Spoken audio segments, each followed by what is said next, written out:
Disclaimer. This show is for discussion and entertainment purposes only. The Finding Gnosis show is a platform for open discussion, exploration, and opinion sharing. The views expressed by hosts, guests, and participants are personal opinions and do not constitute professional, medical, legal, or financial advice. All topics discussed are only intended to spark curiosity, entertain, and encourage independent thought.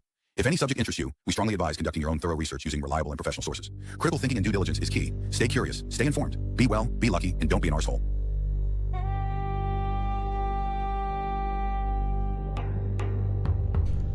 Relax and take a moment to go inwards, seek inspiration from what is going on inside your mind.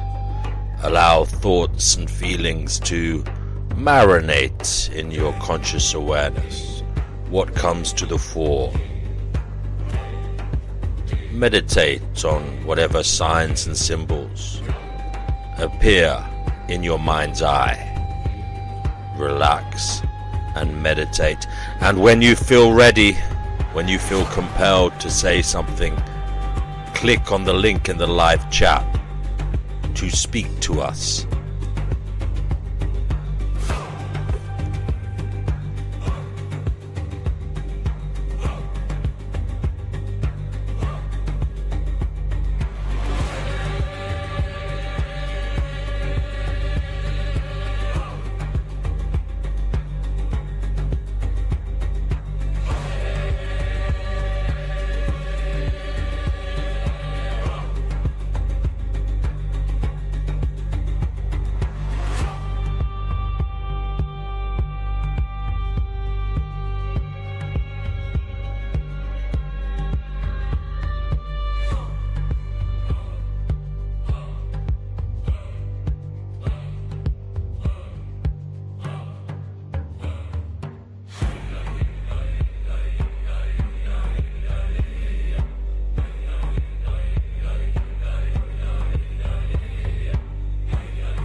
Hello to everybody who's there already. Welcome. This is another episode of Finding Gnosis, where we tried to find out what exactly is going on in this strange existence that we are all apparently sharing. What is going on and what on earth we should be doing here whilst we are apparently here. We have already somebody who has clicked on the link in the live chat to come on here and air their opinions to the masses. If you would like to join in the conversation, you too can click on the link in the live chat here on YouTube. The lady of the moment is herself, Chickpea. Yeah. Chickpea is live on the Finding Gnosis show. She is here now. And what would you like to say to the world today, Chickpea, exactly? Actually, I was just watching a video about the future where our souls could be sold and traded between the corporations. This is what the future belief is. I haven't finished watching it yet because your little clip came up. So I thought, oh, I have my little addictions here. Oh, dear. So Addiction. Yeah. An addiction, is that how you see it? Yeah. Yeah, I do, because you know what? Yeah. Okay. Yeah. Are there worse things to be addicted to, I suppose? Yeah, exactly. Right. I'm addicted to cats as well. Oh, okay. Well, that's nice. It's nice to be in the same category as cats, I suppose. You should be. Actually, I love cats. They are my favorite things, so you should be flattered. Oh, we know that by now, Chickpea. Yeah, but you should be flattered. I am. I love you as much as I love my cats, as I love cats. Yes. First time I've been compared to a pussy and been proud of that. I tell you, there's no. I'm afraid cats are my favorite, but there's no more beautiful a life form than a cat. Come on, they're beautiful. Yes, Brother Marcus asks, is it an addiction or just a fun passion? A fun passion. I don't know. But it's not always fun, is it, Chickpea? Sometimes you get a little bit irate, a bit savage. Savage mode gets switched on. Well, I'm not the only one that does it. I know that. They're not it's the only safe one. place for you to express your emotions and to release them. Yes. You know, yes. It's okay. It's working. And afterwards, you feel a bit better. It is working, actually. But I believe in that. I think our trauma's all in little thingies around our brains, and as you lift it all up, the trauma's released. Yeah, I mean, I agree with you. Now, it is the 28th of December where I am. It's 1921 on the 24-hour clock. 28th of December, the year of our Lord, 2025. Now, Chickpea, yes. I was going to ask you a question, given the place on the calendar that we're at. Have you got any memories of the Finding Gnosis show over the last 12 months or so? This year? I mean, it has nearly been. It's we only started in February, I think. I think that's when we started. Really? Have you got any memories of the Finding Gnosis show that stick out? That Is it only February? I think so. Yeah, I think so. So I've been here since the beginning, then. You have been one of the pioneers of the You're Finding kidding. Gnosis show. I didn't know that. I actually did not know that. Oh yes. I thought go for ages. You are in the VIP section of the audience, one of the founder members. Sorry? Something new, because I didn't know that even. So I've been here since the beginning. So does anything stick out at all in terms of, memory, like good or bad? Like, contentious moments that you learned something good or bad? Things that have made you think a little bit more, perhaps? Doors opened to existential despair, perhaps? Portals opened to deeper thought? Avenues explored in territory that you'd never pondered before? What has gone on this year for you, Chickpea, on the Finding Gnosis?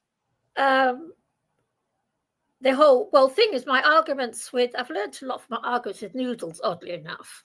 I've learned a lot, like you do from arguments. You do tend to learn from them, and the whole ephelism talks. you know. And the sad truth of the matter is,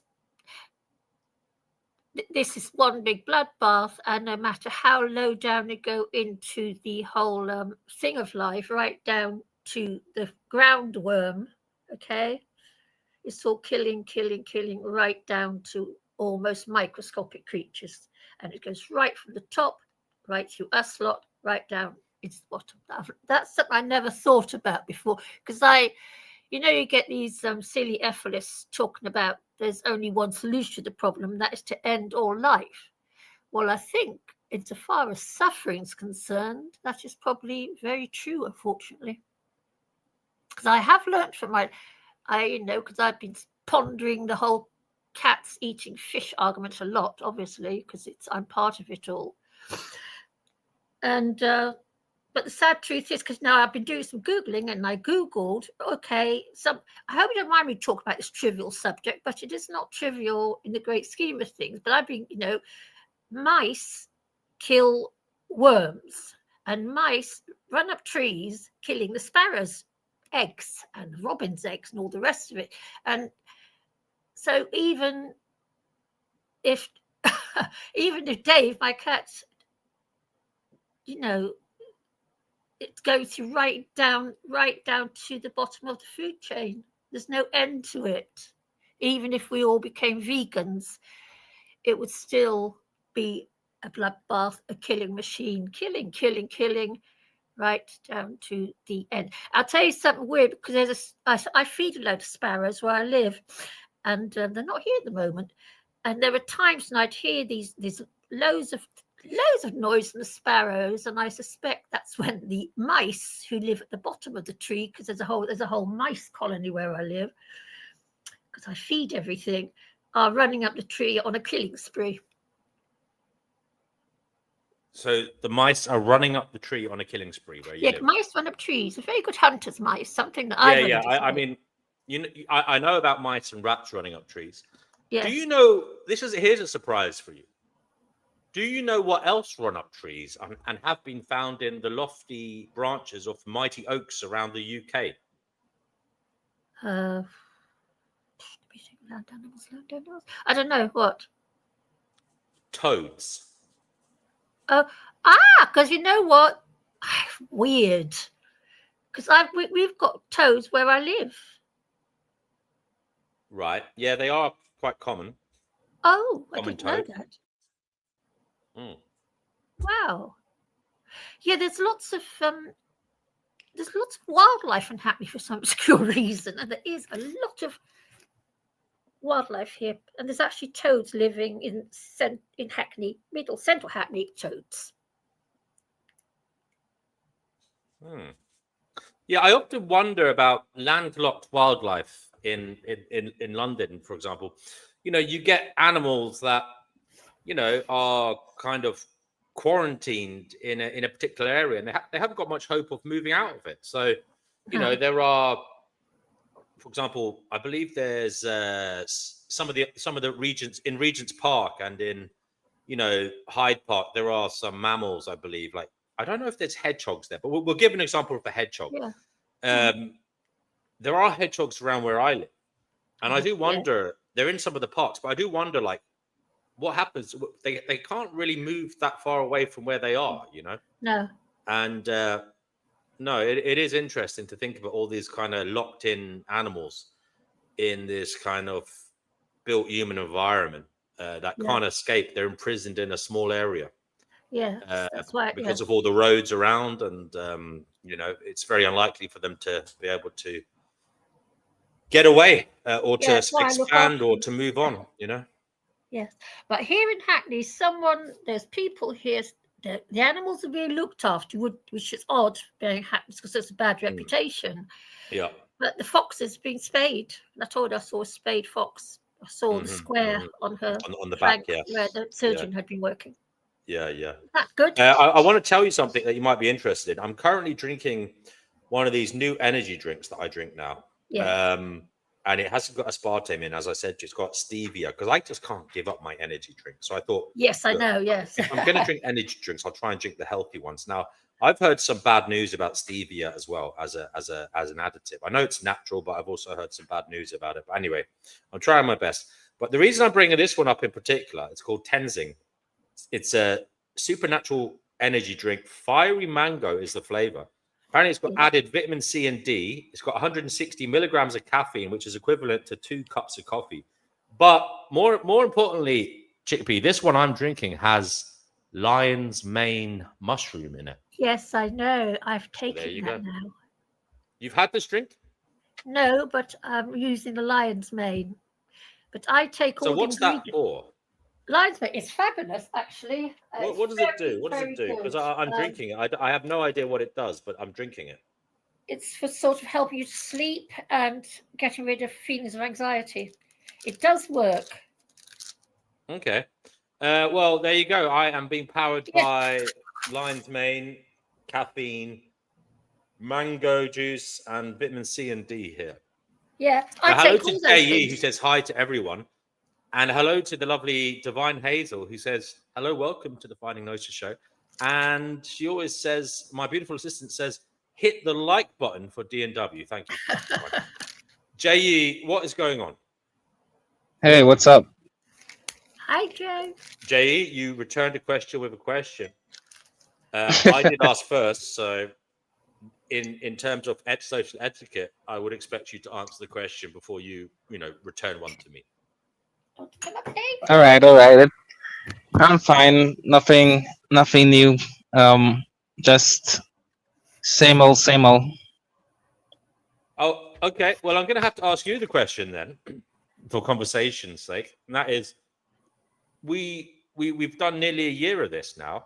I suppose we could ask, what in 2025 were some of the moments that stand out for you on the Finding Gnosis show? Do you have any memories of shows in particular, or topics, or segments of conversation that you found interesting or disturbing, or things being said that perhaps opened your mind to thinking about matters that you hadn't thought about before?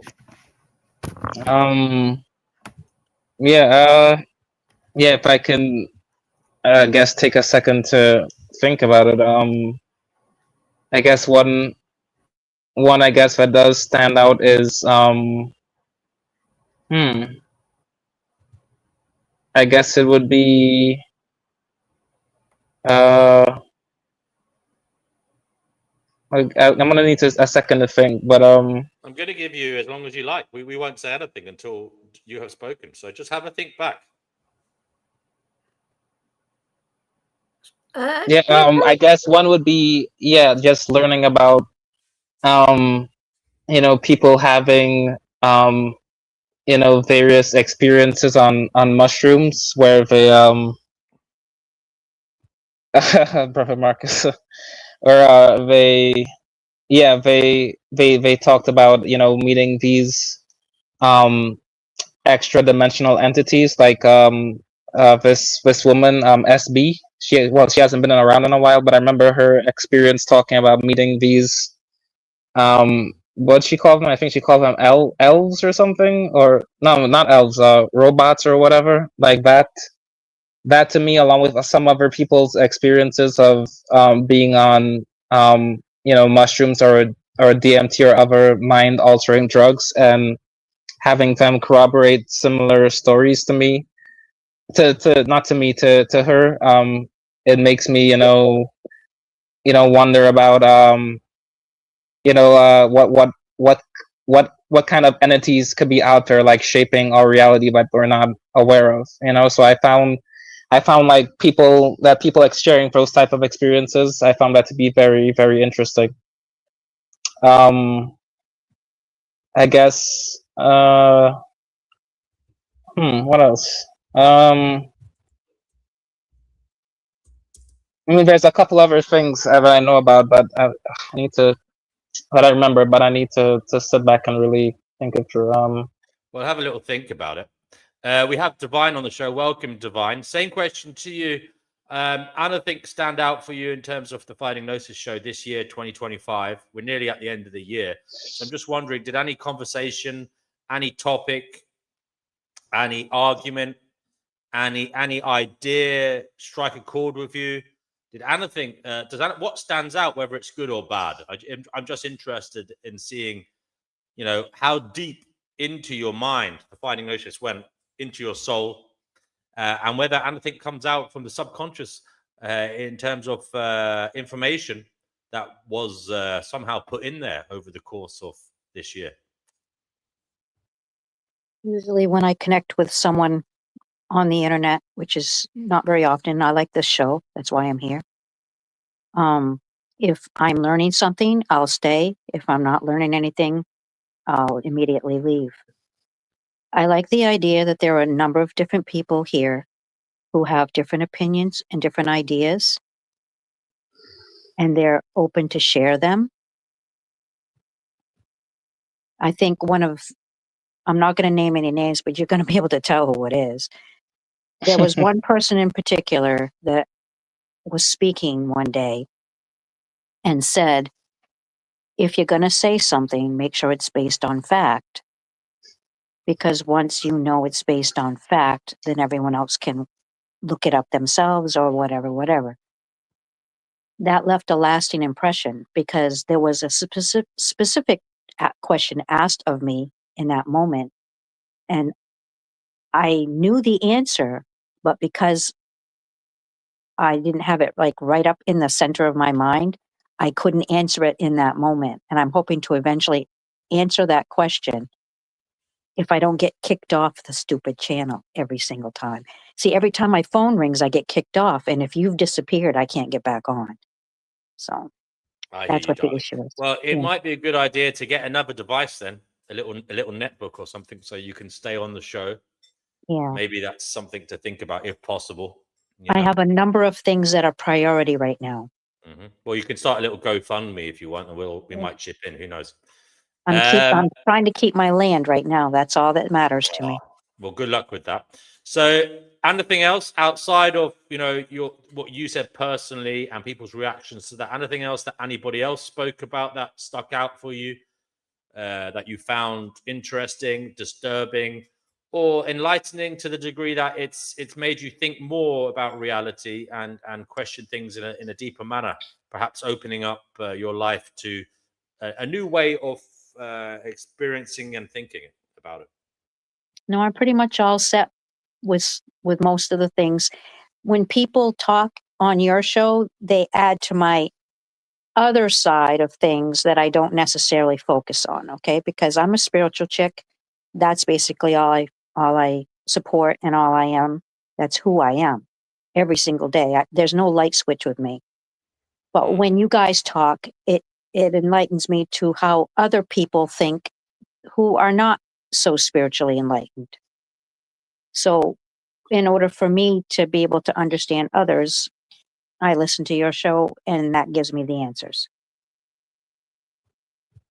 And do you find that you're more able to orient the world now, given your newfound ability to understand where non-spiritual people are coming from? Has it aided you? Has it aided you in any way, or does it? I don't see any point in engaging in the world if you don't need to, and because you never know if persons are real or they're not. So rather than question it, I just stay here, mind my own business, do my own thing, and I'm very, very happy. I don't need anyone to validate me, justify my behaviors, or tell me what they think I should or shouldn't be, because I was made perfect just the way I am, and so is everyone else. That's my understanding of it.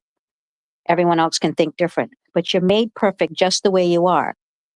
It doesn't matter what you stand for, what you eat, who you talk to, how many colleges you've gone to. We're all made perfect just the way we are. And if we can accept ourselves wholeheartedly, we should be able to do that to others. And yes, I'm working on VE. I haven't gotten there yet. That is one of the nicest things that has been said on this channel this year, Divine. So thanks for that. And there's a lot of truth, I believe, in what you said, because nobody chooses who they are. We are all works in progress. We do need to have a little bit of humanity for each other.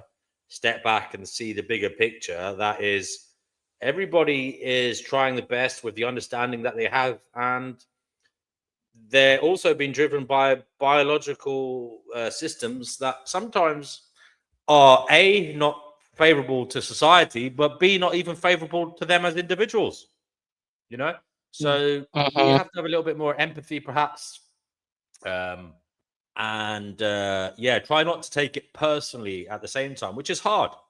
It's very difficult, but try not to take it personally when others show animosity or, you know, vitriolic behavior towards you, because it isn't really personal, is it?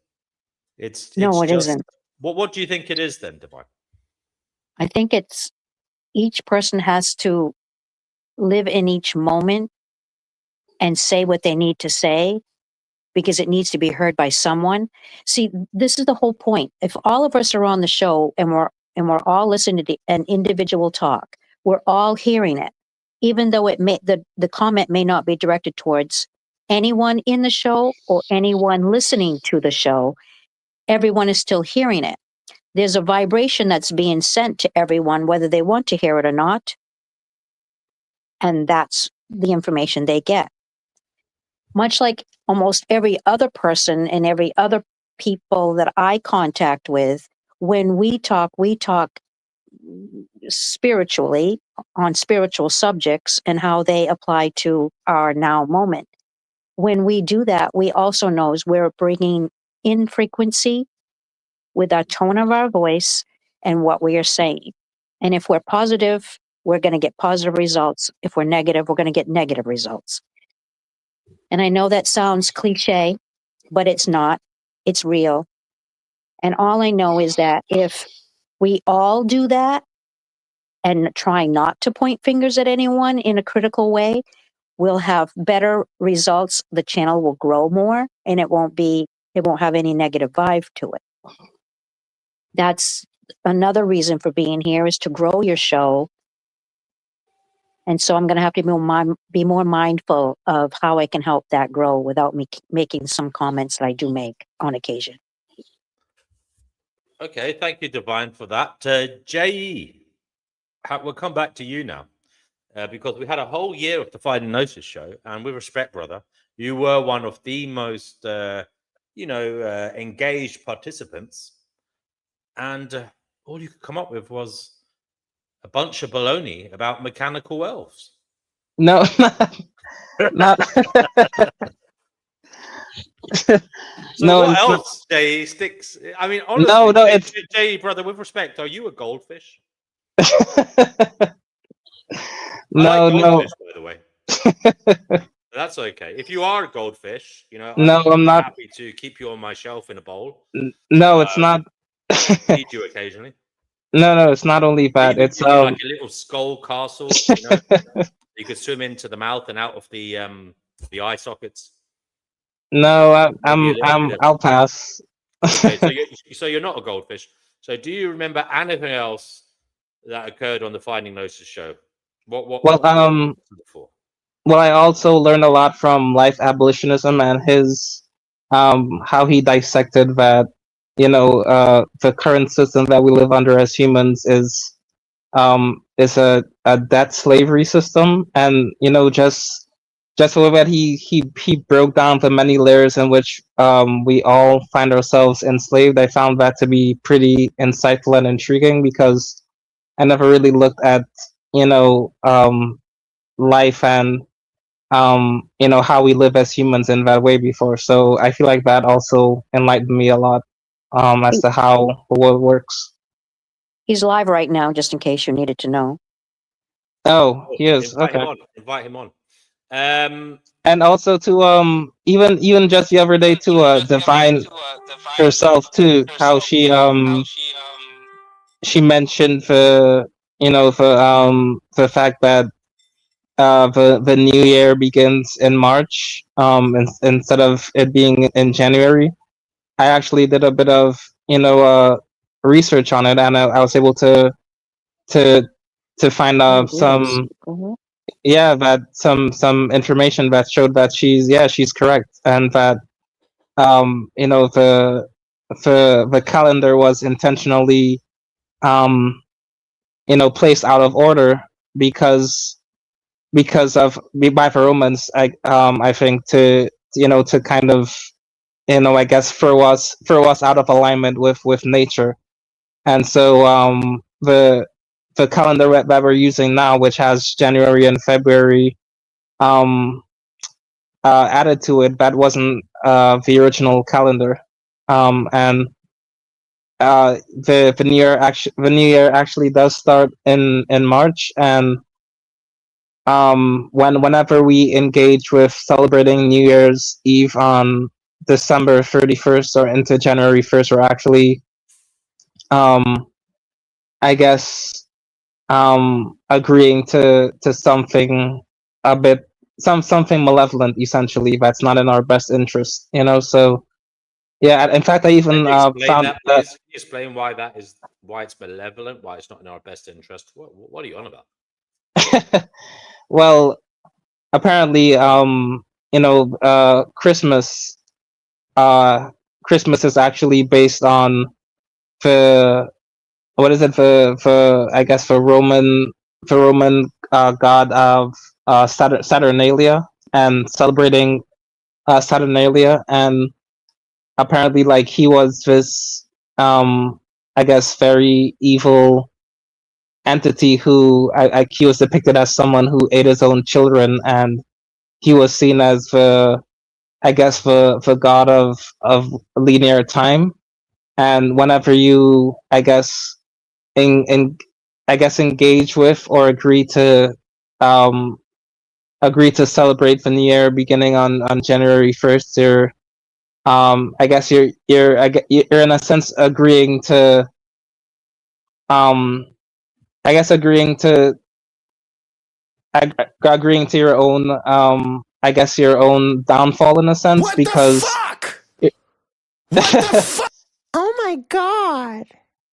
because you're Oh my yeah, you're you're agreeing with something that is out of spiritual alignment with how nature works. That's because back in the day, the ancients, they usually celebrated the new year in March, because that's when spring starts. That's when like nature begins anew and refreshes itself.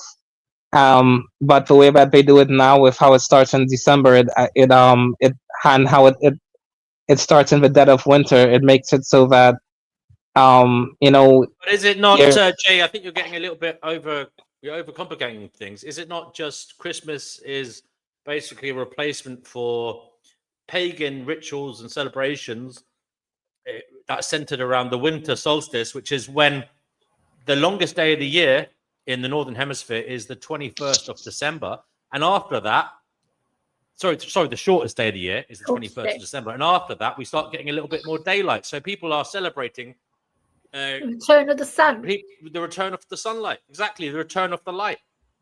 Is that not a good thing? I mean, I would say that, but again, Christmas itself is a pagan ritual. If you look into it, and it's Well, what I is guess inherently it's wrong with paganism or with the old ways? Paganism. well, I would say that Are you perhaps mixing up Satanism and paganism? Perhaps. no, I wouldn't say so. I believe that if I do it, based on the evidence, it does seem like paganism itself is rooted in Satanism, from what I've seen. What do you think of that, Chickpea? But the pagans lived in the north, way over in the northern hemisphere, whereas Satanism comes from Rome. Satanism invented by the Romans. It's a long story. I tell you, that's why I sit bubbling through the Bible all the time, trying to work this out. But there are sayings that Lucifer is actually the god we should be looking. Well, you know what I think, D&W. I think this whole planet is a complete asshole planet. Guys, reading I my suppose if you Bible. are watching this now or later, It would be good to hear what you think worked well, what didn't work well on the show. What do you think, guys? What worked well? What worked well and what didn't work well? One of each, I suppose. It's all worked well. That's a good question. And what would you like more of? What would you like to hear about in the new year? Because I was thinking we should do some more kind of the lecture ones where we just we find lecture notes and slides and we read out we do deep dives into topics. Yeah. I know Brother Marcus wants to do a bit of a reading club. Might be hard work, but we could perhaps read segments or chapters at least, or even papers, maybe a collection of papers, maybe over the course of a show. Because I know it's a bit hard to read a whole book on a live stream because it necessitates a continuity that may not be possible, sometimes because some people might miss the show. And then also, if it's like a 600-page book, 7,000-page book, sometimes reading it doesn't do it justice if you just read it in one go. You know what I mean? Because you have time to reflect, etc. Oh, but we could. We're open to exploring that as a possibility. But yeah, sorry. No, the question is, Chickpea, what worked well, what didn't work well, what would you like to see? I've got another one as well. I actually, believe it or not, since I've been coming here, start to miss my mother. I never missed my mother in my life. But since I've been bitching about her on here, bitch, I've started to miss her.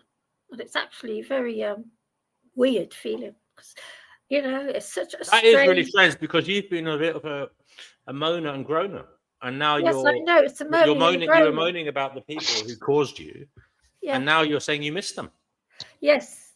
Well, that's what therapy does. It somehow it twists. It gets rid of all your negative feelings towards somebody. Yeah, I use this as a form of therapy. You know that about me. Yeah, I think Brother Marcus is right here. We could do a group review of shorter papers. Yeah, I mean, we could probably read Yeah, that sounds good.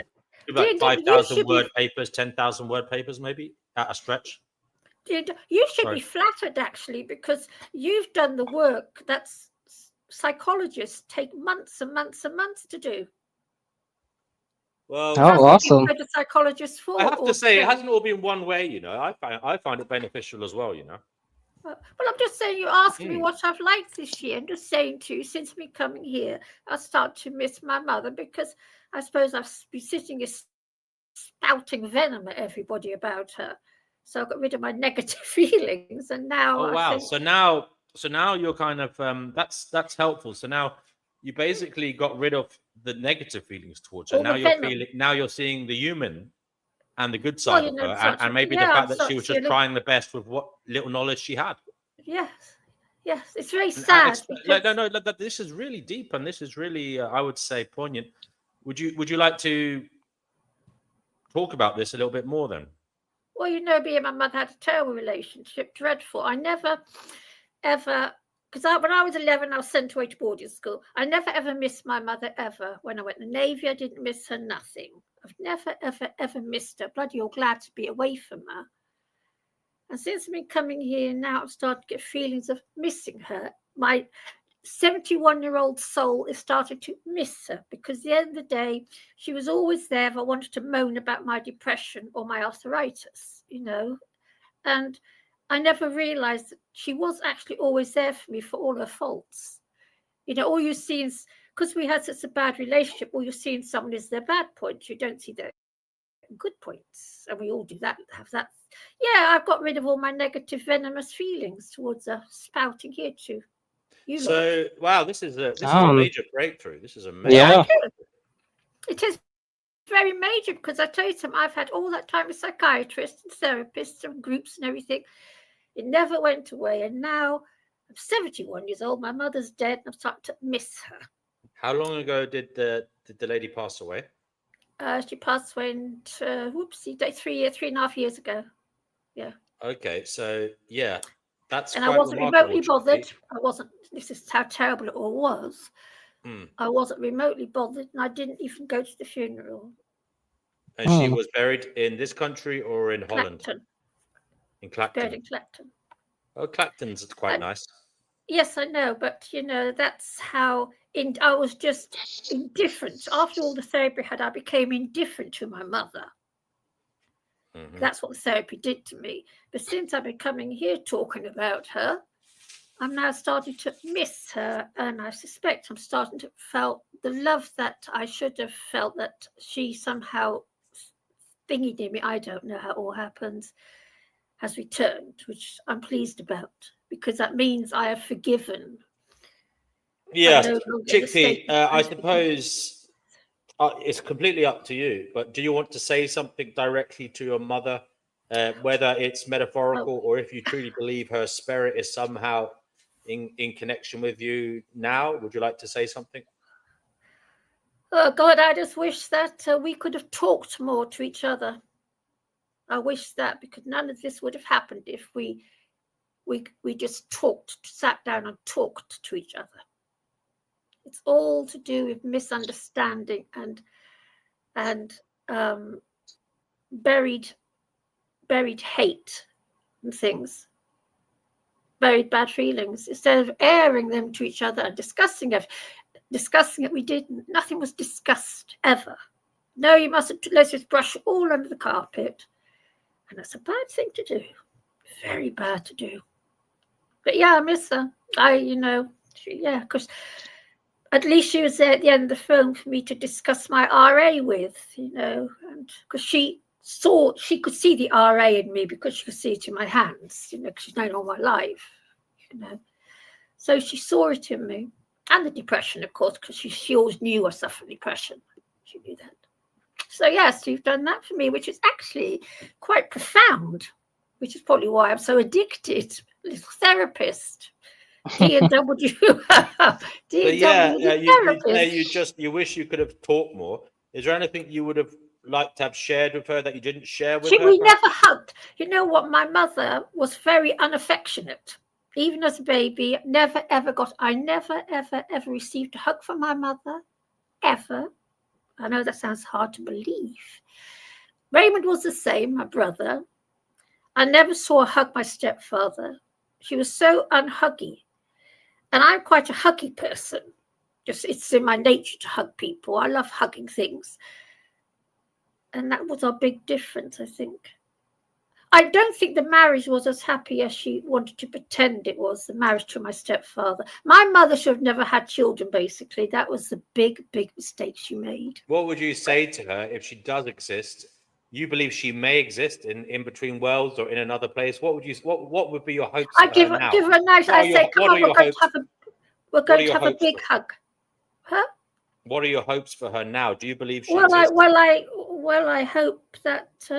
I hope that she. Well, I believe. I believe in the tunnel of light. My mother wasn't a believer in anything. She didn't believe in God at all. She was very unreligious because of what she saw during the war. All her faith had been destroyed because my mother lived in Rotterdam during the war. So I don't know. I haven't actually thought about all that yet. But I suspect, I believe in the tunnel of light and the dark. I said, just imagine she went into the tunnel of light and will be recycled for another stint. But my mother should never have had us children. That was her big, big mistake. She shouldn't have had. My mother was an academic. She should have never have had us kids. Luckily I knew it about myself not to have children. But she didn't know that because she didn't like children. She didn't. Oh. If you don't like other people's children, you're not going to like your own. That's a fact. So you would yearn for the day to sit with her and tell her all this? Yes, I wish we could, because she did look after me very well, and she used to let me smoke. I remember as a 14-year-old teenager, she always made, I always had a supply of cigarettes that she'd make sure I had, so she couldn't have been that bad. Because I was a little nicotine addict when I was 14. I started doing nonsense young.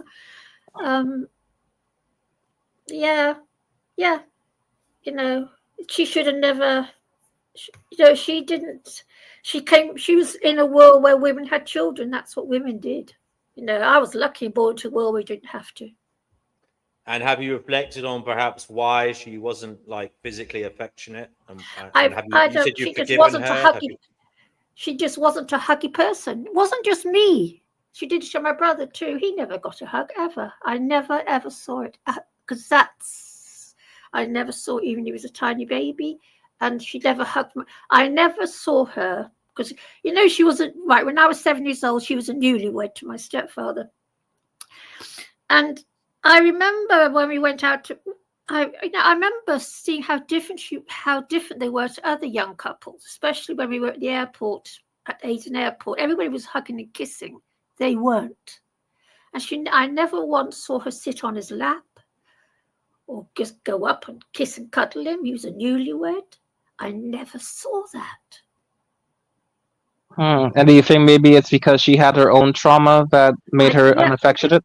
I don't know. I just don't know. My mother was very traumatized by the Second World War. Something terrible happened in that time because she lived right by the docks in Rotterdam. It was a nasty place.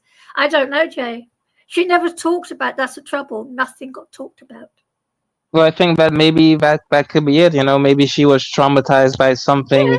Yes. She's passed it all on to me. She passed all the trauma. Do you think perhaps she just didn't know what to say? She hadn't even had the ability to process it. I don't know. But it's like they do say, if as a parent, if you've got unmet trauma and you haven't dealt with that trauma, you pass it on to your children. Even the Bible says it. You pass everything on to your children. And that's what happened. And I paid the price. I've got rid of it all, and I'm the end of the line. In some way, you have resolved the trauma to some degree, would you say? Yeah, I've resolved it. Yes, I'm at the end of the line. I'm at the end of that. Hello, Pastor. I'm at the end of the line. Hey, Chick-P, what's up?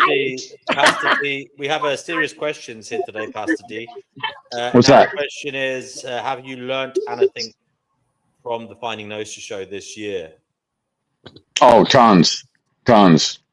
You were like the university in Rotterdam. We'll call you Professor DNW. Yeah, he's good, isn't he? I've learned. Yeah, he's very addictive, isn't he, Pastor? You guys have brilliant accents. I know I keep saying that. Yes. Very city-ish. This is what I used to hear his voice in the city a lot. I love that voice. Yeah, it reminds me of the city. Pastor D, what would you like to say then about the year that was 2025? You weren't on the show as much as other people, but you have come in. If you can remember anything from the show that stands out, please do say it.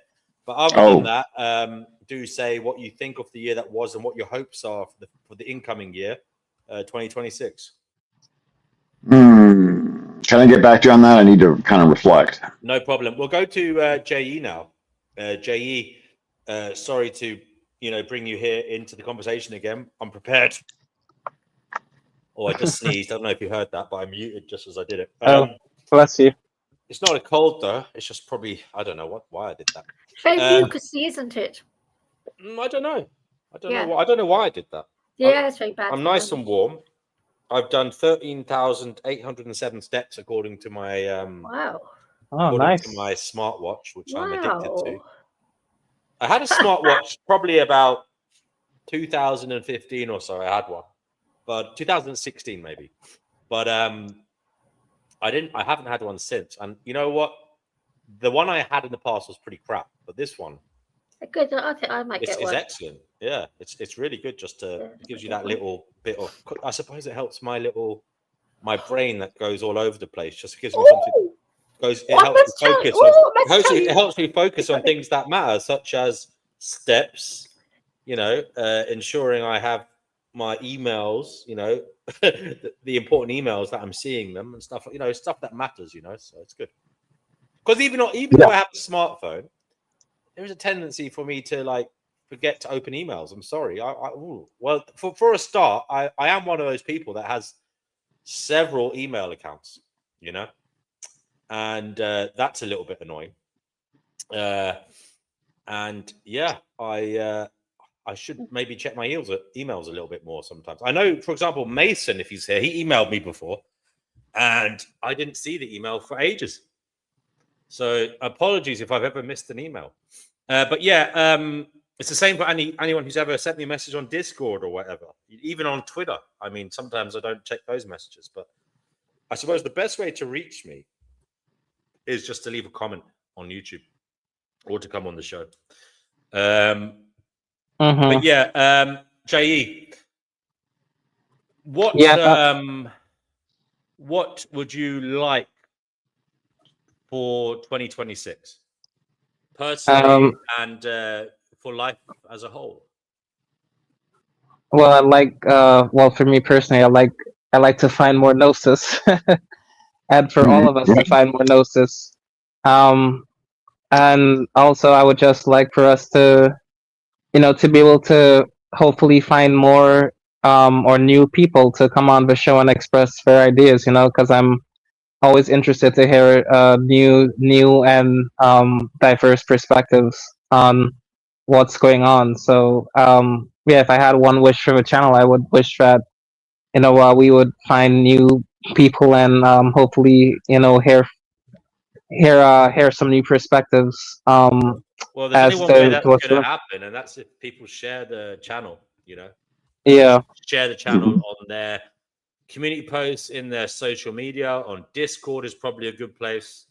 Facebook, places like that. Twitter, X, Instagram, whatever, just anywhere. Yeah. Oh, I thought about something I want for 2026. Because it is good sometimes. Occasionally we get visitors, from far away in terms of different ideologies, different perspectives. And although it can be like a box of fireworks for a while because they are so different to some of us, it is good to touch base with reality sometimes and not be an echo chamber, just to realize that we do live in a world where people think differently. And we've got to be careful how far away we walk from the herd, because we still have to exist within this society, So, Pastor D, what were you saying? Well, I thought what I want for 2026 on your channel, I want more Noodles and Chickpea fighting about her cat. No, Pastor, no, it's horrible. Yes. But one thing that thinking about the year that was 2025 on your channel, one thing I do remember in relation to Noodles and Chickpea was wasn't there a time earlier this year when Noodles and Chickpea were crushing on each other because Noodles liked older women? I think that's true. Yeah. maybe that's where this all comes from. Yeah. Maybe he didn't Why do you think they call him Noodles? Why do you think they call him Noodles? Wow. Brother Marcus says he wishes the show to continue to be exceedingly well in 2026. Very nice. So do we. Me and Noodles. Oh God. Well, I was thinking of one topic, terror management theory. I think that would be good to look at. And Brother Marcus already mentioned personhood. What makes a person? That would be a very good topic. I mean, there are a few guys. I would say this time, don't be lazy. Take your finger out of your anus and leave a comment under. I like it there. I like it there. Take your finger out and leave a comment under the video after the show is over, and say what topics you would like us to look at, please. And I implore you all to do that, because that gives us something to aim for, otherwise we're like, and that gives us something to connect to, and at least then we know, oh well, at least one person is going to want to talk about this, so do leave comments after the show is over, even if you do it tomorrow or whatever, about what topics you would like to discuss, and think of as many as possible, because it all can go into the mix, and it can be food for thought when we're trying to, produce future episodes, and maybe even look for lecture slides, etc., on topics that we could discuss in more detail, because it's all very good. We like our conversation to flow, but I think sometimes it is good to at least cement some of the show to what Brother Marcus would talk about, actual sources, and things that we can say have been published by reputable press, reputable authors and academics, so that we're not straying too far into the land of woo-woo or the land of disconnection from others. You know, we need to try and Mhm. tether ourselves to humanity somewhat. You know? Pastor D, Yeah. Pastor D, we must talk to them, okay? Like you know, I believe in the mark of the beast. Yes, I know. You know that. Yes, you know Revelation, the book of Revelation. Yeah. what? No, I tell you something. Yeah, because that's my biggest fear now. Because I truly believe it's going to happen. To me, it's clear as day. I mean, I saw the truth and I saw the first barcode already. Then I saw it. But you know, yeah, I'm the only person I know in the whole world, and I know quite a few Christians who believes this. I'm the only person I Oh know. yeah. I am. It's funny they talk about barcodes because the company I worked for, Yeah. the company that spun off from us was called ScanSource in Greenville, South Carolina, and Ah, their whole business is barcodes, yes. and they're a bunch of Christians. So go figure. Yeah, it's weird, isn't it? See these barcodes. Yeah. To me, it's as clear as day. And ever since I saw the first barcode back in the very, it would have been early 80s, late 70s, I saw it immediately. I don't know why, but I'm a little religious freak, as you know. Not a religious Yeah. freak, I'm a Bible freak. You're Bible freak. Me too. Me too. Yeah, I love the Old Testament. It's a horror story. yes, horror story, isn't it? But actually, it helps if you see God as an absolute bastard, because then it starts to make sense. Have you tried that, seeing it that way? Well, I see the son, Jesus being much better than his dad. He definitely had better perspectives on things. Yahweh was all about, believe in me or I'll kill you. Believe in me or you'll eat your own children. Yes, I know. He's a bit of an asshole, isn't he, this God of ours? This Yahweh guy was tough. He Yeah, annihilated the whole fucking planet because he had a temper tantrum. yeah. But I tell you something, I really, really, truly believe it says the Revelation. I believe it with my whole heart. I actually believe every single sentence I read. And I'm the only person I Now, know. do you think there'll be a beast that comes out of the ocean and No, has it's 6 not a heads? beast. No, he was talking in metaphors, okay? When he wrote that Oh, 2,000 years ago, don't forget this was okay. 2,000 years ago. Right. Yeah, he was talking about countries, and it's happening Ah, BRICS. BRICS is 6 countries, and the whole thing with bears and dragons. The dragon is China. We all know that China is right. And the bear is bear Russia. is Russia. Yeah. The lion is the UK. The eagle is America. Right? Now, I believe it all my soul. I completely. Oh, I've never thought about it that way. Yeah. Ah, yes, because don't forget, he saw everything as he was just a little prisoner sitting in a cave. That's all he was. And Patmos, Greece. Yes. Yeah. He was just a little old man sitting there. But although somebody did come down and show him the whole thing of the woman in the sky, he was actually shown it by somebody on somehow. Okay. God knows how. And it's just that I don't know why I believe it so, but I truly believe that it's only a matter of time. They'll have to bring the phones in first, the whole AI phones. I can't say that's going to work very well somehow. Don't think that'll work well. It'll be just have a little chip on your hand, and you can just wave your hand at the cash point or wherever you want to go. And You don't even have to do that. Amazon is experimenting with stores where you walk in. Yeah, you don't even have to wave your hand. You walk in, it recognizes you by your phone. You have an account set up there. You pick the items off the shelf. You walk out. It scans your entire cart and charges the card. Did you know that, Jay? No, this is news to me. You're a youngster. I'm an No, old again, remember I said I don't use I don't use Amazon. I don't really buy a lot. I think they closed down though. I think they opened and closed down. Yeah, they're going to reopen. No, it was a beta store. You're right. I mean, it's not something that's in practice right now. The one I saw in London, it's not there anymore. Yeah, they will start it up again, DW. I know. There was a trial kind of thing, maybe. Yeah, it was a beta. What they call beta. You scan the app as you walk in, and then as you go in, the cameras are watching you, etc., etc. Yep. Yeah, DW. Yep. Interesting. You know all the stuff having in London now, the shoplifting and everything, how it's being allowed to happen, and it's being allowed to drive this, yeah. to drive this. Now, what Pastor D, the whole thing with Amazon, I believe that will take off because Amazon, we're all little fans of Amazon. We all love Amazon, don't we? Yeah, I do. And we all love this thing that's entity. Because, Pastor, I believe that the Antichrist is a corporation. You know the corporation is E. You know all that, yeah? Oh, it could be Microsoft. It could be any one of those big tech companies because they're just collecting everything about us. Google. And they know us better. Yeah, Google. They know us better than we know ourselves. Yes. It sound like Santa Claus.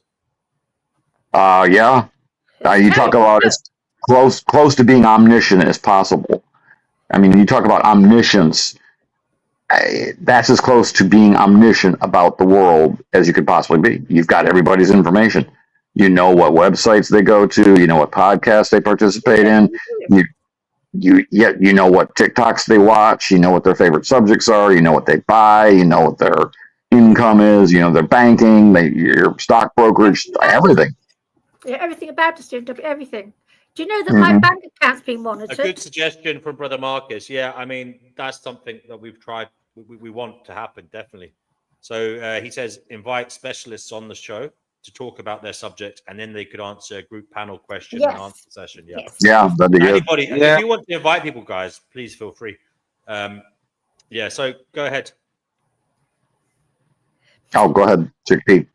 Oh, what was I going to say? I was going to say something. Yes, as I was talking about the mark of the beast and everything, I mean, to me, it's as clear as day. I don't know why I'm like that. It's weird because I'm not a churchgoer. And I'm not. I haven't gone to church since I went to school. You don't need to be. I mean, you've got your Bible. Everyone interprets it different. I'll go back into the Bible again. I think I'll have another little read. As long as you're not a U.S. evangelical, please tell me you're not one of those. Oh, my God, no. I think that's the devil. Yeah. As I was saying, there's something weird in the whole thing with it. Because you know what scares me so much?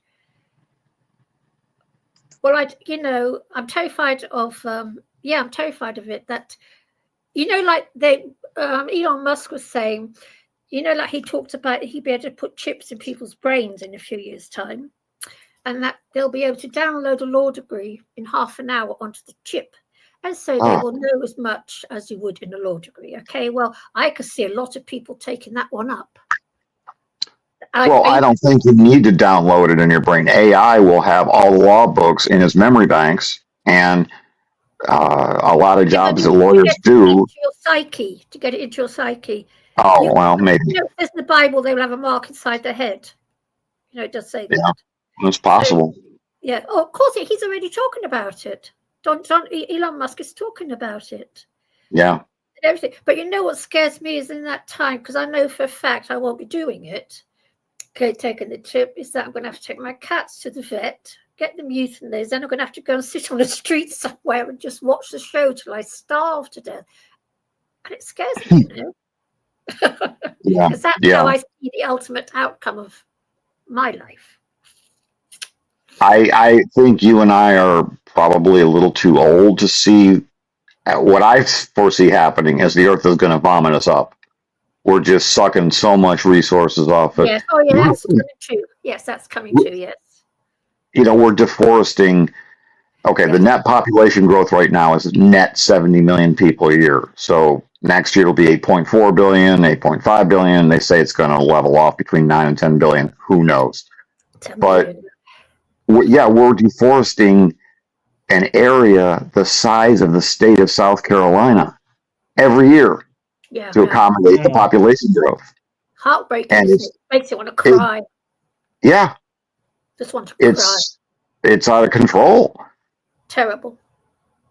It makes it heartbreaking, I find. I was watching a documentary about Spain. Spain's drying out because Spain used to be a beautiful country 50 years ago. It was such a beautiful green paradise.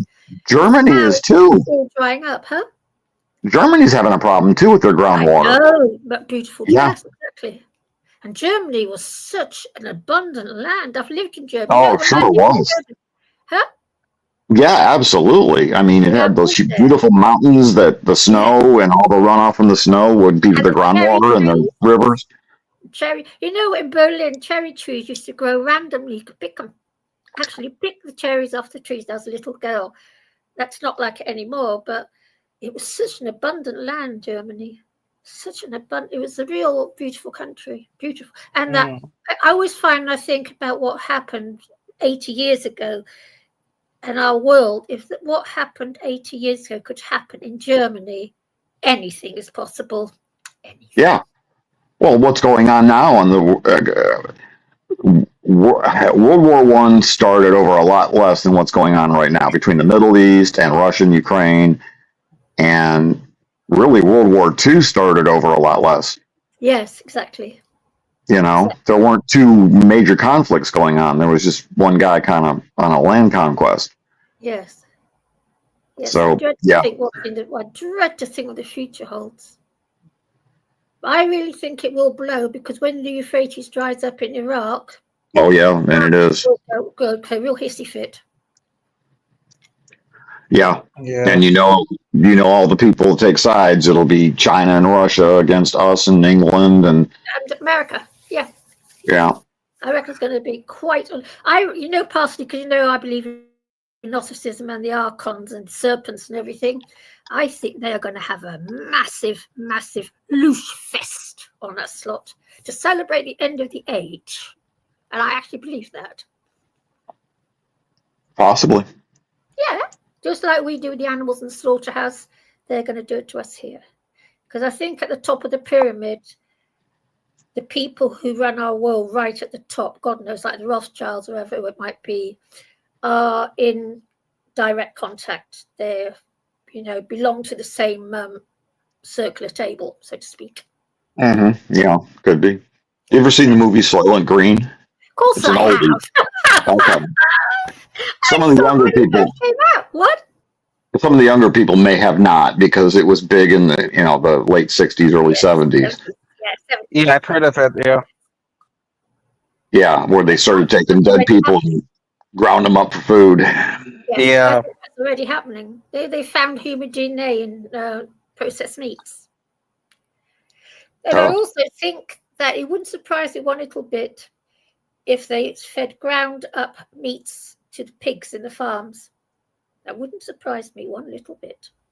It's a good way ground up dead bodies. Ground up human meat. Yeah.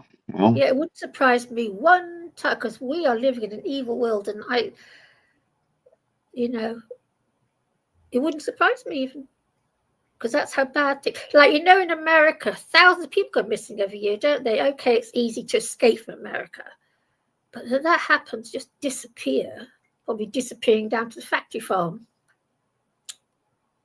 Yeah, I know it's a horrible thing to say, but I don't know if the population gets so huge, they're going to have to come up with inventive ways to feed everybody. Yeah, it will happen, in my opinion. I think it will happen. It's going to be a real horror story, I reckon, in the future. Everybody's so positive about it, but I don't have a positive thought.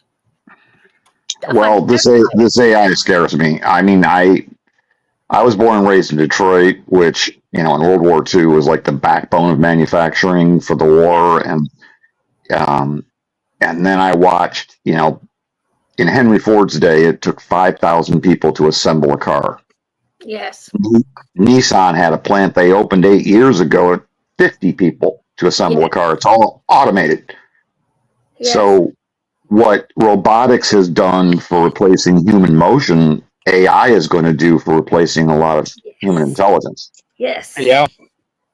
Yes. And you go on YouTube and you dial up, robots and what they can do, and it's amazing. You don't need people to make the car or drive the car anymore. Right, exactly. You're right, yeah. There's millions of truck drivers that are going to lose their jobs. If not completely lose them, they'll be scaled back tremendously. Yes. Yeah, Amazon has just laid off another 3,000 or something. I was hearing somewhere, reading somewhere, 30,000. Yeah, they're working on drone delivery from the truck to your door. Yeah. I used to buy domain names, actually, and what? I used to buy and sell domain names for a little bit, and I remember I bought a domain about drones. I bought it for £1 and sold it for £2,000. Wow. Nice. Yeah, I used to do that. I used to try and think of things that were coming in to the fore, technologically speaking. Right. but I don't think it's to be honest with you, it got kind of addictive, so I had to stop it. It was kind of like gambling. It was. Well, that's okay. Yeah. If you win, it's fine. You know, because you're As long taking as yeah. you hit more than you lose. You say that, Chicky, but then you end up getting this ridiculously large portfolio, and half of them aren't shifting, so it becomes stupid. Yeah. Yeah, but I mean, even these higher education jobs that all these young people are going to college for, I see AI decimating the accounting field. I mean, that's just obvious. All accounting is rules that you apply to a spreadsheet, and it's all on a computer. And you got a human who takes the tax law, right, and goes through the books and applies it to their client's tax situation. Well, a database can hold all the laws in its intelligence, and it can apply the laws as it sees a client's spreadsheet. And it can say, okay, you get a deduction here, you get a deduction here, and it just fills it in automatically. So there's going to be the accounting field is going to be bad. The law field, maybe not so much the higher end lawyers, but a lot of the clerical type people that do all the research, they're going to get decimated. I mean, I'm just going to name random things that are out there now. And so there is this thing called Li-Fi where basically they're able to send data via light. So you could have a light bulb that flickers at an almost indiscernibly fast speed, so you don't even notice it doing it, but it's sending data to a receiver, basically. And then you're able to upload and download information, receive information, send information for your internet, etc. So you got that. You've like a Morse code. Yeah, but it's using light and it's incredibly fast. Now it's you've also got robotics that are going insane, whereby they've got nanobots that are tiny that can go into your body, and can swim around in fluid, basically with sensors on them, telling you about this or that in terms of body temperature, acidity levels or whatever. Who knows what they could program them to do? So you've also got the ability to make cameras in almost any size, and you could have like whole walls of cameras, basically. You know what I mean? Walking along the street, a camera could be anything and everything. You know what I mean? Look what they do. Look what they do in China. To just elaborate on that one thing. And they catch you jaywalking, and then your face is all over the public, and you're shamed. Yeah, and you've also got, as I said, tiny drones. Now they recently made a drone that is as fast as a bumblebee in its flight, and it's as smaller. I've seen that. That's in the Bible, isn't it, Pastor D? Yes, it is. The strange flying creatures. It'll come down from what they could use them for is up to your imagination. This is all just some of the stuff that's out there, and they have been working on, and they have got it working, a kind of a hybrid computer that uses both biology and old school kind of hardware, like with wires and circuit boards. So basically, they've managed to isolate brain cells and use them to run computers. Yeah. And they've done that in Australia and China.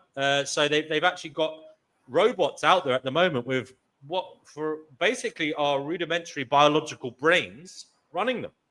Now, if that isn't scary, I don't know what is. Oh, that's terrifying.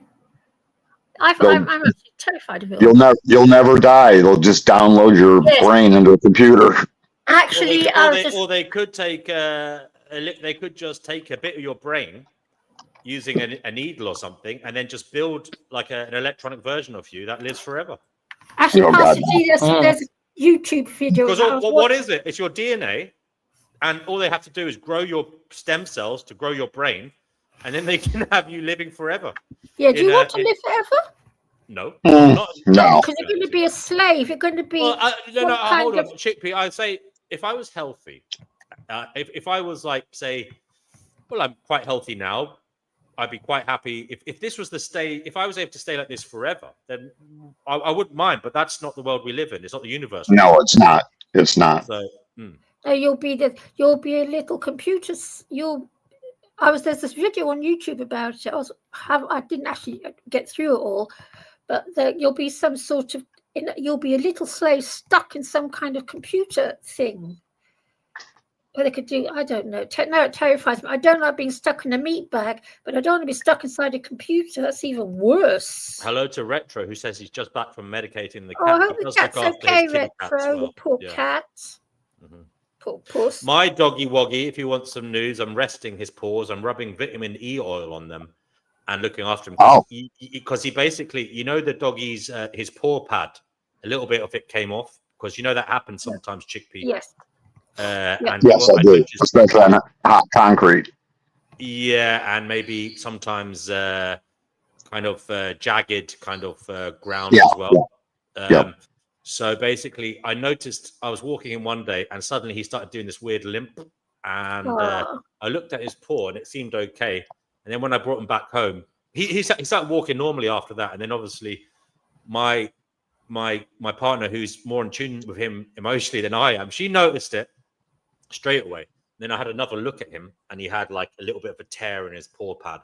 So it takes a while for that to grow back, unfortunately. So he is resting. He's not being walked his usual 5 miles a day because, we have to let it grow back.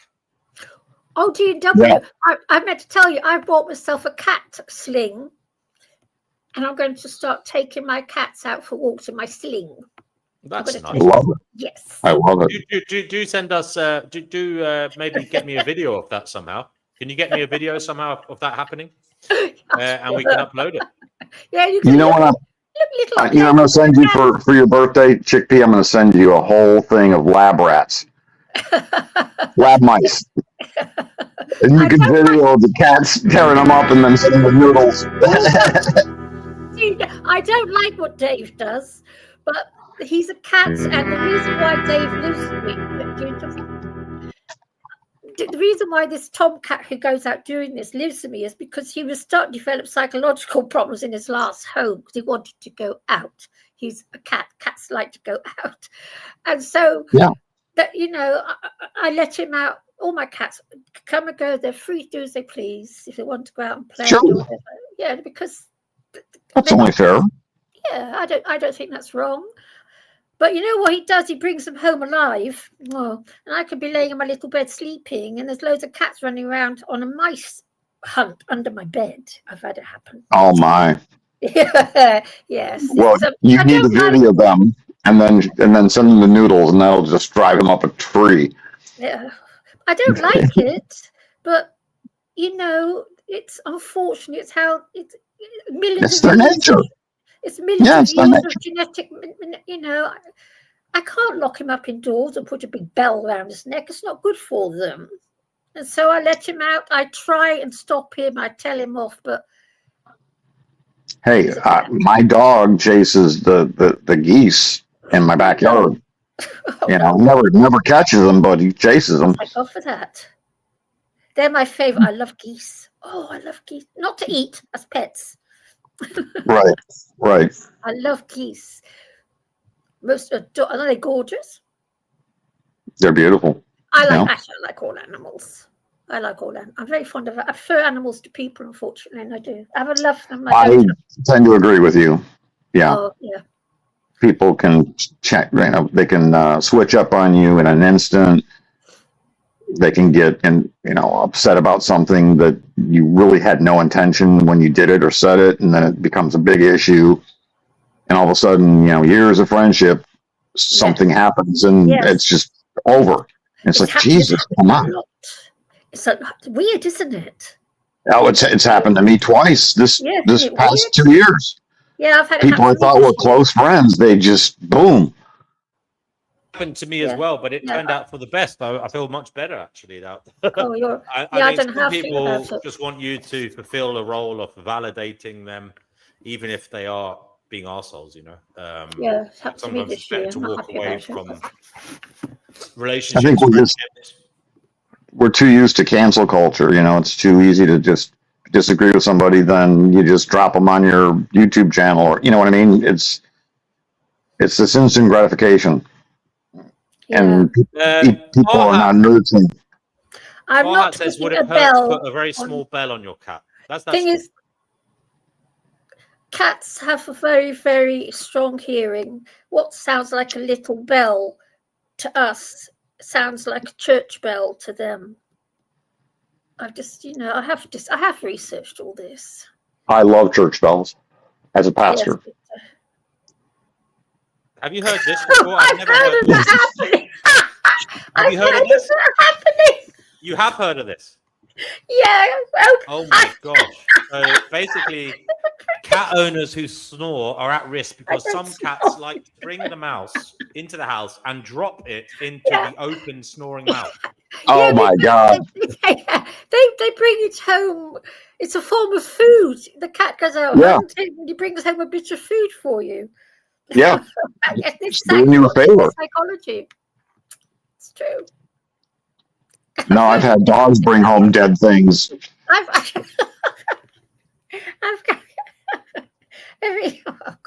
Every now and again I find a dead mouse in my flat. Every now and again. And I don't know. I don't like it, but I can't stop him. He brings them home for the girls, Pastor Dita. I've got 6 girl cats and this one, Tom. Oh, yeah. Yeah, the penis is always lurking. Oh, the penis is always lurking. The weapon of mass destruction. Yeah. He does. He brings them home for the girls to play with. He brings home the food. He's going to get, you know what? He's going to get... the puss is going to get the puss. But the thing is, you see, mice aren't innocent neither because mice climb up trees and kill the sparrows' eggs. So, It's that circle of life thing we're so fond of. Life, isn't it? Yeah, I call it the circle of death. Circle of death. Grim, isn't it? But that has been invented that way. Yeah. Complain to the manufacturer. Yes, he's a bit of an arsehole, isn't he? And I notice as well how he's got built obsolescence down to a fine art arsehole. Yeah, well, planned obsolescence is in my body right now, and I'm only 65 years old. So you should be in mine. You should be in mine. I'm 74. What problems do you have physically? Well, I've got rheumatoid arthritis, which I've had since I was 40. The rest of me is fine. It's just the RA and the depression. I have terrible depression there. Oh, yeah. I've had that all my life. Yeah. I take drugs for it and everything. The drugs do work to a certain degree, but I shouldn't be here. I'm not cut out to be in this realm. I've never liked it. It's just something about it I don't like. Yeah. Something about this planet I just don't like. What I find very presumptuous about parents is they make their kids in the first 1/3 of their life when they haven't experienced the last 2/3 and they haven't experienced old age or death. Yes. And they sign somebody else up for it without even thinking about all ramifications. Yes. And I find that sick, and I shouldn't. It is sick. Well, it's how we're designed, isn't it? We're designed to breed. We are. Yeah, but we've got brains, Yeah, we see the world around us. Yeah, I saw it, but most people don't. Yeah. You see the old people with their walkers and their canes and bent over, and Yes. Chicky, Wood Charles says you should maybe plan a trip to Turkey. I know, Istanbul. It's the most beautiful, beautiful place. I sit to watch all the videos. Is it Cat online. City? Is it? I didn't know that. Yeah, have you ever Istanbul. been to a cat cafe, Chickpea? I went to 1 or 2 of them in London over the years. Did you ever go into one where you go in for your cup of tea or coffee and there's cats running around everywhere? I haven't been to because they're quite expensive, and because I'm on a low income. There used to be one in Shoreditch. I think that's where I went to it. No, I haven't been. I live a very what's this? I tend to watch my money quite a bit because if a cup of coffee is a £5, I see that how much cat food is that. That's how I live my life. I lead, until recently I was living I'm on a pension. I lead a very frugal life because I've got 7 cats to care for and the vet's bills. So I never go in cafes ever. I understand. Yep. You are JD Vance's wet dream. The childless cat lady. Yeah. The stereotype they like to perpetuate on people who don't have kids. Tell the scout lady. But I tell you, Istanbul, DW. If I'd known about Istanbul, I might have gone there instead of doing what I did many, many years ago, because I'd be happy there. I think I'd be very happy in Istanbul. Why is that? Because all the cats, so there's cats just wander about randomly all over the place, and everyone looks after them. They're all cared for, and the whole system is set up. Now that you say it, I think I saw a video. Maybe you showed me a video of that. Someone like in a shop, and they were looking after a street cat. Yeah. Yes, they do that. People in Istanbul do that. It seems to be just the way things are. It's a wonderful place to be, I would have thought, because I love cats. Cats. You should be very pleased that I feel the same way towards you as I do about my cats. You're very honoured because I love them. Would you come back as a cat? I'm not coming back at all, DW. That wasn't the question. I'd come back as my house dog. You know. Yeah, they've got nice lives, haven't they? They do. Oh, don't they live a lovely life? And I look at mine, spoiled little girls, boy. Spoiled? For cats. Unfortunately, Charles, I can't go on a plane anymore because it sets my RA off. I can't travel. Did I tell you, I've got RA and it took my whole life away. Do you know that? Explain what I know what it means, but explain what that is for people who don't know. Rheumatoid arthritis. Yeah, it took your whole life away. Completely. Yeah, I know. It's gone. Yeah, because everything sets it off. I have to be so careful I don't set it off. What joints does it affect? Everything? Me and my hands and feet are the worst. I got it, and I used to work as a secretary, so it really. I believe you have the Vikings to blame for that, chick. I believe they say it's a Viking disease, right? Is it? Well, that's quite possible, yeah. Because I know my father had these sort of problems. I do know that, so I've inherited it. It's my bitter inheritance. But yeah, the stinging nettle has helped like a dream. But by the time I discovered the stinging nettle, I was already in my mid-60s. The Pastor, I tell you, if you ever meet somebody with RA, tell them to try stinging nettle tincture. Seriously. Could you repeat that, please? What? Stinging nettle tincture. Stinging nettle tincture. Yeah. Oh, stinging okay. nettle tincture. I tell you something, because the medics don't talk about this, but I used to get so much pain in my hands and feet, especially my, hands and feet. I get the rest of my body too, but that I couldn't actually get out of my flat. I couldn't put weight on my foot anymore. Couldn't write my name. I started taking this tincture. Within 6 weeks, all that problem stopped. Everything's, I still get pain, but the drug, I take codeine as well. The codeine deals with it all. So I'm not in pain anymore. Really. Oh, good. But I tell you something, the stinging nettle tincture, and it used in the Middle Ages, the herbalists who they all killed, they killed them all here in the UK and everywhere, used to use stinging nettle tincture, and they used to use another one called comfrey. Comfrey is also very good if you break a bone or hurt yourself or anything. I tell you two things, and that's all denied from us. It's all kept away from us. The same as poppies. If poppy, if you break the skin, stuff comes out which you should be able to take. In this country, it's illegal to do that, even in your own home. Big Pharma, I hate Big Pharma. Oh yeah, well they own the world. Yes, don't they just own the world? They do. And some of the drugs look at how Western medicine fought with Eastern medicine for how long? It's like they don't know what they're doing, and they had a lot of good things in Eastern medicine that we just ignored. Yes, precisely. You know what our drugs are made out of? They get petrol, and they do something to the what are those things called? Everything we have. They jiggle the something or other around in petrol or something, or oil, to different, so it forms different things, and that's what they make a lot of the drugs out of. It's very scientific. The molecules. Huh? The molecules. The molecules, that's it. They jiggle the molecules so that the molecules form certain thingies, and they can turn that into drugs for all sorts of stuff. It's really weird. I suppose oil contains so much, but it's quite creepy what a big pharma's do. And look what they charge. Oh, I know. It really bugs me. In America, if you don't have insurance, there's what's called a retail price. Yes. And I get these time-release morphine.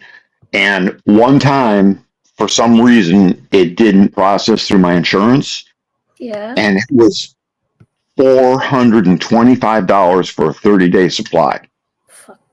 If I didn't have insurance. Now we're talking morphine. That drug has been around for 250 years. Grows in yeah, poppies. Right. Exactly. Yeah. It's just ubiquitous. And this is what they're doing to us. It really sickens me. Well, it's the capitalism. And there's a lot of good things about capitalism. I'm not knocking everything, but there's a lot of bad things. There's a lot of bad. Oof. But that's what I'm saying. And people don't realize even. People just don't. Same with the stinging nettle tincture, but they're saying that because it grows randomly, stinging nettles. I have to pay £30 for a half-litre bottle. Not that I'm complaining, but the price. Well, at least you guys have National Health Service. Yes. Well, and I know it has downfalls, but here in America, everything is just a hodgepodge of private health insurance. And then the biggest thing in this country is when you're young and, relatively healthy, you pay these premiums to these private insurance companies. Then when you're 65 and you're old and decrepit and most likely to get sick, it's the government's problem. Yeah. And we can't figure out that this is the biggest scam in favor of insurance companies ever invented. Yes. But all we have to do is all we do is call it socialism. Everybody goes, "Oh no, we can't have socialism." I know, it's so bad. I know. I find America. Well, I don't know what to make of it. I've never been there, so I don't know anything anyway. But I find it's so capitalistic because I'm a little commie with my soul. My little communist. I don't, Yeah, well, there's a lot of good things about communism, but if you come into this world without your consent, you'd better have health insurance because you don't know, what's going to happen to you. Your parents passed on a genetic bomb in most cases, and you don't know when that bomb's going to go off. Yes. So, yes. It should be a basic human right. Right. Yes, it should be. It should be. But we can't figure that out in this country.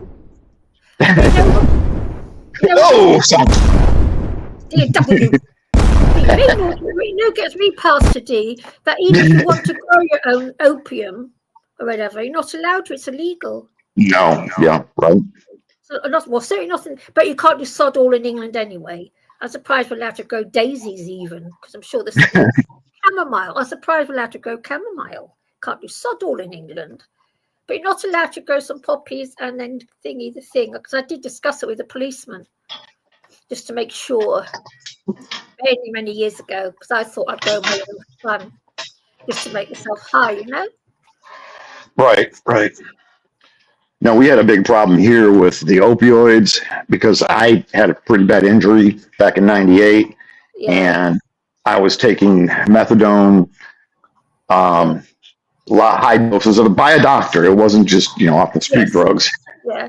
And then when Jeff Sessions and Donald Trump 1.0 got in office, they were concerned about all the white kids overdosing on opium.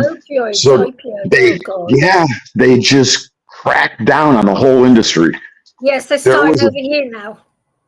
They're starting on me because I take codeine. There was a doctor that was in the network. I was in California, and he was seeing this 20-something kid and giving him pain medication, opioids. Yeah. The kid went home. Took because you have to go every month to see the doctor to get the refill. Yeah. He took it home, ground it up, put it in some alcohol, and swallowed the whole thing and killed himself. Yeah. They charged the doctor with assisted murder. Oh, Jesus wept. Yeah. Now, it didn't go through, but it ruined his career. Oh, he wasn't charged. Doctor. Yeah. It wasn't his fault. Poor doctor. Why don't you charge the goddamn gun manufacturers when someone blows their head off? It's the same thing. What a load of shit that really is. That is Isn't bad. it? That is really quite evil, actually. It really is. It's just send a message. Yeah. But you know what I also think with all this? They want to black market it. So we have to pay a ruddy fortune for it. That's what I think all this is about as well, this whole thing with the opioids.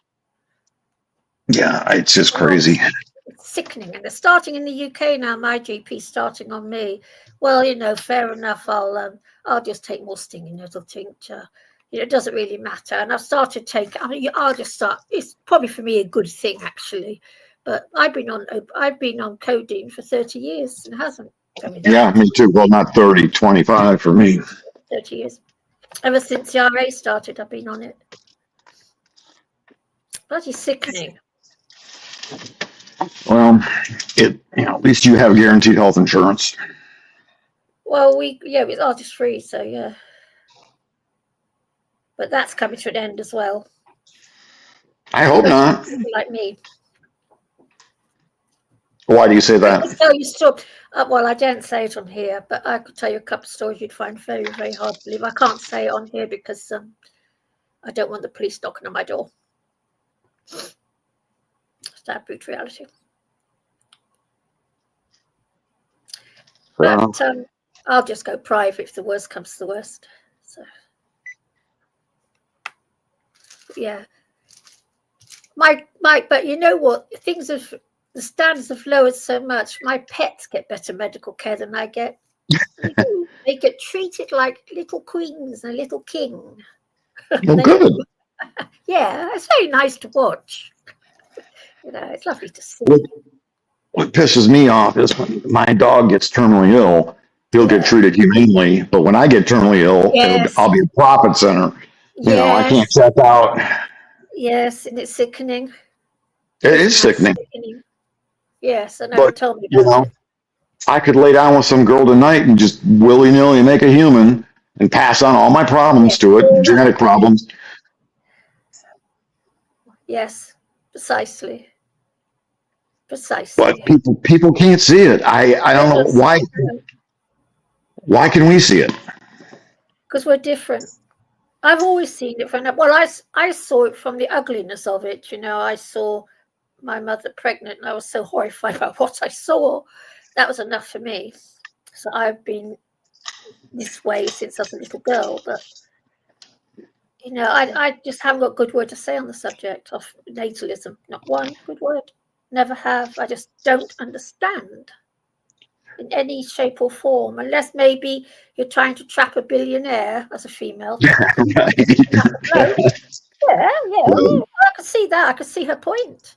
But I think if you're going to marry an ordinary guy, marry for love, I don't quite see the point. Talking. Well, especially now we have the statistics. We know that 45% of marriages end in divorce. Yes. Well, if you can't pick a life partner successfully, what makes you think you're qualified to make a life or 3 or 4 or 5? Yes, precisely. Yeah. Have you read Danny Shine's book? Yes. I love it. Which one? Thank you for not breeding, or Life an Indictment? Oh, hang on. No, Life an Expose. Why Sentence was a That's the one. Idea. Yeah, isn't it good? I think it's done a nice job on this because it's very easy to read. You can run through it in half an hour. Really quick, easy, and very, very to the point. Love it. Really nice book. Do you follow a guy named Amendum at all? I'm going to. I find him. I'm going to start following him, but I don't like him very much. I don't think. I must. He's calmed down. He's calmed down quite a bit. Yeah. Oh, right. But he's excellent. He's excellent.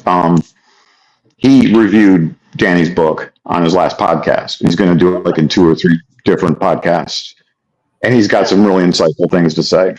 Oh, good. I'll go and have a listen because I love Danny's book. I tell you, it's up there with David Benatar. Very nice book and so easy to read. You could just read it on the tube. You don't have to think too much. It's very, very to the point. Very nice book. Good $5 well spent. It is $5 very well spent. No, it is. It's a $5 well spent. No, I did buy his book, Thank You for Not Breeding. That was one before. It was a little pamphlet. Oh, right. I'll have to get that just to help him with his money. Oh, yeah, it's a good book. I really like it. Even though they say it was mostly printed by AI, well, fair enough. He's got the brains to make AI print it for him, then good for him. Sure. Yeah, What's wrong with that? Yeah. Yeah, there's nothing wrong with that. No, I don't think there is. No, I don't. Yeah, I love what he has to say. Love it. It's a very, very nice little book. Really. But could you imagine being Danny with 3 kids? I know. I don't know. I wonder what it feels like. It's got to be awful. I mean, they've got to play him for everything he's got. Yeah, he doesn't look very happy, I must admit. I've never actually seen him, but I thought I was an old grump, but he's far worse than me. Do you watch him on his YouTube channels when he interviews people? Yeah, he looks very old and grumpy. Yeah, he does. He does. He looks old enough to be my dad. Yeah, it's certainly aged him. It has done. Well, he did have a neck cancer. Yes, I do know. Yeah. And he was hit by a car too. Sorry? He was hit by a car. Oh, I haven't been hit by a car yet. You want to put that on your list? Been hit by a car yet? Yeah, hit by a car. Let's see what else we can do. I was hit. You know what? This is the honest truth. Back when I was in my early 20s, I was hit by the mirror on a bus. You know, the mirror that sticks up. Yeah. That hit me. And I flew about 20 feet into the air. And I was thrown back on the pavement. But I'd had so much booze that I didn't even feel it. And I just walked away. Well, good for you. What? Yeah, I know. But yeah, I was knocked over by a bus. And I walked away as if nothing had happened. That's what alcohol can do for you. Yes. Apparently, if everything's relaxed, the body doesn't register as something weird. I've heard of people said the doctor said if you weren't on alcohol, you would have died because your body would have fought, an accident you had, Welcome to Finding Gnosis. I was completely. We are on a journey to find out what the fuck is going on in this crazy existence. Yeah. Step up and have your say by using the link that is pinned at the top of the YouTube live chat. We're getting. But people who were there couldn't believe it that could happen. I could just get up laughing, giggling, and carry on as if nothing had happened. Well, I guess that's a good thing. That's a good thing. Yes. But Pastor, to be honest, I'm here to see the bitter end.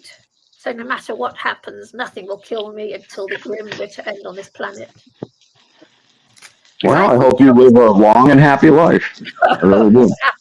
But I think I think the mark of the beast is very close. And I think would it be fun? Do you think we'll get raptured? Well, I won't be getting raptured, no. No, but you're a good Christian. You're a Bible-believing Christian. No, I don't know. I think I will, the rapture. But I understand about the rapture is those 12 tribes, they're all Jewish names, aren't they? The Bible, Revelation. Yes. Well, I'm not Jewish, so it doesn't include me. It does give 12 names of the tribes, doesn't it? It does. Yeah. Now I think I'm just here to. I think I will see the chipping start. I think I will see it. It's a horrible feeling I've got, and I've already decided what I'm going to do, and I'm just going to starve to death, I suppose. Because I won't be getting done. But I'm very scared. I'm terrified. Very scared indeed. It's not funny, actually. I try and make myself as cozy and snuggled up as I can and make the best of my life it is at the moment with my cats. And I'll just wait for the trend. Yeah, but I mean, your apartment and your cats are not rapture proof. I hate to tell you. They'll be fine. Before that all comes, I'll just take them to the vet and give them a nice, peaceful death. And Okay. yeah, that's what I'm going to do. I don't want them to suffer. They won't suffer. No. By that time, Little Nebutal for yourself. Little Nebutal for yourself.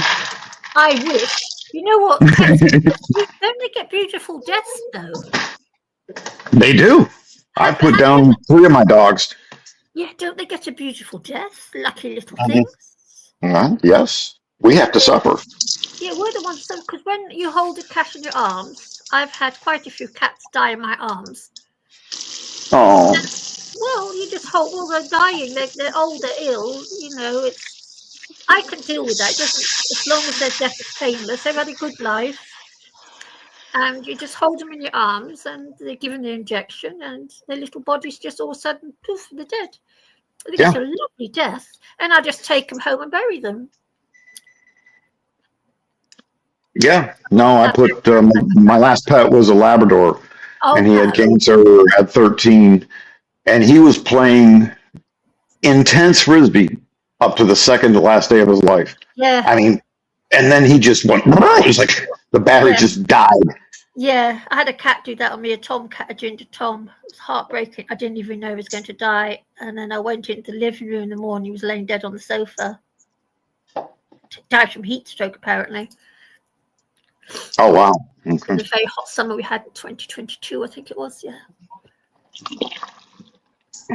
So, do you ever go out with like Lawrence Anton or Danny Shine that you're all in London? No, I barely go out anymore. I've gone from one mad extreme to another. Okay, so you're like a homebody. I'm a real homebody. I go out locally to, plot around locally, but I've gone from one. I used to be a real party animal till I hit 40, and all of a sudden the whole lot came to an end, and RA was there, and I became a totally different person. I don't drink, I don't smoke, I don't do anything, nothing. Celibate. Whole life changed. It was like, they say when your life begins at 40, that's the life I've got. Not for you. It doesn't matter. Are you happier now? That's the key thing. Well, was I happy in the city? I was happy, but I was a bit of a drinker and a smoker and a bit of a messer arounder. I was a bit of a wild child when I was young, and now I've gone to the other extreme.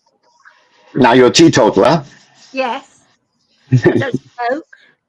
Don't do anything. You'll live longer. What? You'll live longer. What? I'm a lucky one. That may be a good thing, maybe a bad thing. I'm not sure. I have been told by doctors. It's funny because I joke about this with my doctor, and he says, well, you're going to be here for a long time yet. Apparently, I've got a heart to die for, apparently. Wow. So, yes, I have been told that. Yeah. I am very strong, actually. I do know it deep inside. Deep inside, I know it. But I don't like to think it too much because, but yeah. Do you want to be here forever? Well, no, I don't be here forever. No. But I think I'll be here I'll be here when the microchip hits the fan. I will be here. Okay. I believe that myself. Yeah, I believe it. I think you want to just the whole shit show go down, just kind of like boom. I think it's here to watch the whole lot come. Well, it won't go down. Those of us who don't go along with it, we're going to die on the streets of starvation or be killed. One of the two, aren't we? Well, true. You can't avoid it, even if you don't use it personally. Every service that you uses it. So yeah, you can't buy any food. Can't pay your rent. Screwed. No. Yeah. It's true. And I think it is going to happen. I'm nobody believes me, but it says it. Hey, I'm a pastor. I'm on your side. Yeah. But what I don't understand about Christians, because I discuss this a lot, and I've actually had Christians say to me, God will take care of it. But it's of yes, well, that's what he's doing. He's rapturing the good people, and he's leaving the shitheads to suffer for 7 years. I'm going to be here. I've got a horrible job. You're going to be a shithead too? Oh, no. I thought you were getting off. But I think I've got a funny feeling. I don't know why. I just have this feeling. Weird feeling about it. And it's always been Have you ever seen the series called Left Behind? It's big in the States. Yes. Well, I've heard of it. I think I saw a couple of episodes or something. Yeah. Yeah. It was big in the 90s, and it was invented to scare people. Yeah. Well, it doesn't scare me. Well, am I scared? I mean, the human race, every few years, we go through some sort of abomination, don't we? Don't we? Yes. We had the financial crisis, then COVID. Now we have wars. Yeah. Good. Like the Euphrates, it's already happening in the UK. The invasion has already started. Well, there's going to be what they call climate migrants because they can't live where they were born. Yes. There's no. And they're going to. Yeah, they're going to go to England, the United States, and Germany.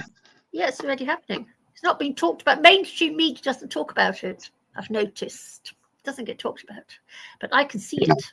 I live near a place called Canary Wharf, and it's been in the news recently because there's been a lot of trouble there.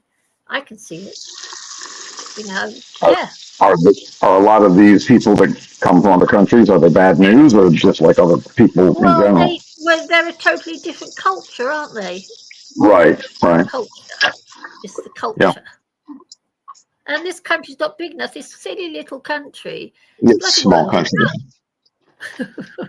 Yeah, and you're very Anglo-Saxon. You're very Anglo-Saxon and very homogenous. Yeah. And that's a problem we're having here, not so much with Muslims, but with people from South America and Mexico. Yes. Which I don't have any problem with them, but oh my God, Trump got into office because of his stance on immigration. Yeah, it's gone too far. It's not working anymore. It's all coming to a horrible end. Well, my relatives, so the story goes, came to this country through Ellis Island. You got on a boat, if you went from England or wherever you were from in Europe, and you went through Ellis Island, then you went through New York, and then you went to another state. The thing they're not doing for these Hispanic people along the border is there's no immigration processing in mass numbers. Yes, exactly. So you want to come here, that's fine, but you got to register, photo ID, fingerprint, address, so we know who you are. Then after a year or so, you can apply for citizenship. Yeah. But, we need these people because we're not having enough kids, thank God. Yes. Can't win. It's coming to a grim end. We've built a world that can't sustain itself. And I would say you're right. Yeah. I would say you're right. I don't know what the solution is, but I think there's going to be big trouble. Well, it does say it, so I'm only saying what I've read. I don't know why I'm like this, actually. When I was a teenager at school with the Bible, I was such a wild child at school. I was always hiding off and running away to smoke and mess about and things. Then an hour later, I was sitting there poring over the holy book. It's like I was the craziest teenager when I think about it. So did you repent? Did you repent? Did I repent? What, for being a wild child? Yes, for your sin. Why should I repent for being a wild child? I didn't harm anyone. Yes, you have to turn over. When you become a Christian, you become a new person in Christ. No, I have repented of how I behaved when I was young. So I don't see why I should. I didn't ask to be here. I didn't hurt anyone. Right.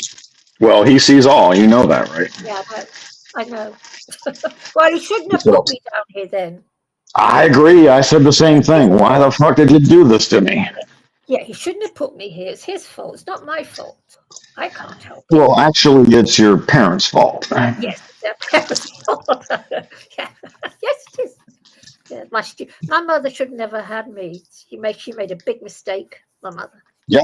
I asked my mom the same thing. Unfortunately, she was in dementia by the time I kind of came around to asking her. Yeah. But when I asked her, why did you have me? The look on her face, the scorn, and just I've never seen her look so put off and disgusted. That's interesting. Yeah. I never asked mine. But, you know, my mother was a bit of a bitch. She was a bit nasty to me and everything. And it's only in the past, since I've been coming here, I've finally forgiven. This show helped me to forgive because I sat spouting on here about it. Well, they don't know what they're doing. Huh? They don't know what they're doing. They think they're doing good. Yes. But still. So you can't really fault them because society says and the media says and religion says. So they think they're doing good. Yeah. Yes. I'm glad that I had the foresight. I'm so glad that I had that. Oh, God. I knew at 10 years old I would never do this to another person. Yeah. What right do I have to do that? Because I want a kid? There is a newcomer. There is a newcomer. There is a newcomer. There is a newcomer. There is a newcomer. There is a newcomer. There is a newcomer. There is a newcomer. Can you say that again? Is it a newcomer? There is a newcomer, someone going by the name of Dub. Dub, you're on the show. Excellent. How's everybody doing? Oh, nice. How are you? Dub, what would you like to add to the conversation? Well, I do think it's rather wrong just to go on the most recent dialogue you guys are having to ask your parents why they had you. I mean, why not? Why is it wrong? No, it just seems it seems kind of wrong. It's almost like you're blaming them for not taking care of you. No. What's the reason behind creating this experiment? That would be a question to ask God, though, basically, right? Because well, either God way, doesn't answer all the time. Yeah. Yeah, I guess why is it an unfair question to ask? I don't know. I got this sense of like blame that all of your problems are put onto your parent at that point. Like there's a song that was made about it. Mike and the Mechanics. Everyone blames their parents. Basically, it's Mike and the Mechanics. It's one of their. Well, who else are we to blame? Well, that's what I'm saying. It's like almost like a question you should be asking God instead of, you know what I mean, taking it out of your parents in a way. You would have to believe in God to ask God. You would necessarily. Oh, there's the life abolitionist that I love so much. Right, you would. Dub, you raised an interesting point, though. These people are complaining about being here, and they say the chain of causation for it all, as in the point that they should point to for blame is their parents. But you don't think that's fair, Dub. Can you explain why that is, Dub? Because it's understanding that your parents. Is somebody doing the dishes right now, or? Oh, sorry. Go ahead. Sorry. No, my fault. Bad. But, so basically, it's an understanding that your parents are only human, and maybe they didn't teach you everything because you have your own experiences in life, and so you are basically thinking that they're going to be a mind reader on your own life, and they should have taught you things better or something to that effect. Do you understand kind of where I'm going? No, that's not what we think. We don't care what they taught us. We didn't choose to be here. Even if they were the perfect parents, we didn't ask for this. Right. Well, I mean, so it would be, it's so as to say that, let's say that there was 1 billion sperm that came out when your parents were having you. The only way that you were actually able to get in the egg, if that truly the science is correct on this, then it is a doing of God. So it shifts the blame from the parent to God, basically. Okay, well, let me ask you this question. I'm gay. I've never had sex with a woman. Where are my children? If God is making these people exist, how come I don't have any children? Because it's not physically possible if you're gay. So it's a choice. They chose to be heterosexual. They chose that. They know that if a man has sex with a woman without protection, that's going to lead to a baby. So it is intentional, or at least it's reckless. Wow. Okay. You're kind of going. It's a big leap that you're trying to make there, and I haven't quite processed it yet. But I think that number one, to try to address a certain point is the belief that you're actually choosing to be gay. I don't know that that's necessarily true. I'm choosing to abstain from having sex with women. I don't find women attractive, but they chose to have unprotected sex with a person of the opposite sex, knowing that would lead to procreation. So, but you are making a choice, though, right? I mean, in theory, just for the sake of argument, if that's going to speed up this, I don't think it's a choice, but just for the sake of argument, we can say I'm making a choice. Okay. Oh, yeah, it's good. But even still, like, there was thousands of sperm. There was thousands of sperm, and you made it. So then what I'm saying is that there are many gay people who do procreate because they're trying to conform to society's expectations. So it is possible that I still could have children, even though I'm gay, because my parents and everybody else wanted me to have children. Well, that would be, it's still your choice either way. I kind of don't know how to respond to what you're saying, because it's not really it's a choice of the parents. Kind of conclusion. Well, that's what I wanted to acknowledge, because you're saying that it's God. It's not God. It's the parent's choice, and the person who's brought into existence has to suffer the consequences of their parents' choice. Well, so you don't. So, but all you're saying is basically a postulate that you don't believe in God. Just like the other person before was saying, in order to believe that you would be asking God instead of your parents, you would have to have a belief in God. If you erase that belief in God, then now you can't ask the parents because there's no God for you. No, but even if you believe in God, you still would have to accept that you decided to have sex and create a baby. It's not God that did it. Okay, but then if you could think of it in a certain kind of way, which is kind of out there, but you were going to be born regardless. No, I don't believe in that. I would need evidence for that. Okay, interesting. I mean, so I don't even know how to like put this into words, but you were going to be born regardless because it was God's will that you get a chance to be born and experience this world. What proof do you have for that? That's just something that I believe. Because you believe in the soul contract mythology. I'm not sure what that is, but that we chose our parents, we chose to be here. Like before we were born, we asked for all of this. This was some lesson that we're supposed to experience. It's for our benefit. Well, so let me ask you this then. Why do you think we're here anyways? There is no reason for us to be here other than the fact that we're here to be extracted from, because our parents and society wants life slaves to benefit from. Basically, they can't survive without us. They have their own needs, and so they enslaved us so that they could extract from us. It's completely self-serving. If I may interject, Dub, I know you're new here, but life abolitionism believes we are all slaves. That's his belief. I mean, look. Dub, can I ask a question? I have sympathy. 1 second, Pastor. Okay, I'm sorry. Because I don't know if I believe in free will, but I don't hold the same disdain for parents that life abolitionism does. But anyway, Dub, just so you're up to date, he believes. Okay, let me ask you a question. Are basically slave masters who bring people in here for selfish reasons. What do you think of that, Dub? Pastor, let Dub speak, and then you interject. I know what his question is going to be. It's the same question they always ask. Go ahead. So which one, D or Doug?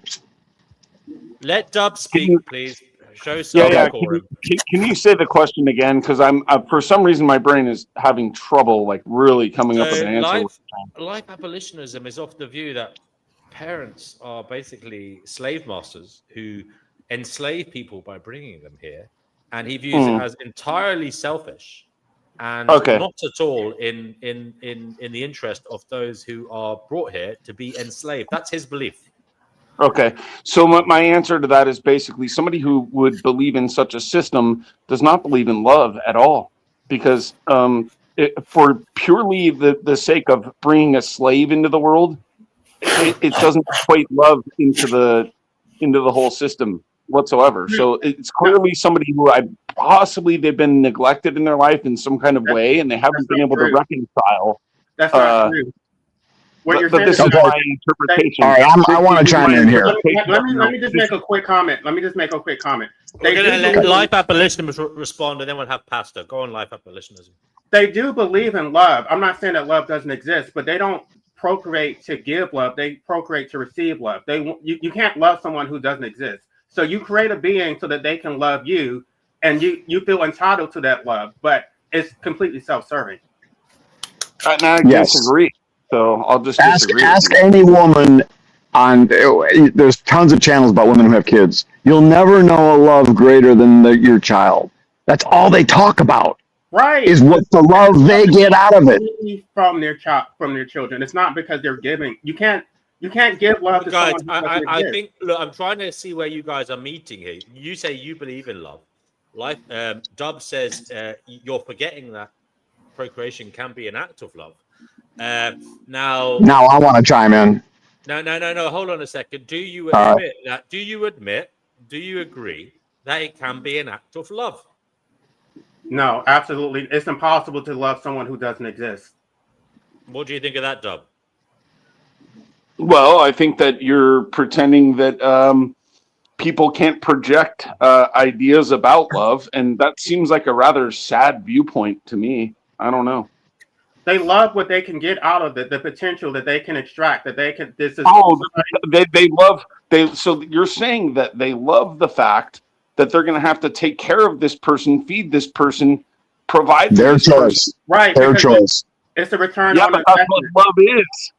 You're looking for a return on their investment. They want someone who they can invest in, so they can grow up and actually be productive to give their life meaning. So what you're kind of you're neglecting to see is that is what love is. And if you think about it in terms of like a Christian perspective, Jesus came in order to show that love, and those who believe receive that love. Now, you see, that's where you're kind of like taking the love portion completely out of the equation, and it's suiting your own benefit because you didn't really like the way your life went.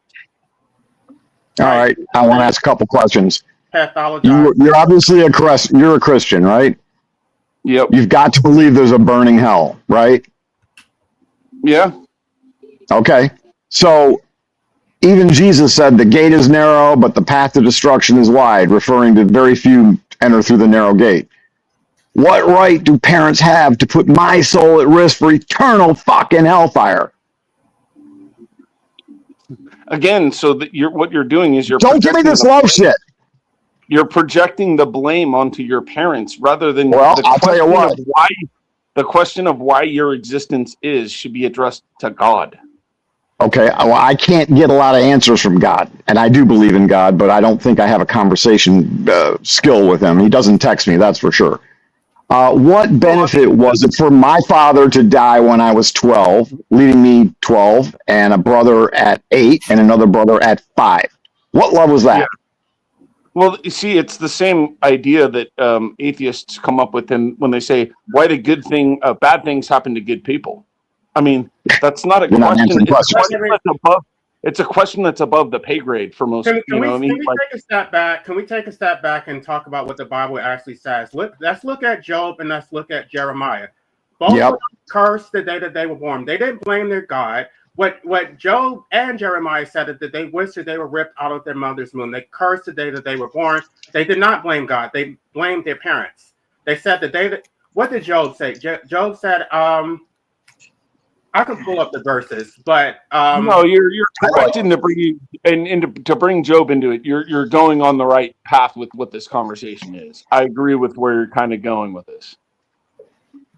Right. So why would you have to blame God when you can blame the person that actually created you? Like. Well, see, but the point. Okay, so what? Let me just make a quick statement. It says in Psalms that you are God. So we're created in God's image. We're not like the capital G gods. I mean, I'm not a traditional Christian, by the way, but we're co-creators. We're not. It's not like God just created the world and He's still creating. No, He created us, and then we're the ones who we're the progenitors of the world. So we're co-creators, and so you actually did create your children. It's not like God created Adam and Eve. If you actually believe that allegory. but you did create your children. Get Lucy's poop. You're not a slave. You are a little g God. I mean, you are a slave, but in a different context. So, for you to allude to Job, and if you read that whole, however many 40 chapters in there, it's telling a story of an antagonist who attacks Job and is allowed to attack Job, and takes away his entire family. Then he gets together with his group of people talking about how miserable life is. And it's the youngest one who is somebody making popcorn. Nope. Oh, okay.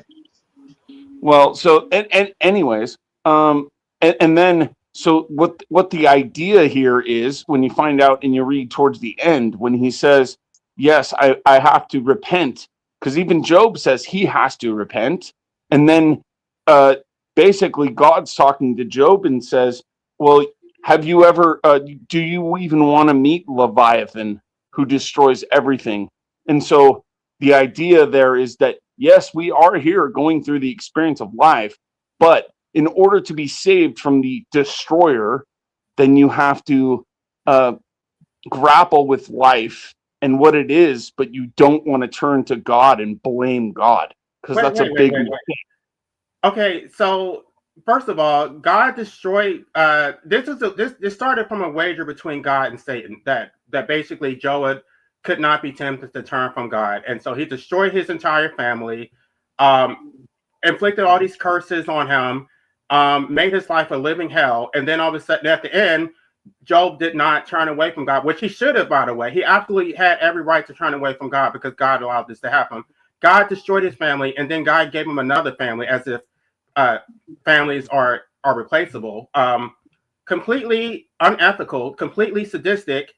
Who would follow a monster like that? Like, I don't believe in that story literally, but it's allegorical. Even if you were to accept the allegorical message it's trying to send, you would necessarily have to believe that God is evil and sadistic. No, that's not the case. Again, you said it yourself when you said it's basically there's a wager going on between God and Satan, and therefore everyone, it's almost like an emptying of creation to earth to find out what choices and free will do you want to have. God doesn't want people who are going to serve him and at the same time lower their head and go, I hate this.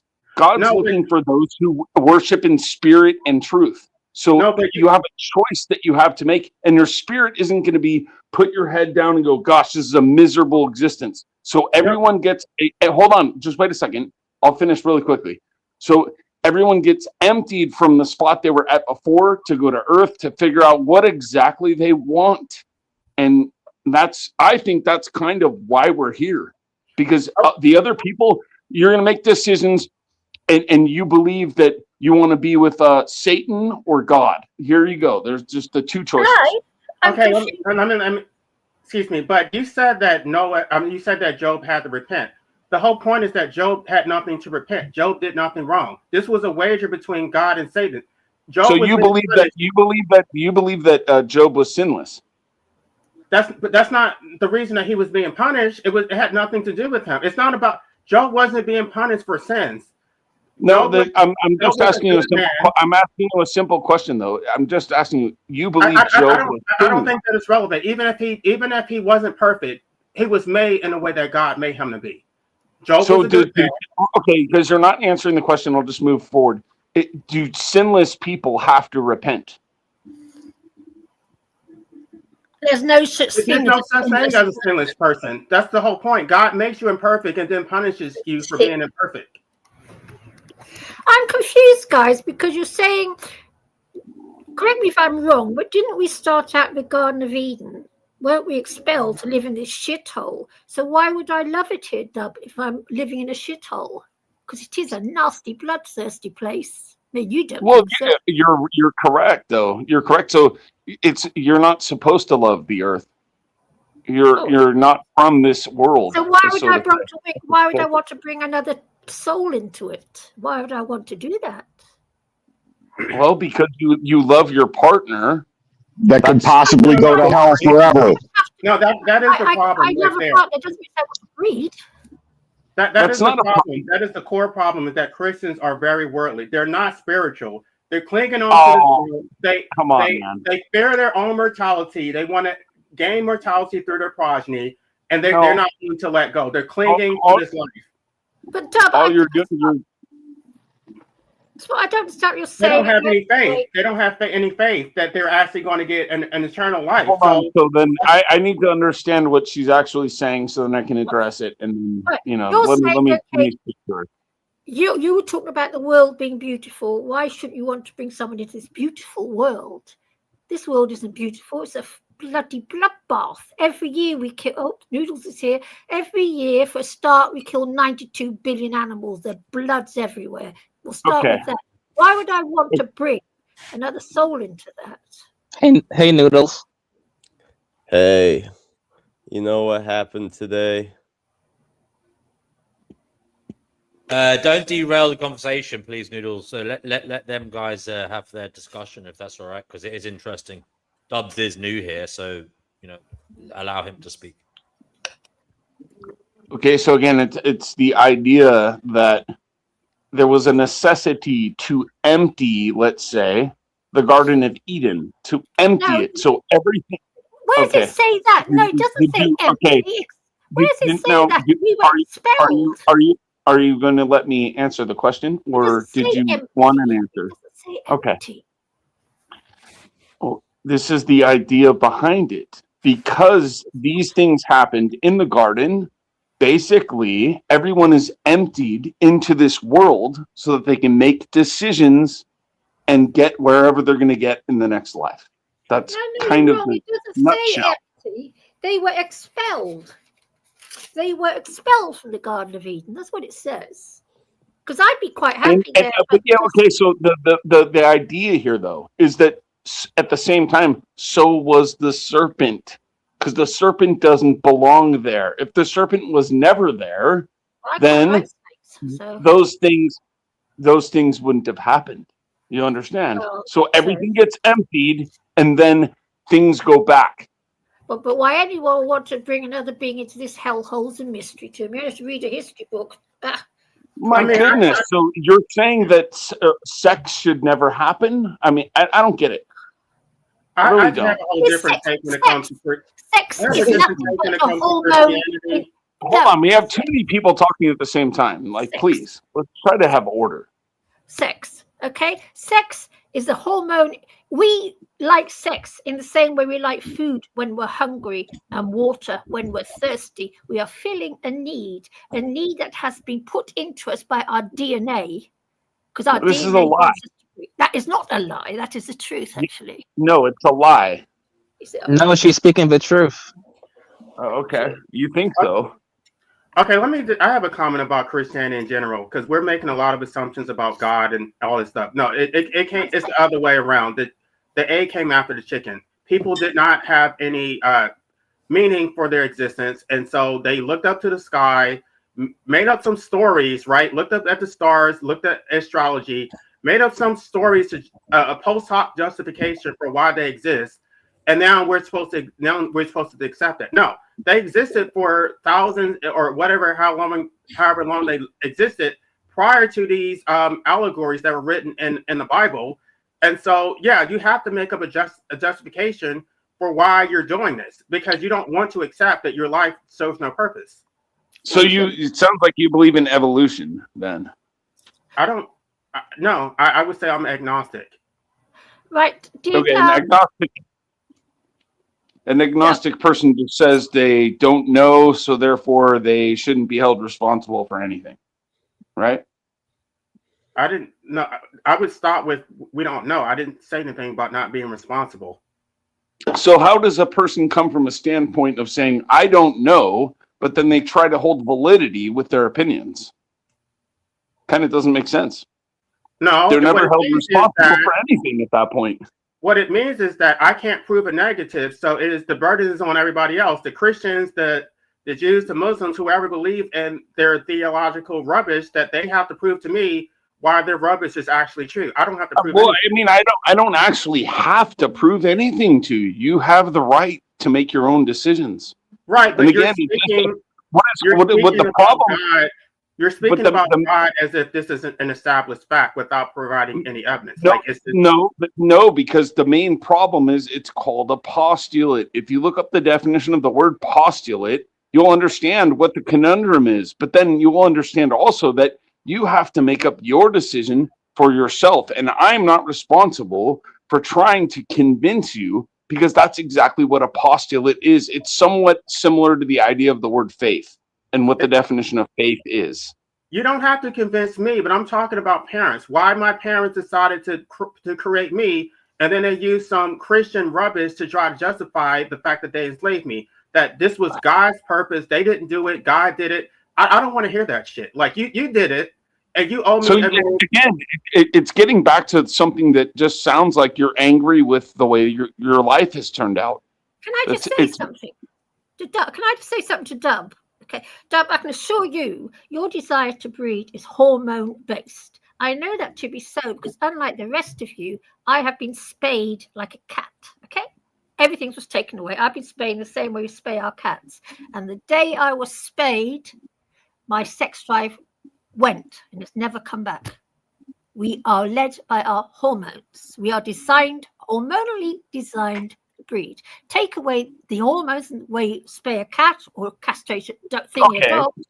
So then how is it that people can say that they choose to be celibate unless they actually want to get married because they actually love that person? So what you can choose to be celibate? Well, of course you can choose. The same you can choose to go on a diet and not eat. Okay, so it's kind of, I'm trying to attack your argument that it's purely hormones is the reason why you choose to reproduce. But I just told you that that's not the case. If somebody chooses to, no, it's not, because if somebody chooses to be celibate and then wait for the person that they actually love, then they have children with that person. Then it was love was the reason. Yeah, I suspect while they're in that state, it's not love. See, again, you're just eliminating the word love. Purely hormone, right? You take a cat, okay? You castrate, you spay a cat. She never ever wants to go out for sex ever again. From being a sex mad kitten, she becomes totally celibate. The same. It's all hormone. I know. So whoa. Let's dissect this. Let's dissect this because you're describing a process that is actually unnatural. There's no way a cat should have their innards taken out of them. Why not? Other than a human who decided they wanted to mess with that cat's life. There is a newcomer. There is a newcomer. There is a newcomer. Sorry, guys, there is a newcomer. We have the Mind on the show. The Mind, would you like to introduce yourself? Oh yes, I am the Mind. I was asked to come here before by one of your subscribers, I guess, or viewers. So I do like to, have intellectual talks as much as possible. I did hear somebody talking about the whole hormone thing, and I wanted to jump in and maybe give my 2 cents. Yes, because I think she is right about what she said, that everything is kind of, when it comes to our sex life, it's basically run by our hormones. And I think just because she agrees with you on the whole abstinent thing doesn't mean you're correct about what you're saying, because I agree with you. People could be abstinent and they could choose celibacy. Then so you're agreeing with me, but then what's your point on that? It makes what I'm saying incorrect. Yeah. Those people masturbate. How do you suppose you thought of that yet? Those people masturbate. So you're saying that people that are celibate. But okay. Hold on. So masturbation does not lead to procreation. So what we're talking about is procreation. We're talking about procreation, though. No, we're talking about getting rid of the sex drive. We are talking about beating the sex drive, right? Right, but you've done an unnatural. Oh my gosh. Okay, I'll wait until you're finished, and then somebody else. No, at the end of the day, I can assure you, if a woman has all her hormonal ovaries, hormones, and everything else removed, her sex drive dies instantly. That's not natural. That's not natural to do that. You went to a doctor to have them. Okay, but it is natural. Wait, I want to say it's not natural for your hormones. Yeah, I want to jump in here. It's not natural for that to happen, like you being spared, but it is natural in what she's saying. It's natural for your hormones to directly dictate your sex drive. That's natural. Thank you, Jay. That's what I was trying to say. It doesn't matter. So we're trying to compare apples and oranges. That's the point. We are designed to breed. And also, Dub, just because something is unnatural, that doesn't make it wrong. By the way, just because something is natural doesn't make it right either. You know, wait a second. So, what is natural or not natural isn't a representation of what is right or wrong. Cougar RP does not start in our brains. Wow. Okay. So I know this better than any of you lot on here now, because I'm the only one that's been castrated, spayed, call it what you like. I'm the only one here. Okay. I'm the only one that knows about this, because none of you can, by definition, because you haven't experienced it. Yeah, you sound kind of triggered on this, to be honest. No, I can assure you, if I fancy a guy, okay, and when I was young, I had my op when I was 40, just after I turned 40. If I fancy a guy, there was no sex drive there, it's gone. It's been obliterated. Also, on the subject of hormones, our hormones affect our brains. I know that one because I'm a female who used to have hormones affecting her brain. So Cougar's wrong too. The problem is it's not. Oh my goodness. No, because you're bugging me with this, because I can assure you, when you have we are designed to breed. It's hormonal. I can assure you, it's both hormonal in the brain and hormonal in the body, and I know so because I've been through it. So I know exactly how it feels. So here's the thing: is you would have to address the issue of celibacy again, and the idea that someone is just hold on, and the reasons why people actually do get together, because sometimes it's monetarily, so that's not hormonal. That is a intellectual decision. Yes, I know that. Yes, I do know that. Okay, so that's not hormonal, though. Yeah, but wait. No, but just because what you're saying is true. Wait, I want to jump in real quick. Just because what you're saying. Right, Dub. Okay, I've got no sex drive. Dub, I've got no sex drive. That's unfortunate. Say a billionaire. That's unfortunate. Dub, if a billionaire were to say to me, if you have sex with me, I'll give you $1 million, I would do it, even though I'm designed to not have sex anymore. I was so that's not hormonal, though. That's not hormonal. No, exactly. So you can still have sex for other reasons, like ensnaring a man. A woman has sex with millionaires to get their money.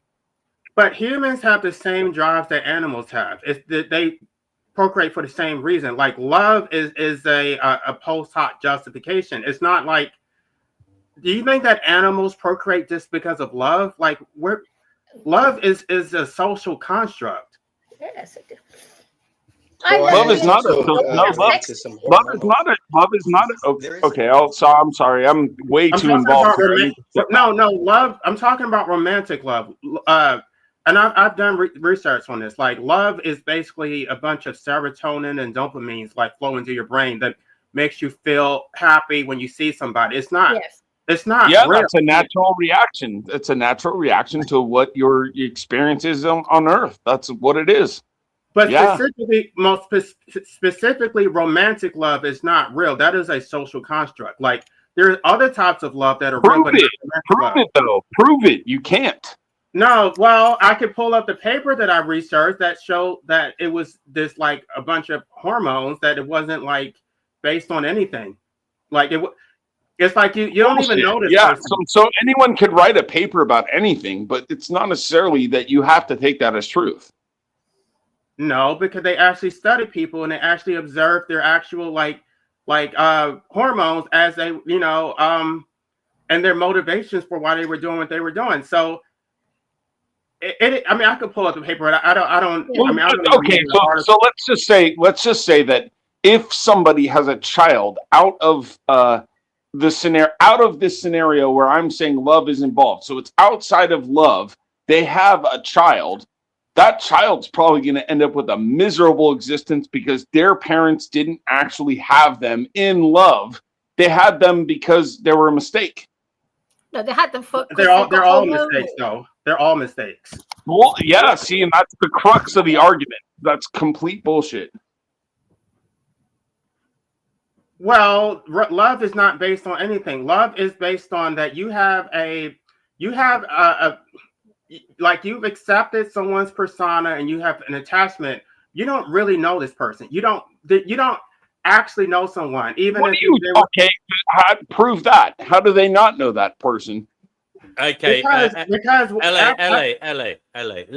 Let Dub give his definition of love, because he clearly believes in it and he's entitled to have his beliefs. He's entitled to have them expressed here on this show. So, Dub, what do you think love is? Sure. I think that love is the people that you do understand. Maybe not fully, however, the people that you do experience love with are trying the best they can not to completely screw you over with your life. So we'll just put it that way, because it's simply it allows for people to make mistakes.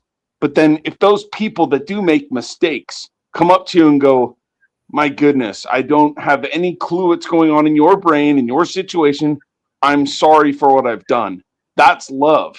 So it doesn't it doesn't have to account for people being absolutely perfect, but it allows for people to go, I am imperfect. I'm sorry if I'm your dad or mom and I didn't raise you perfectly, but I'm sorry for that.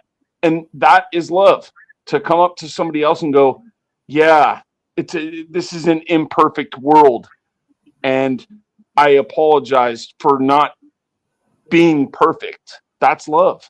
That's not what I meant. What I was talking about is how people they feel love when things are going great, but it's through adversity when things go bad where they actually show their true character. When they're having financial, but you're kind of shifting the goalpost here, though. You're shifting the goalpost. No, because that's when they actually show their true character. So you didn't know that person when things were good, but now that somebody lost your job or things are going, that's when they show their true character. Now they're cheating. Now they don't get along, and that is the true self. No, because so now you're limiting the scenario to certain just happenings in life. So now you know their true character because they lost their job. No, it's something else is going on there. I guarantee you.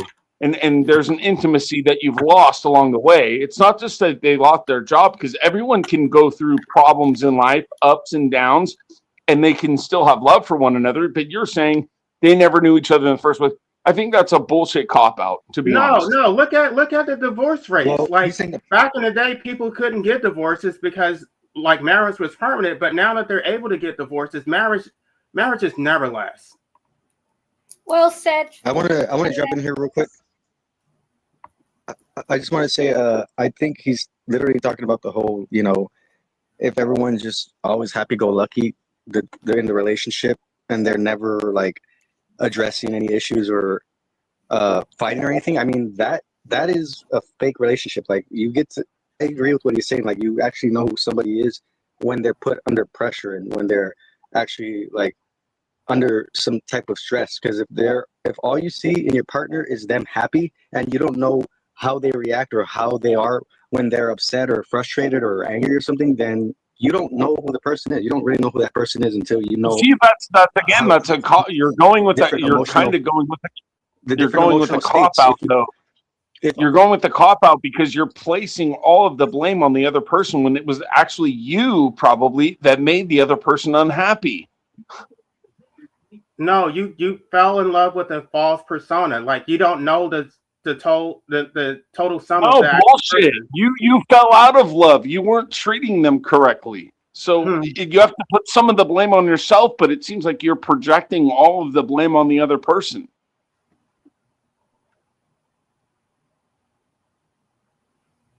Okay, wait. We're talking about a hypothetical scenario here, right? Like, because it seems like you're talking about some real stuff that's going on in real life, or are you talking about a hypothetical? No.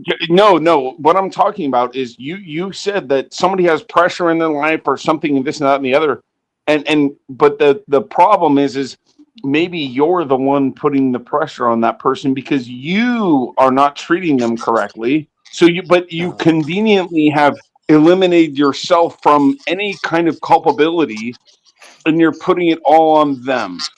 That's So not really what happens, though. Most of the times, they do blame themselves. They do think that they can fix it. They can just love the person to Yeah, to correct yeah, themselves. that's And true. the problem is that they started out with a flawed premise that they could complete someone. Like, this person is going to complete me. This is going to be my other half. That is completely unrealistic. I don't believe in monogamy in the first place. I don't accept that definition either. I don't think that somebody should be looking for someone else to complete them. They're just looking for somebody else who is going to live a harmonious life with them together. Harmony, the harmonious aspect is what you're not seeing, because you don't see that love is harmony. So you're completely eliminating love again from the entire conversation. Okay, let me ask you this. In modern society, how rare is it that you would see a marriage go beyond like 20 years? Like, it's extremely rare. Like, people don't stay What does together. that say about society? It hasn't always been What this does it way. say about love? That people only stay together in the past. People only stay together in the past because they didn't have a choice. Yes. Women had to stay with men because of their financial security. So feminists created a problem, it sounds like. No. You don't understand. They were miserable back then, and now that they have the freedom to leave, they actually do leave. So they could remain miserable. So if a woman went into the workforce and made a ton of money, why is it that I hear that there's a ton of YouTube videos out there? They're basically saying the women admit that they made a mistake. Maybe they should have stayed in the kitchen if that was such a bad thing. I mean, and who wants to stay in the kitchen? Oh gosh, I'd stay in the kitchen. I'll sign up for that job. I'm a chef. No problem. Do it then. No, because No a lot problem. of them. No problem. Because a lot of them You're acting like it's such a. You're acting like that's living hell. Because a lot of them regret. Let me just explain. So a lot of them regret the fact that they missed out on like their children's early younger years. Like, they were working, they missed certain things. But in this economy, it's like you have to have a 2-parent income. Yeah. Like, you can't just have one parent. You can't survive on a 1-parent income. Exactly, life. All right. So why did that happen? I don't think that it's relevant, but maybe you can tell us why it happened. Yeah, sure. The more people that you have in trying to compete for the workforce, the lower the wages are. Right, overpopulation, which is another. It's not overpopulation at all. The population growth is always going to be the same. No, hold on. Wait a second. Just wait a second. If you have men are the only ones competing for the workforce, the women are staying at home. Now, if the women want to go get a job, you have effectively doubled the workforce. Therefore, it's a cost. What is it? It's supply and demand. Well, you just doubled the demand. So now guess what? The price goes down. Everyone's wages get cut. Yes. And that's the way it is. That's what we're actually living through right now. That's even more reason not to have any more children, because that's what they're being born into. An oversupply of labor leads to depressed wages, but it's not just because women are in the workforce. It's also because of mass migration, because of population. That's a recent phenomenon, though. That's a recent phenomenon. That is a recent phenomenon. But the point remains that if there were fewer people competing in the workforce, wages would actually increase. But so you can say that women in the workforce is one factor, but it's not the only factor. It's definitely not. It's still overpopulation. Definitely not. Yet you make a point that I can agree with, but then but I do think that the majority of the low wage problem is because women introduce themselves into the workforce, which is fine. It's not like I'm against that, but it did double the amount of people willing to work. So it's going to push those wages down, which you've already agreed to as well. So, I mean, But it's fine. I don't think that they necessarily wanted to work. A lot of them felt that they had to, like, because they were divorcing their husbands. Like, they didn't want to. They didn't want to live. Yeah, Like because okay, so that's a different.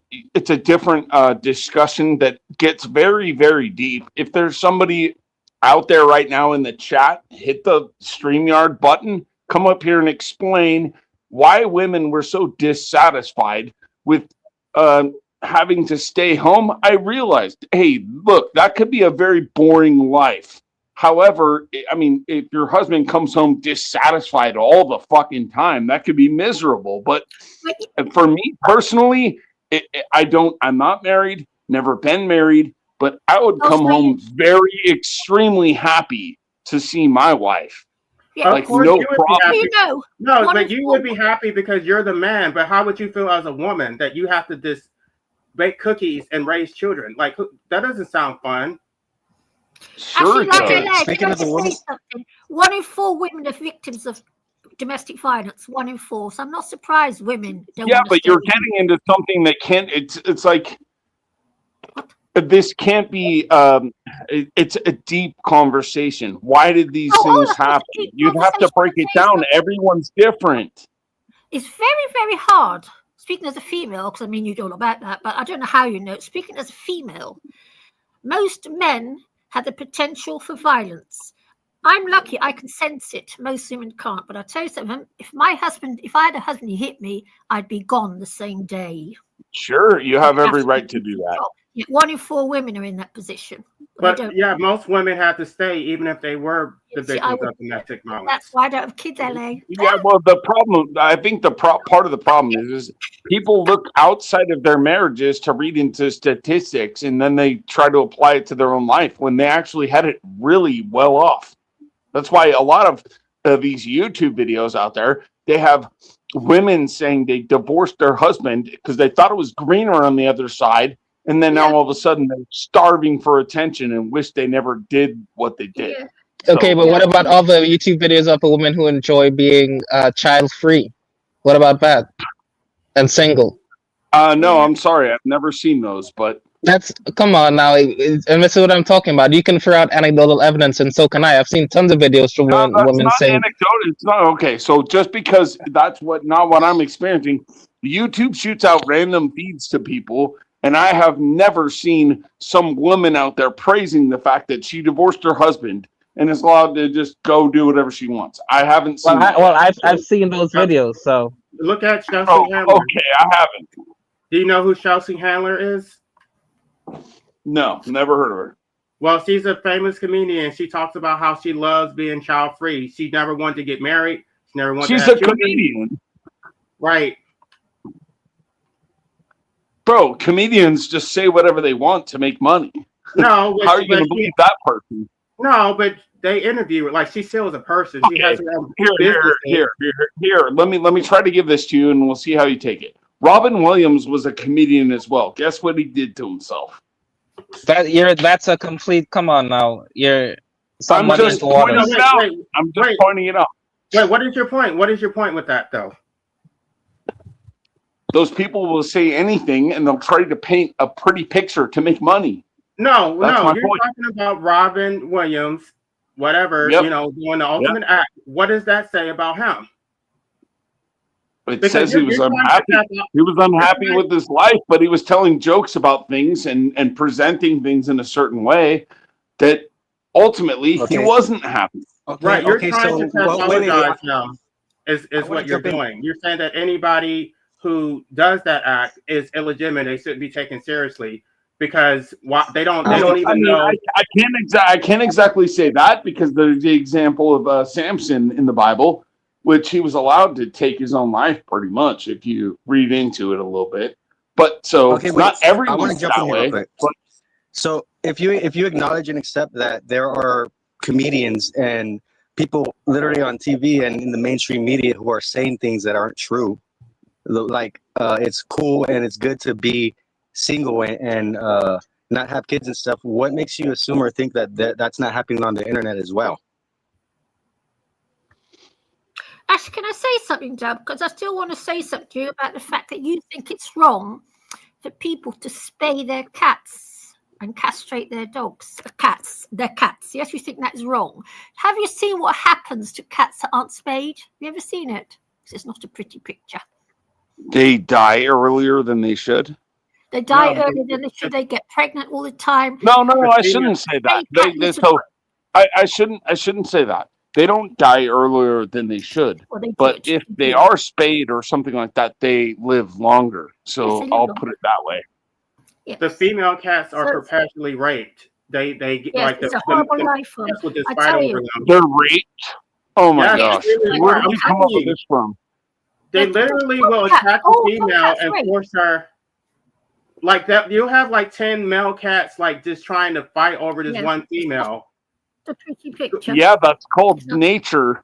What's your problem? I don't get it. Can I just say something, Dub? Speaking as a woman who has been spayed, it's the best thing that ever happened to me because I was freed from. Because I can assure you, once your hormonal activity stops, the whole lot stops, and it's like you don't have to worry about it ever again. No, so my opinion on that is basically you decided you want to try to be a male and not have these hormones that you were God given hormones. I don't want to be a male, you stupid. My stupid goodness, man.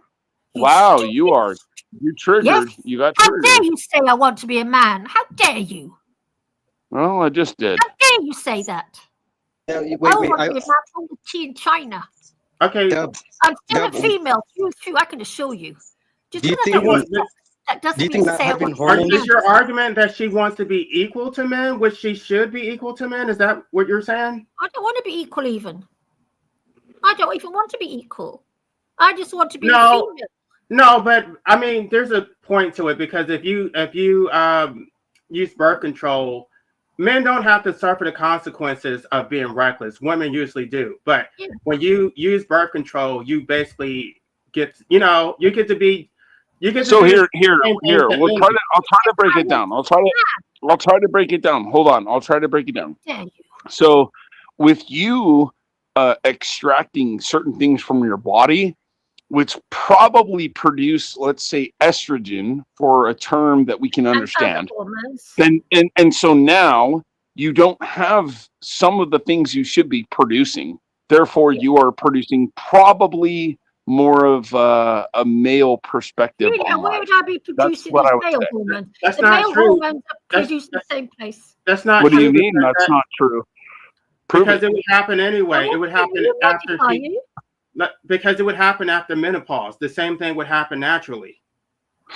No, because you still have those parts in there. They're still in there. The hormones wouldn't be there. The hormones. Hold on. Wait a second. Wait a second. If you had something unnaturally removed, can we not probably assume that just because you go through what's called menopause, there aren't still things operating that would allow you to produce an estrogen type effect? No, women lose their estrogen. Like it drops dramatically after menopause. Yeah, but if you don't have those pieces, oh my gosh, just hold on. It would happen naturally anyway. Why are we talking about the menopause when I'm talking about the operation itself? Okay? Because I'm saying that everything's removed. Because I'm saying that menopause would effectively decrease your hormones anyway. Like the same thing would happen naturally. We're talking about being spayed. No, it wouldn't. No, it wouldn't, because menopause just means that you just basically lost your ability to have kids. That's what that means. Now, wait a second. My goodness. Okay, so if you had them unnaturally removed, now whatever was operating is no longer there. So even women who have menopause, they still have their parts in there because they didn't get them removed. I didn't say that. I'm talking about the estrogen. That's what I'm talking about. After menopause, their estrogen level drops. Okay. So so here's the problem. If you don't have it removed and you go through menopause, then could it be that there is still something operating in there, almost like an appendix, right? That it's something so unnoticeable that scientists can't even define it. But you removed the entire thing unnaturally, and now the menopause woman still has something going on in there that makes her have her characteristics as a woman, but the unnatural person who removed things now doesn't have the ability to create those whatever hormones that make her a woman. So there's what the argument is. Our identity is inside our brains, just like bullshit. Bullshit. Oh, really? When I was a little girl, I knew I was a little girl. I knew that from my earliest days. Right? Okay. Now I knew I was a girl. I knew I wasn't a little boy. It's in our. So you can naff off with all this, because I tell you something. You're talking shit. Okay. So my question would. Okay. So this is posed to the homosexual that was on the panel, if he's still there. Now she knew she was a little girl, and she knew she was a little girl, and you can address her. I knew I was a girl. I knew I was a little girl when I was a little girl before hormones shooting. The hormone doesn't start till you're 12, and I remember it very well. And I knew our genders in our brain. And I'll disagree with you there. I think they start when you're actually born. They just build up. Really? Yeah. Are you a doctor? It doesn't matter. So you accept everything science says. How did the COVID shot turn out for everyone? I didn't have one. Wait, we can't really save don't really save a C word. Just save a pandemic or something. Sure, but you get what I'm saying. So you believe in science the whole way. So now you'd have to answer to the C. What's he talking about? What do you mean? I'm just saying, what are you talking about? What's COVID got to do with this? It's the scientific explanation of things so that people can understand. Now, if you have COVID unnaturally, oh my gosh! Wait a second. Chickpea, don't say the C word. Just say the virus or something, because if we use that word or whatever, the video might get taken down. So the stream, I mean.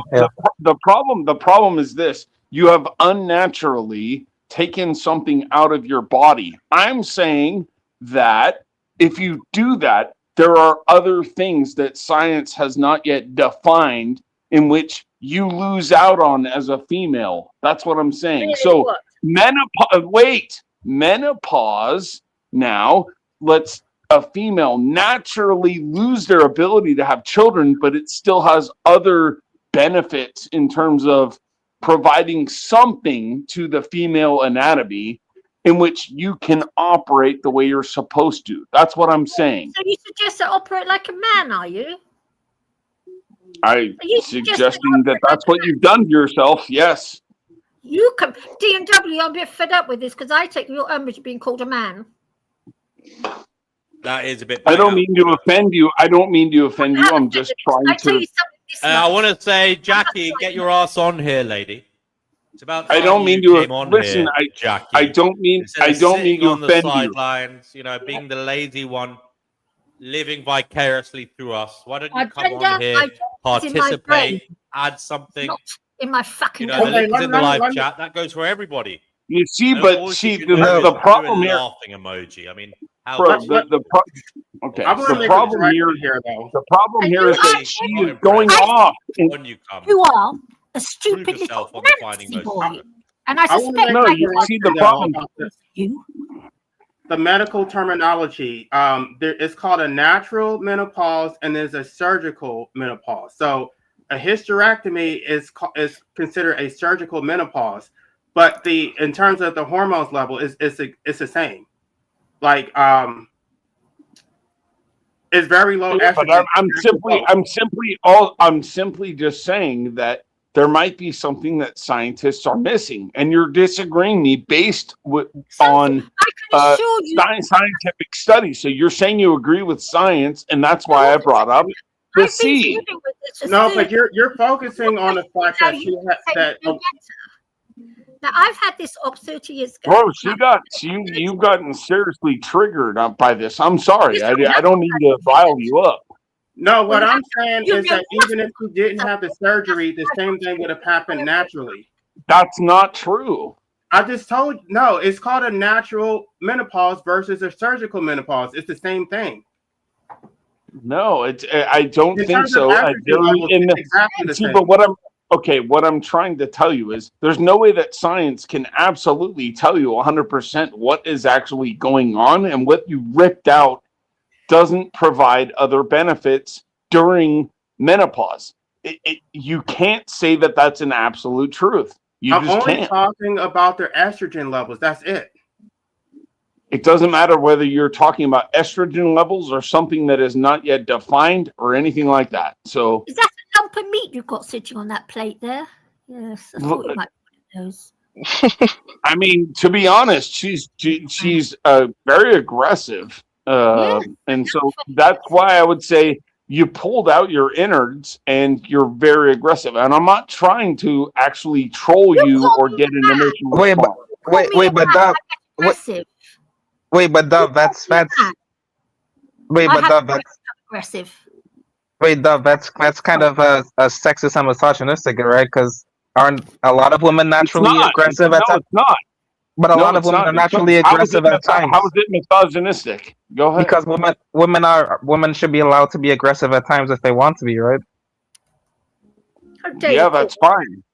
You're right. So when we're not a man. Like I feel like we tend to shoehorn these different traits onto each gender, and so wait a sec. Let me just finish, right? And so we tend to think, right, that it's only okay for men to be aggressive, but if a woman is aggressive, it's wrong. When it's totally fine for women to act.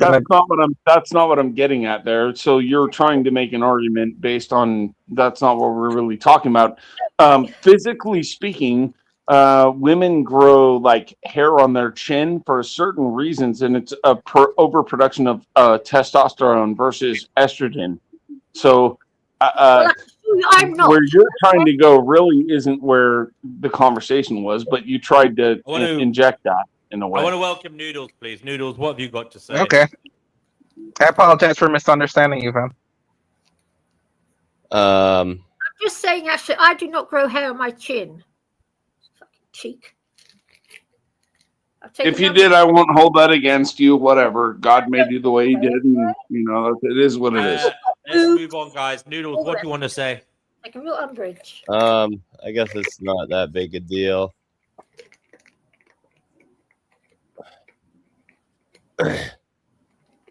So it's not that big a deal, but then you create a massive dramatic pause, which creates a cliffhanger. Which, I mean, come on, bro. Yeah, oh dear, that's not allowed. And that is Noodles, what are you biting your tongue for? Come on, tell us what's going on. I'm sick. Uh-oh. Not again. Not again. It's the same sickness. It's only been a few days. I know. What I mean by not again is you've come on to tell us you're sick. And you're still sick. That's what I meant. Not again.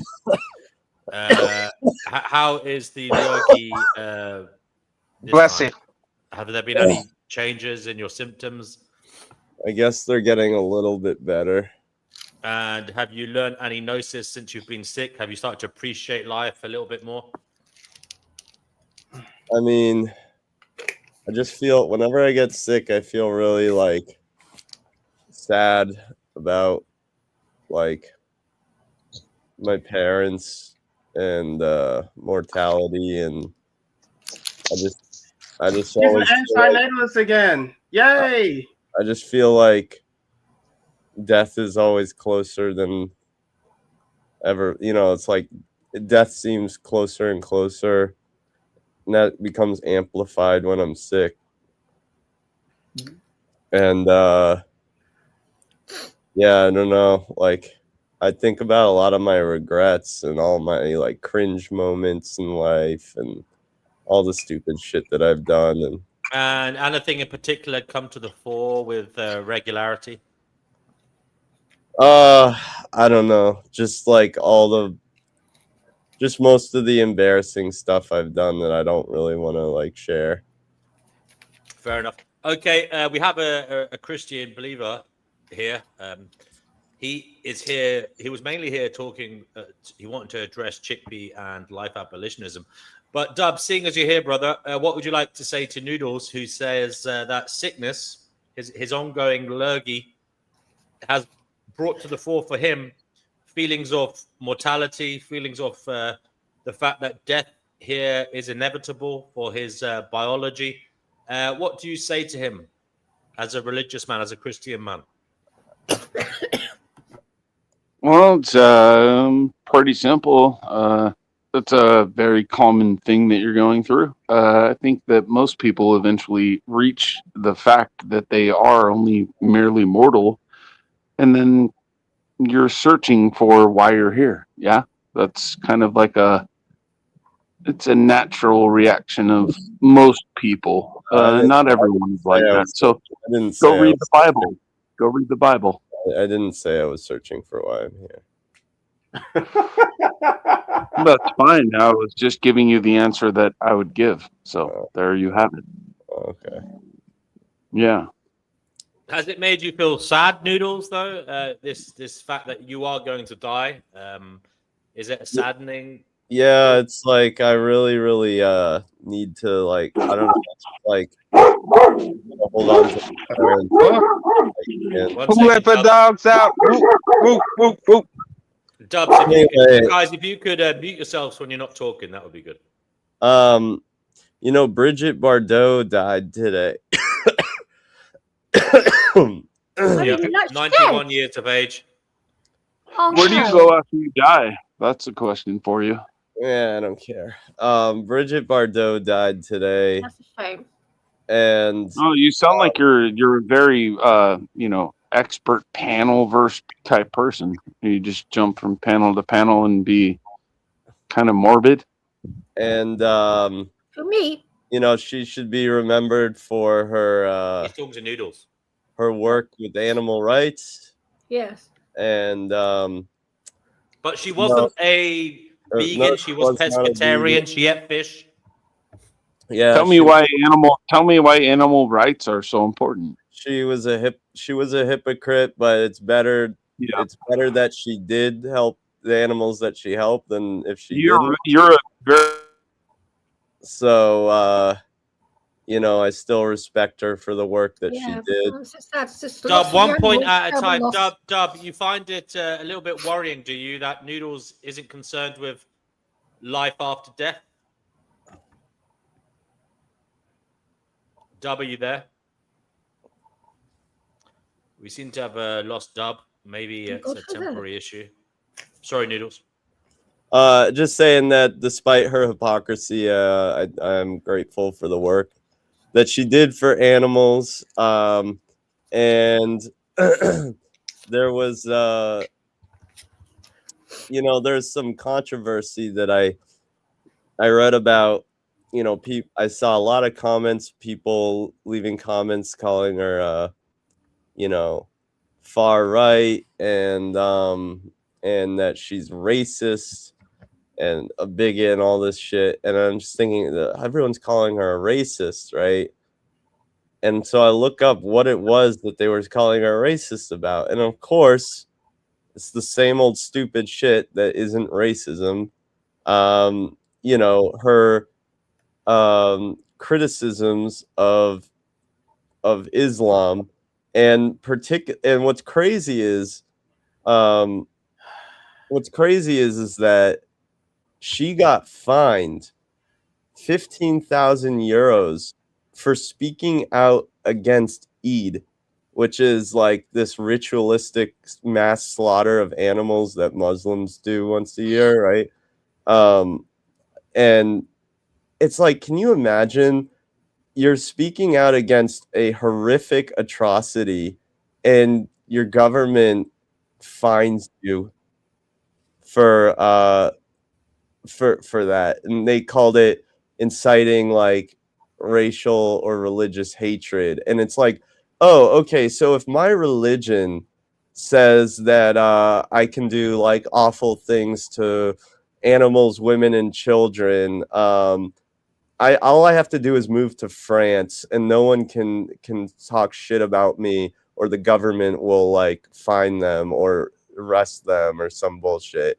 Like, what a fucking beta cucked shit ass government that is. You've been to France lately?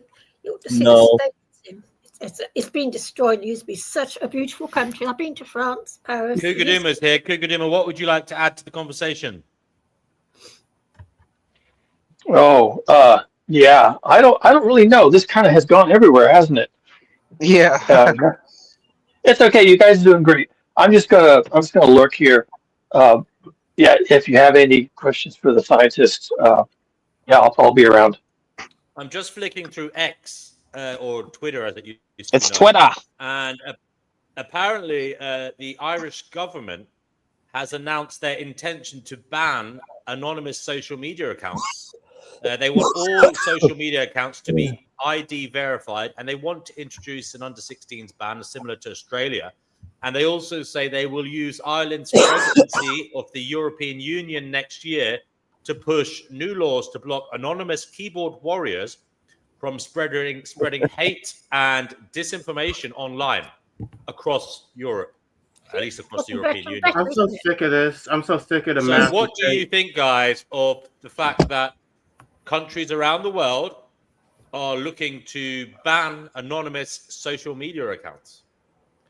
Because they want to use it to counsel people to destroy their livelihood because they state unpopular opinions. So this is just another example of the master state trying to enslave us. I just find it so deplorable. Kugaduma, what do you think of it? As a man who worked in Silicon Valley, you had your finger on the pulse on the tech side of things. What do you think on the social side of things, the social side of the tech world? What do you think of this proposition, this strong possibility, indeed some would say inevitability, that governments are looking to ban anonymous social media accounts?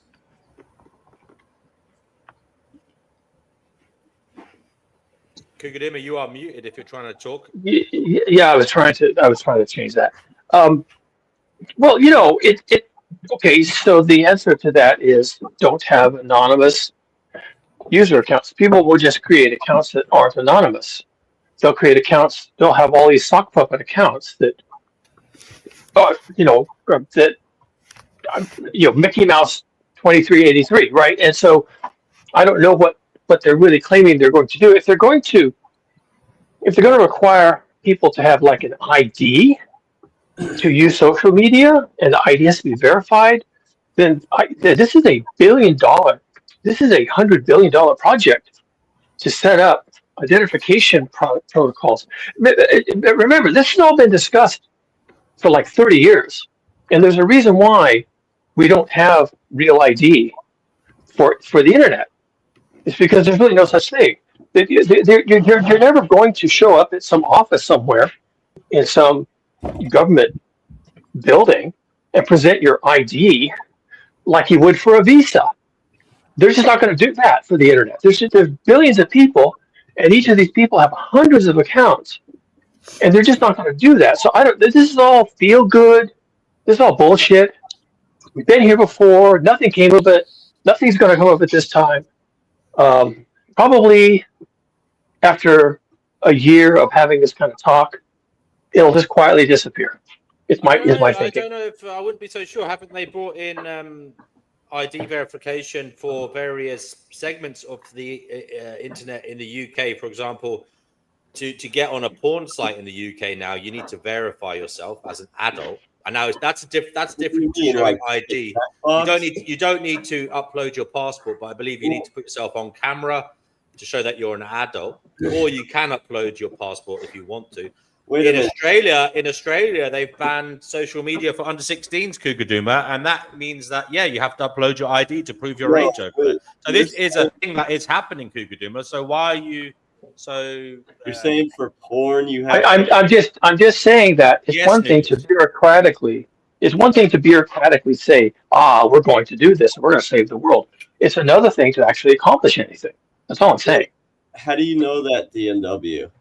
Because it's been all over the news. You also in the UK you you have to verify yourself as an adult now on all porn sites and on all dating sites. Well, wait a minute. So on porn sites, there'll be just a thing that pops up where it just says, "Are you 18 or not?" And then but it's more than that. There is already that probably on most porn sites, but now you have to either upload your ID or allow the site to video you in real time, moving your head around so they can see you're an adult.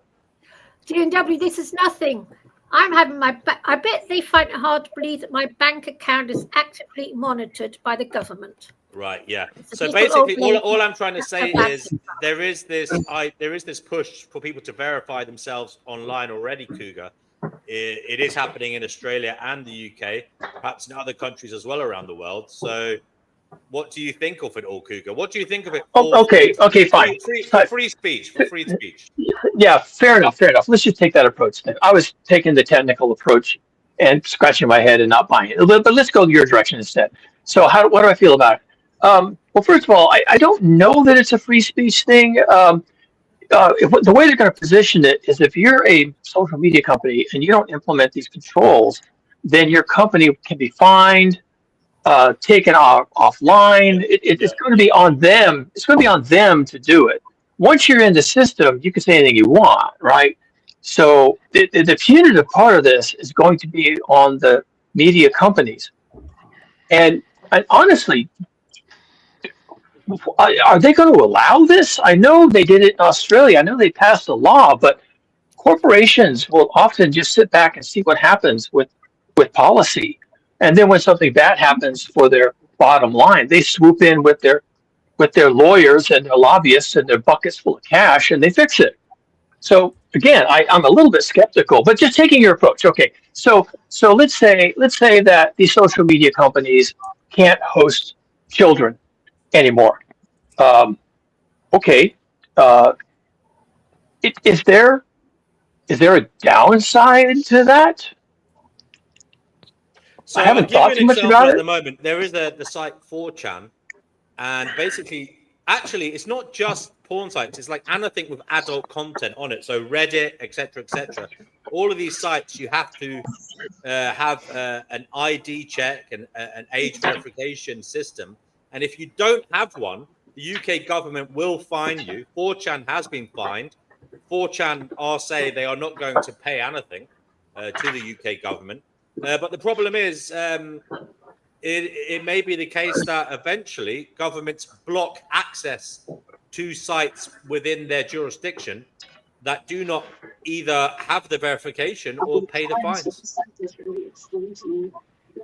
Well, I guess we'll wait and see. Then if they're going to do that, then they're going to have to go up against some big players. They're going to have to go up against Twitter, X. They're going to have to go up against Facebook. I mean, there's a lot going on out there.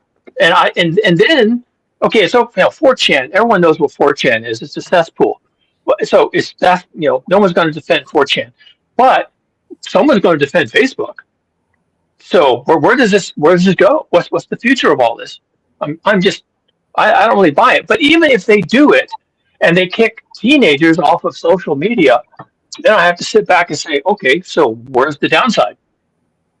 I mean, these kids should not be on social media. I mean, I would actually buy into that.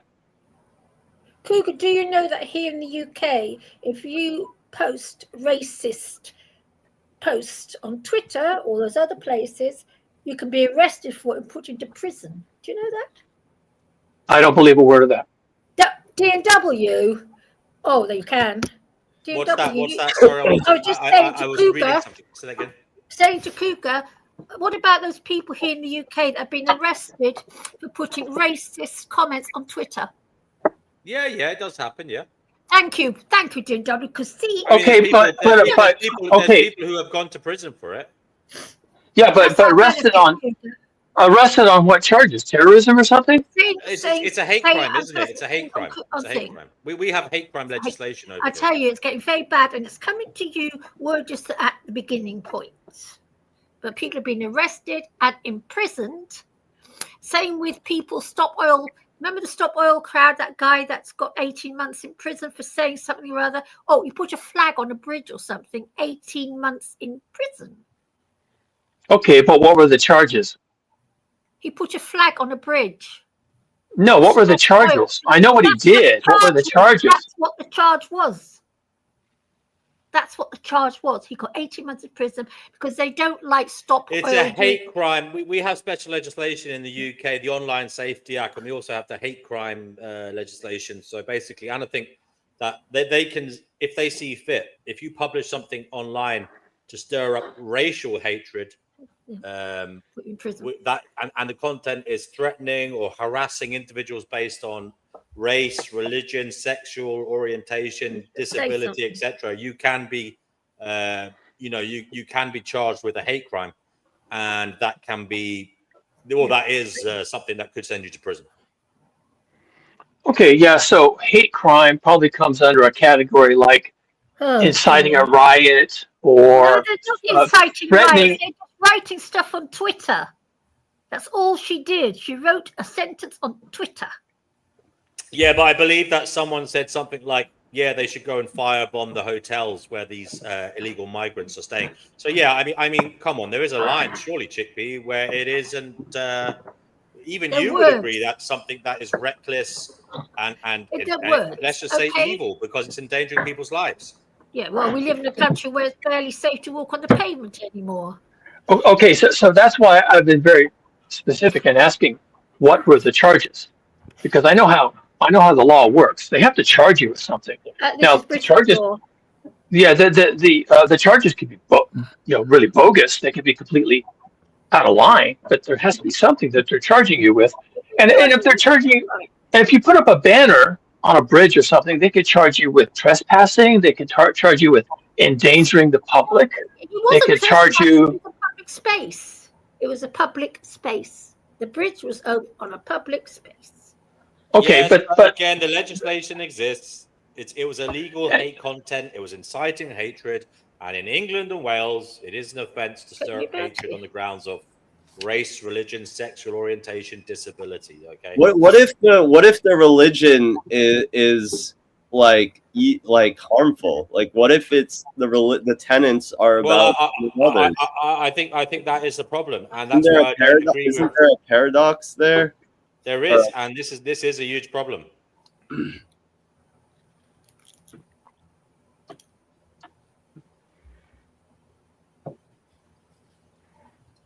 Well, I think maybe the direction all this is headed would probably come under the category of minimizing harm to minors. Here in the U.S., we have a lot of anxiety about adults having unmonitored access to minors. That's our anxiety over here. Hence the big furor over Jeffrey Epstein, right? I mean, that's big on Americans' minds as minors, and so if they were to surely there's a way to have devices with software that only enables certain sites, like a firewall that they can't get around. Like parents could buy their children specific devices that only allow certain sites, for example. Well, all these devices, like laptop computers or cell phones, smartphones, all these devices have parental controls. Parental control, yes, but there are ways of getting around these things with it's even and that. But there are it's even easier than that. Actually, it's easier than that. The parents don't turn them on because they're not on by default. The parents don't understand, and also the kid can simply tell the parent, "Oh, I'm getting blocked. I need access to this site for homework." And the parent will just take off the parental control. So it's weak.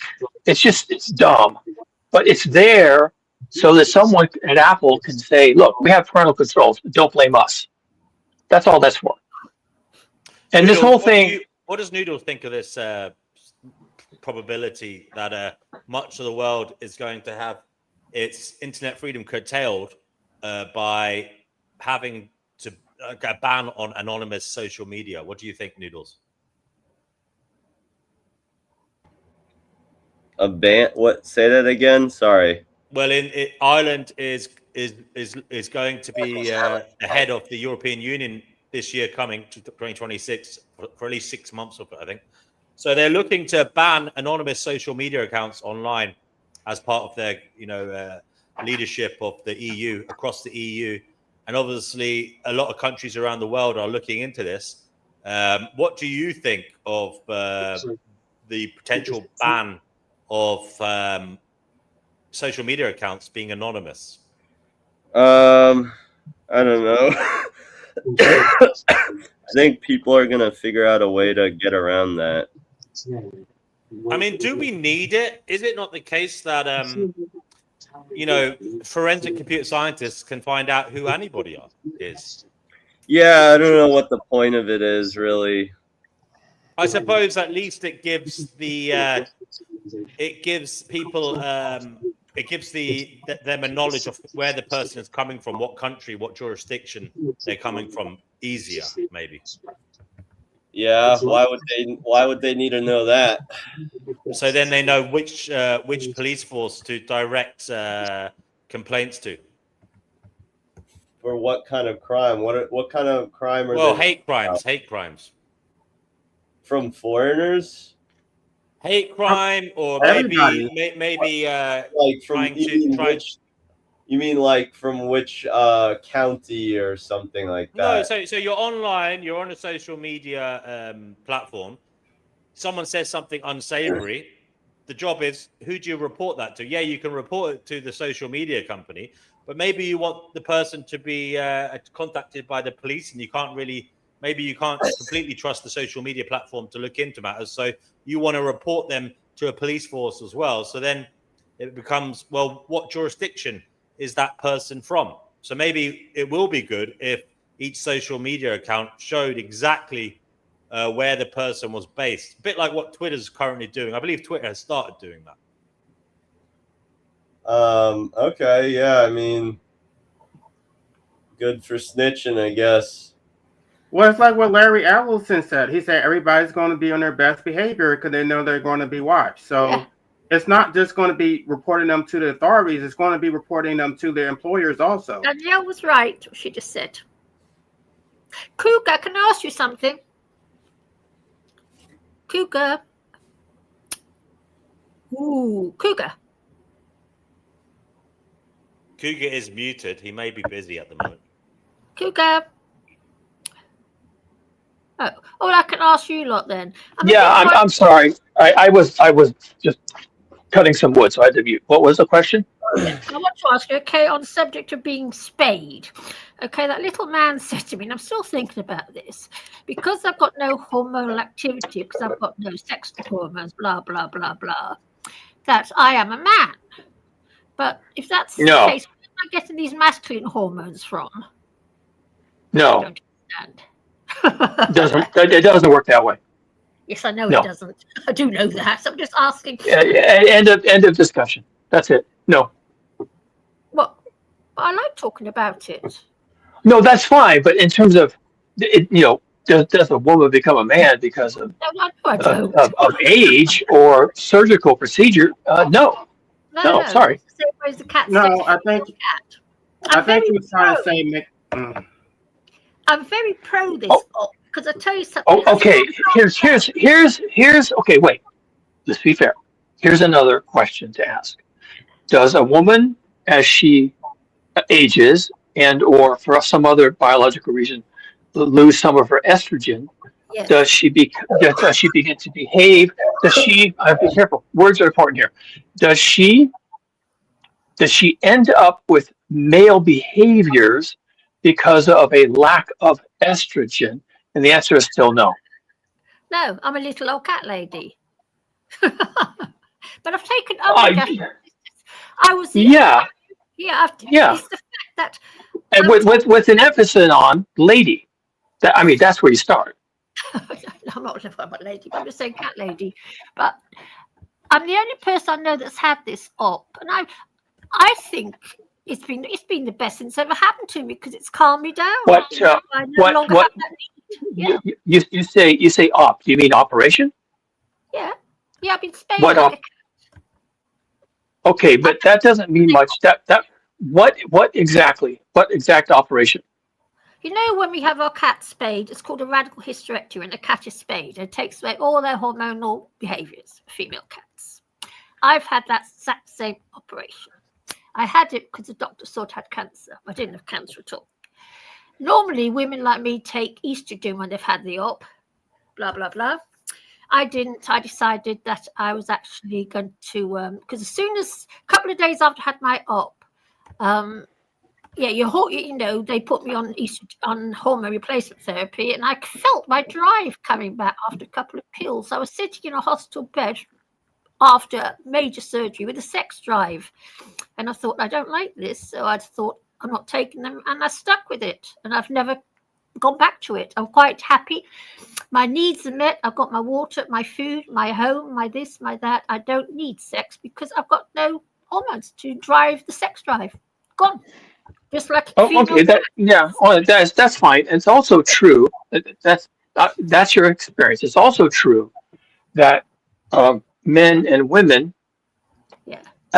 have ranges of hormonal expression, both for estrogen and testosterone, and the range is within normality. The range is normal. The range is normal, and there's no abnormality in the range. Now, if a person doesn't like their levels of estrogen or testosterone, yes, they can take hormone therapy if they want to.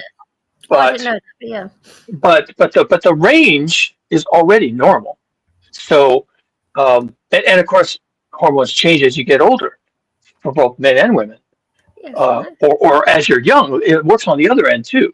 Small children don't have the same. Small children don't have the same behaviors as say late adolescents. And all of this is perfectly normal. So, but it doesn't. But what makes a woman is not her levels of hormones. It doesn't work that way. It's in her chromosomes. She has 2 X chromosomes. Thank you. And that actually pervades her entire biological system. Thank you. Including her brain. So it's genetically, there's no escaping it unless you really do take a lot of hormones to overpower that.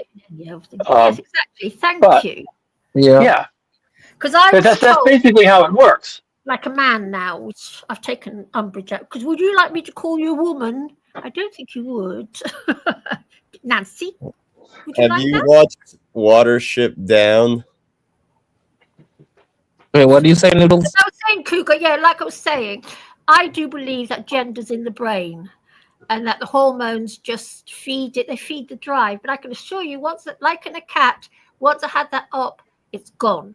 And I could meet the most gorgeous man in the world. I might fancy him because I still fancy men. And I still like men.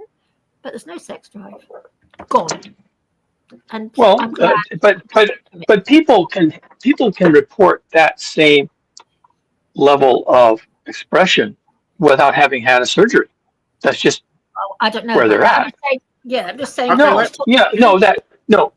Having a sex drive or not having a sex drive, this is all within the range of normality. There's no operation required. Now, an operation. Mine went with the op. Okay, that's fine. I'm just my choice of words was very deliberate. Not required. I'm just saying yes, that'll make a difference. But there's enough normal range in human expression of sexuality and sexual drive and desire. There's enough range already built in that everybody's all over the map.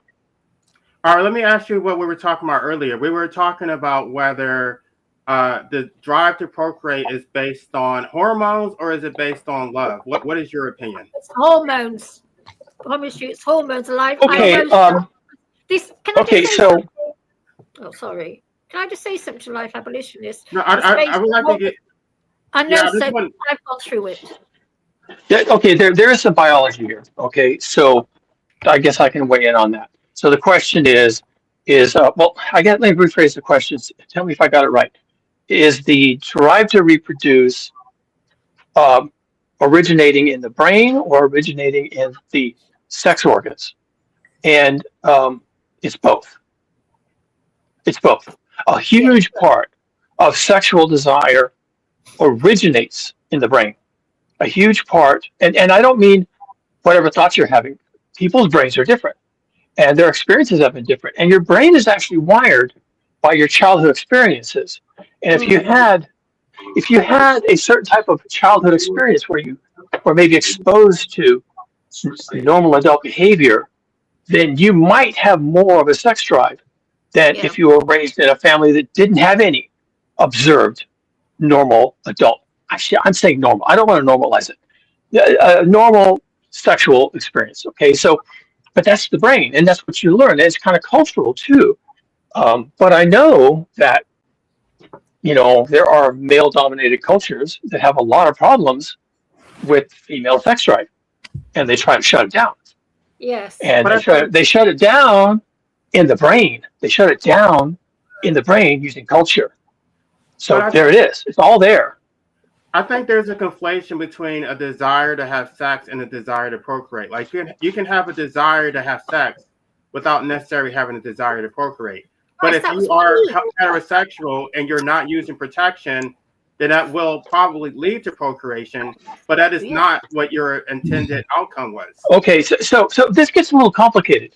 You keep in mind the desire to have sex, which is what? Attraction,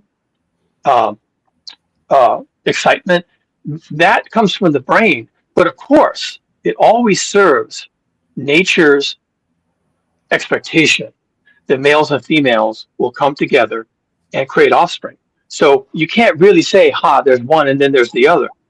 Everything is serving the need for the species to procreate. Everything. But and what desire to procreate? if a person has a thought that they are attracted to someone, you can't separate that from the ultimate goal of reproduction. You can try, but you can't. But it does originate in the brain. The desire, attraction. Yeah. Go ahead. How does that apply to a homosexual then? It's all in your head. Right, but I'm not attracted to women, so I'm never going to have sex with a woman, so I'm never going to procreate. He's saying this is actually a hot subject. So let me weigh in on this real quick.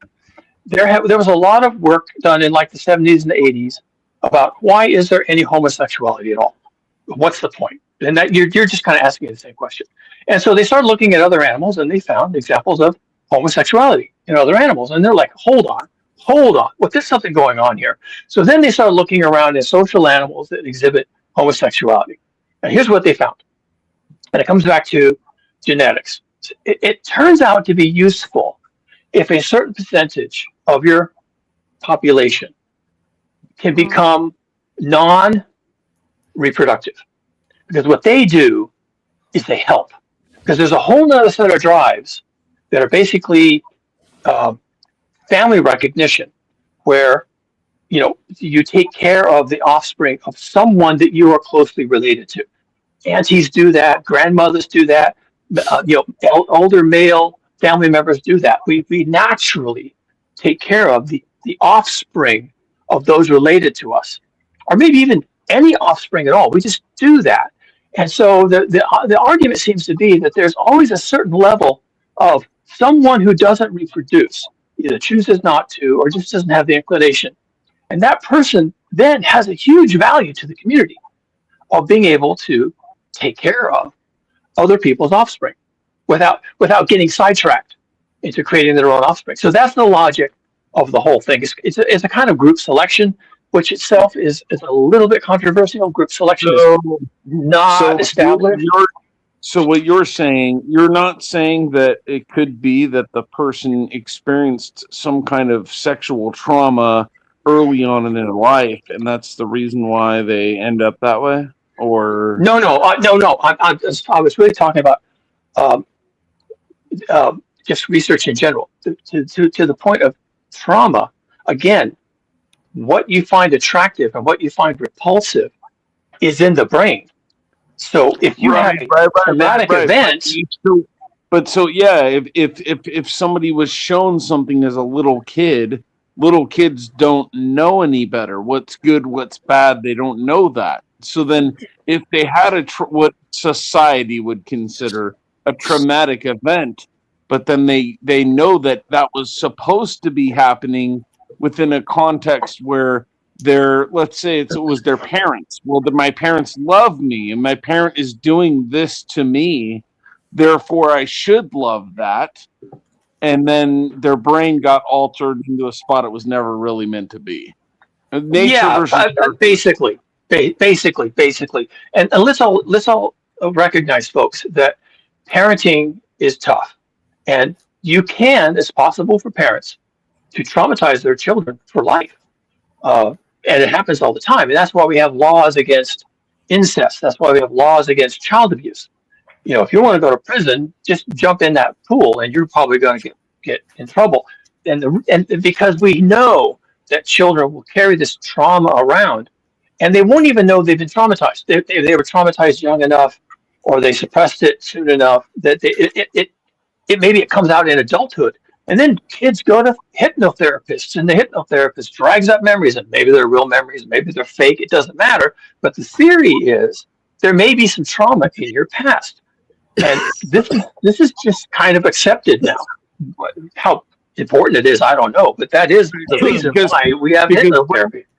Wouldn't you agree that scientifically speaking, in around the 80s, probably I think the 90s is when it stopped, but homosexuality was actually considered a form of a retardation of the brain? I don't think I've ever heard that.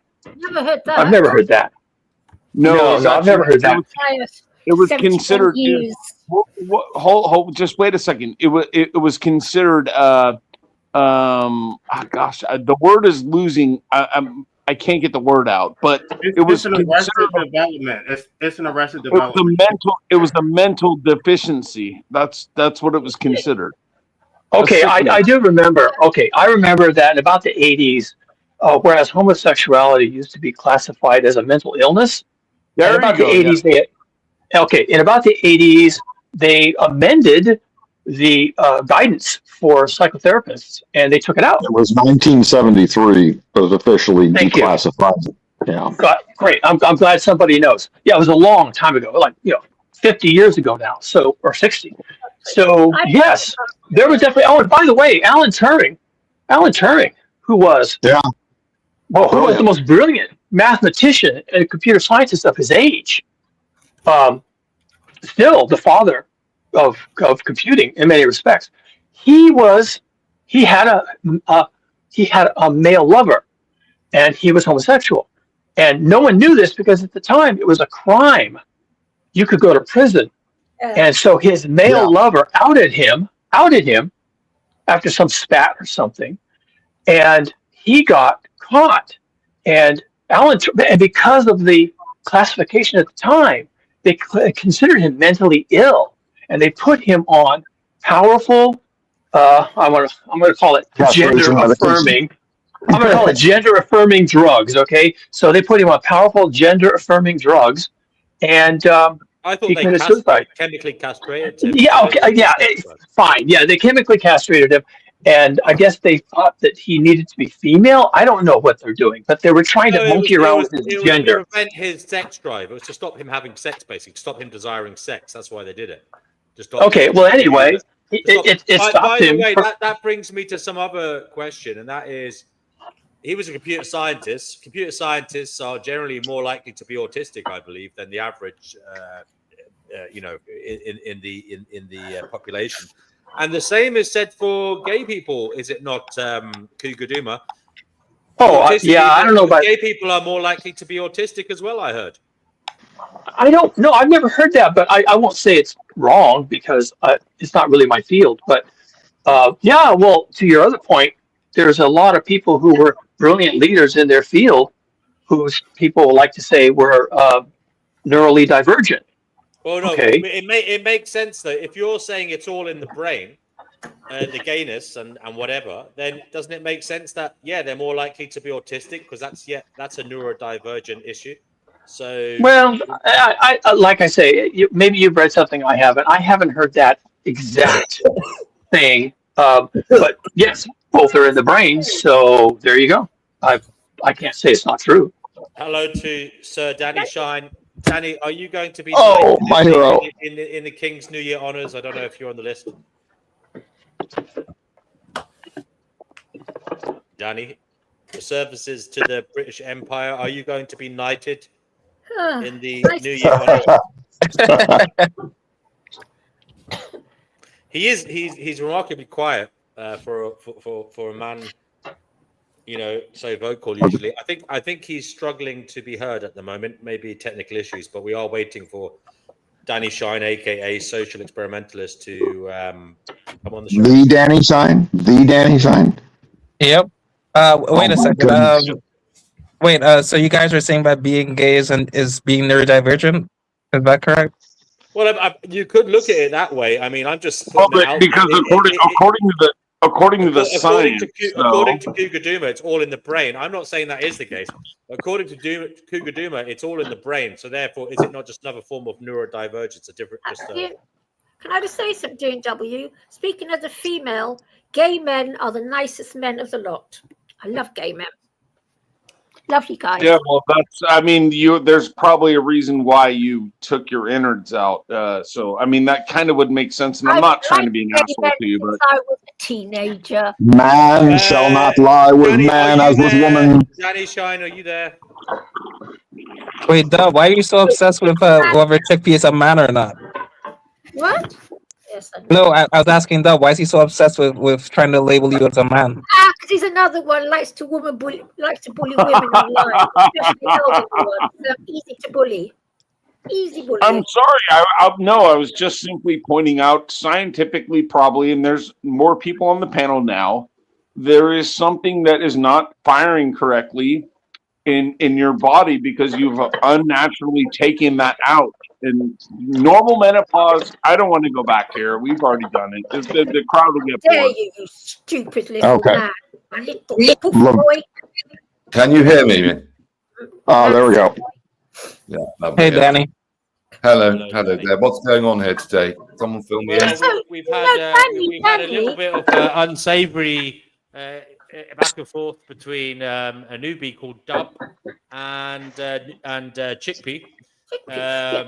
Which has been quite, which has been a bit saddening. But basically, Dub is a Christian who's come on here to say that all these people who are blaming their parents for their life have the wrong entity in mind, and that is they should be blaming God. Their parents are inconsequential to matters, and they should be. I wouldn't say blame. I wouldn't say blame though. I would say asking, like if it can be inquired, don't blame. Okay. So basically, you're saying their angst in life is actually a driver for them to perhaps connect to God. Is that what you're saying? Well, sure, but if you would go ahead and point your attention towards God, you would have to admit that there is a God. So then you're kind of in conflict with your own. I see what you're saying. ideal. So basically, the uncomfortable position they're in life is actually by divine plan to drive them towards searching for God. Is that what you're saying, Dub? That could be claimed, yes. Okay, I believe in. Danny, I believe in God very much, and I still ask my parents why they had me, and I don't hate my parents. They're both dead now, but I don't think it's an unfair question to ask your parents. I mean, this is the most significant. What's the motive behind asking the question? So, why am I here? What is your ideal answer? Danny. I think it's a fair question. Because you always ask people, like, why are you here? Like, what is your purpose in life? Wait. So what's the ideal? What's the ideal answer? What are you, savages? Okay. Can I go? I've been real quiet. All the pressure, all the pressure they put on me to perform in school, to go to college, to perform in corporate America, all the bullshit. I didn't need any of it.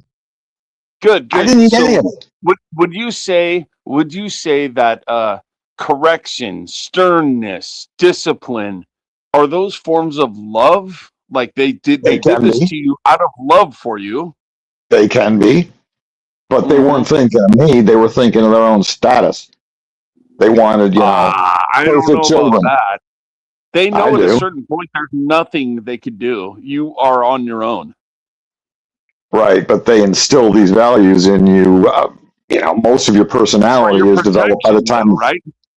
It's for your protection. Yeah. The best thing they could have protected me is just not have my dad come on my mom's cunt.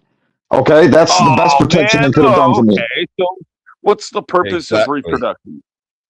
Come on, this is you tell me love. ridiculous. Somebody needs to explain to me why we would even be talking about this. Then I don't because really get you're it. the one that's saying God, and I believe in God, but the way you think you have all these answers, you say, oh, it's because they loved each other, so that gave them the right to impose life.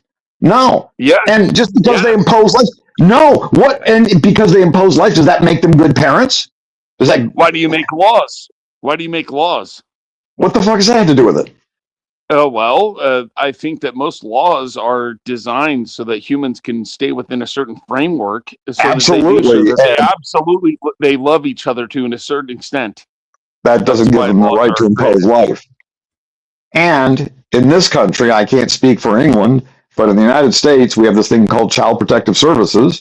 And unless you're starving or, beat, obviously black and blue, or obviously neglected, your parents can do all kinds of shit to you. No one's arguing that that's a form of love. However, for a child to get a spanking isn't something that should be like. No, I'm not saying that. I'm not saying that. I'm saying, why the fuck put me on this planet, go through all this shit, and in 20 years, I'm going to be... what was I going to say again? In 20 years, I'm going to be fucking dead. What is the point of it? Of course, yeah. So you're getting to an existential question that you have, and it's up to you to figure that out. Because it's anyone who wants to argue any kind of form of religion, whoever made me should have had purpose. Would be forming an argument from a postulate. So a postulate is just faith. You believe, you have faith in, let's say, the Big Bang. That's what you have faith in. You can't prove it. So what's the problem? You can't prove God either. So I hate people. Exactly. That's what a postulate is. Okay.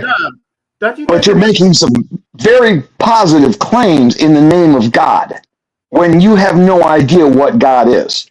Well, but that's my problem with parents. I get your problem. I understand where you're coming from and what's kind of like spiritual deflection is what a lot of people call it. No, because there are words that have meanings that can ascribe to a Bible. So for the word prophetic or prophet, we understand what those things mean. So, but where did we get that from? And it's basically only in one book, as far as I'm aware. I don't read many books, I have to say. There's the Quran, there's the Vedas, there's the Tao Te Ching. So, okay, so you're right there, but where does the word prophet, where is it actually defined at? So then you have to pick and choose and move through the different life experiences you have to try to find out where that word is defined. Now, for me, it's defined in like a Deuteronomy 18. And then when we compare Islam to the Bible, we find that that's a false prophet. So therefore, but it's just simply... Let me ask you a question. Okay, the Bible, as far as we know, was written by 40 to 44 different authors over a 800-year period of time?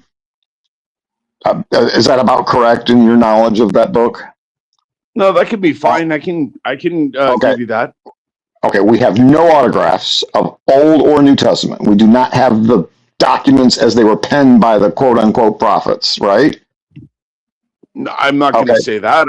I'd say they're probably somewhere. Maybe, but as so far we don't. Now, let me ask you another question. Again, I can't. So you'd have to prove that, and I don't. Well, no, I've got questions for you. Okay, these 40 to 44 prophets. How do you know they were prophets? Could some of them have been prophets part of the time and use their own political agenda to fill the rest in? I have a problem with the very definition of a prophet would be somebody who, in the Old Testament version of this, the word prophet, because it is used in the New Testament version in a different sense, but the people in the Old Testament were able to predict things that were going to happen in the future that is impossible for somebody to predict. For example, I can sit here and say guess what? I'm a prophet right now because I'm telling you that I'm going to buy a property 6 months from now in Arkansas. So, and then I could, in fact, go ahead and buy that property in Arkansas and then say, see, that proves I'm a prophet. That's not correct. It has to do with superhuman activities that happened that was predicted by people before. Okay. So let's say these people were prophetic, okay?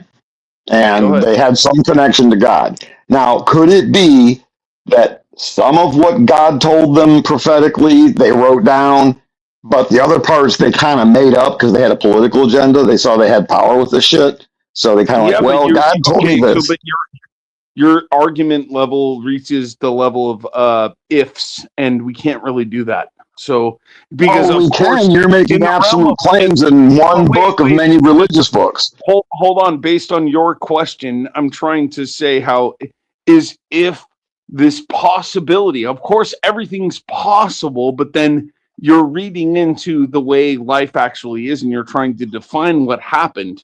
And that's what you're doing can't be proven anyways. So the fact of the matter is they wrote these things down and they are provable. So okay, well, people that believe in the Quran say the same thing.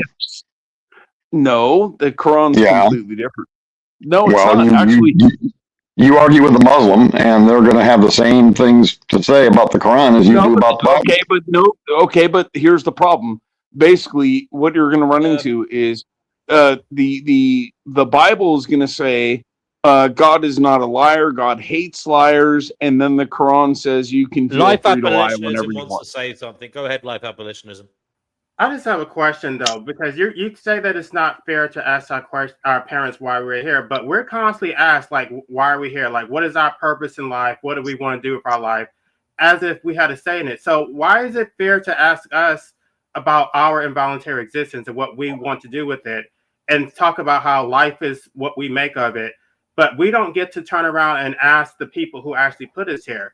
But we're constantly asked to defend or explain our existence, but we're not allowed to ask our parents so that maybe we can actually get an answer so that we can give it to society when they ask us these questions? Okay, that's a good question. That's valid.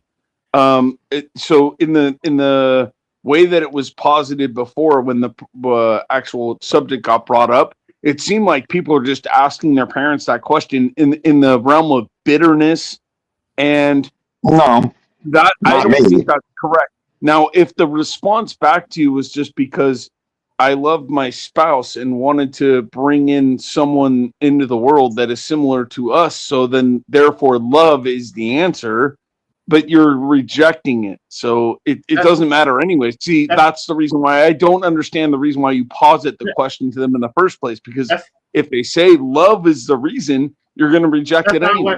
Well, let me just, that's not what either of my parents said. My father said, I always wanted 2 sons. So it was completely selfish. He talked about how he wanted sons to build stuff with and do activities. And then my mom, when I asked her, she just said, you need help. So basically she pathologized me and told me that I was crazy for even asking her. And she refused to give me an answer.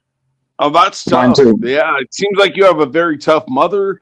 And I can understand why the conclusion that you would come to would not be love has nothing to do with it, according to you. But they loved each other. They loved each other. Said that, in my opinion, but they loved each other. They loved each other, but they obviously weren't qualified to be parents, according to life abolitionists. And in my situation, my dad loved my mom, but he checked out when I was 12, and my brothers were 8 and 5. That's not a good way to show love. Just depends on. There's a ton of life circumstances. We could sit here forever and talk about them. But however, here's a stat for you. Here's a stat for you. I believe that his mother's answer is inappropriate because it leads him into an area of uncertainty. If she would have just answered the question and said, because your father and I loved each other, that would have been, it would have. No, because it wasn't true. They were not in love. They didn't even get along. It was a complete accident. I don't even know. So my mother's answer probably was more honest than my father's. Like, my father I guess he had these expectations about what his son was going to be, and because he had these expectations, he felt disappointed because I wasn't masculine enough, because I wasn't straight. He didn't get what his return. No, see, this is, and again, this is why, in my opinion, you don't like your parents. They didn't even give you an answer. Your mom did not give you an answer. She just told you you're crazy. She didn't give you an actual answer to the question. Wait. I think you're giving people too much credit. You assume that they procreated out of love. Most people do not procreate out of love. Here's a fact from the CDC in America. I can't speak for the rest of the world. 40% of pregnancies are either unwanted, unplanned, or unintended. Now, is that done out of love or lust? Yeah. Okay. So the problem becomes, if you are in that percentile, you're probably going to hate life, because they're not going to give you direct answers. They're probably going to lie to you, or they're going to say, you should go check yourself into a fucking mental facility because you are asking me this question. It's a very valid question if you use it in the correct sense. Right. I didn't use it in a mean sense. It is. It's a very valid. Well, if you're asking it like maliciously to say, what are we doing here? That's not a question you can That's ask a question I talk to my friends about and people in this chat room about. But when I asked my mom, it was in a very kind, why did you have me? And you should have seen the look of scorn and disgust. And she's just like this. I've never seen her face turn so sour. Okay, so you said that she was already in a state of dementia. So why are you trying to judge her in a state of dementia? That's kind of not right. I wasn't judging. I was asking. You were looking at the look on her face. You said that you did not have the gumption. I just asked her, why did you? Wait, let me finish. Let me finish. Okay, let me finish. Sorry. You were asking her when you didn't ask her prior to her dementia. You asked her in a state of dementia, and in her dementia-ridden state, she gave you a look that doesn't accurately depict why she had you. You're having dementia. First of all, she had mild you can dementia. Understand. It doesn't matter. She could drive. But wait a second. Dementia. If she gave you a look. I think we're using the dementia as a cop-out. My mother didn't have No. Okay, so wait, somebody. Dementia means. Wait a second, bro. Wait a second. No, I hold high contention with this. My mom had Alzheimer's, so I know what's going on here. You're saying that you're judging a dementia-riddled person, somebody with Alzheimer's. You're trying to judge dementia is a scale of 1 to 10. Never had anything wrong with them. Okay, but that's not the response of like my mom. The reason that my mom was upset. Bullshit. That's bullshit. That's your mind making shit up. The reason that my mom was upset. Who are you talking to? Which one are you talking to? You. I'm talking Pastor to you. D or to life? I'm talking to you. I think now I'm being triggered. Like, can we just have the conversation? I'm not being triggered at all. I'm trying to tell you, if someone has dementia, you cannot judge them as if they didn't have dementia. Most parents don't have dementia. My mom was clear. She was clear-headed, and the reason that she got upset is because she felt that I was ungrateful. How dare you ask me that question? There must be something wrong with you. Go get some professional help. And then learn to be appreciative for the imposition that I imposed on you. Is it possible that your mother didn't love you? Oh well. Of course it was possible. Okay, and then I understand why you would hate life and take a certain viewpoint. I kind of get that. You know what I mean? Like, I'm not trying to be a troll to you, dude. What about consent? What about consent? Like, I think you're getting hung up on a wrong thing. The fact that you can understand that because I had abusive parents that I would hate life. That is not the point. The point is that I didn't consent to this shit. I didn't consent to any of it, and I don't want to be here now. So regardless of whether I had perfect parents or abusive parents, it doesn't change the fact that there was no consent. There you go. And I had very good parents, except for one died when I was 12, which I didn't consent to that either. Yeah, again, but you're getting into an area where you're trying to ask questions at that point that are brutal to try to ask your parents because you're blaming them for your existence. No, They're I'm not God. blaming. I'm asking. No, you're doing it in a defamatory. Let's take it back for a minute, because we talk about parental authority, about how children are supposed to obey their parents. You have all these duties to your parents to be so submissive and to honor your parents, blah, blah, blah. What is the basis of that? If we can't ask our parents why they impose life on us, why do we have to obey our parents like slaves? Why do we have to do everything that they tell us to do? Because they're trying to teach you things about life to get you through life in the most comfortable way that you can do. To succeed in life, you have to listen to your parents. You're making a lot of assumptions. They were not trying to teach me. My parents were trying to control me and abuse me. It wasn't for my benefit. I guess you got a shitty pair of parents, and that happens, and I understand that. However, it doesn't change the fact that that's not the majority of the case. But that still isn't the question. What is the basis of parental authority? Because a little kid doesn't come out of their mom's vagina and then know exactly how to maneuver their way through life. That's not an answer, but still, I'll take it as an answer. What do you mean? No, wait, what do you mean that's not an answer? That doesn't create authority. That's not a basis for legitimate. Yeah, it does. Yeah, it does. The basis of parental authority is the legal system. Wait. There's a hot stove right there. Don't touch it. If they didn't tell you that and you went over there and put your freaking hand there, didn't they neglect their authority? Wait, didn't they?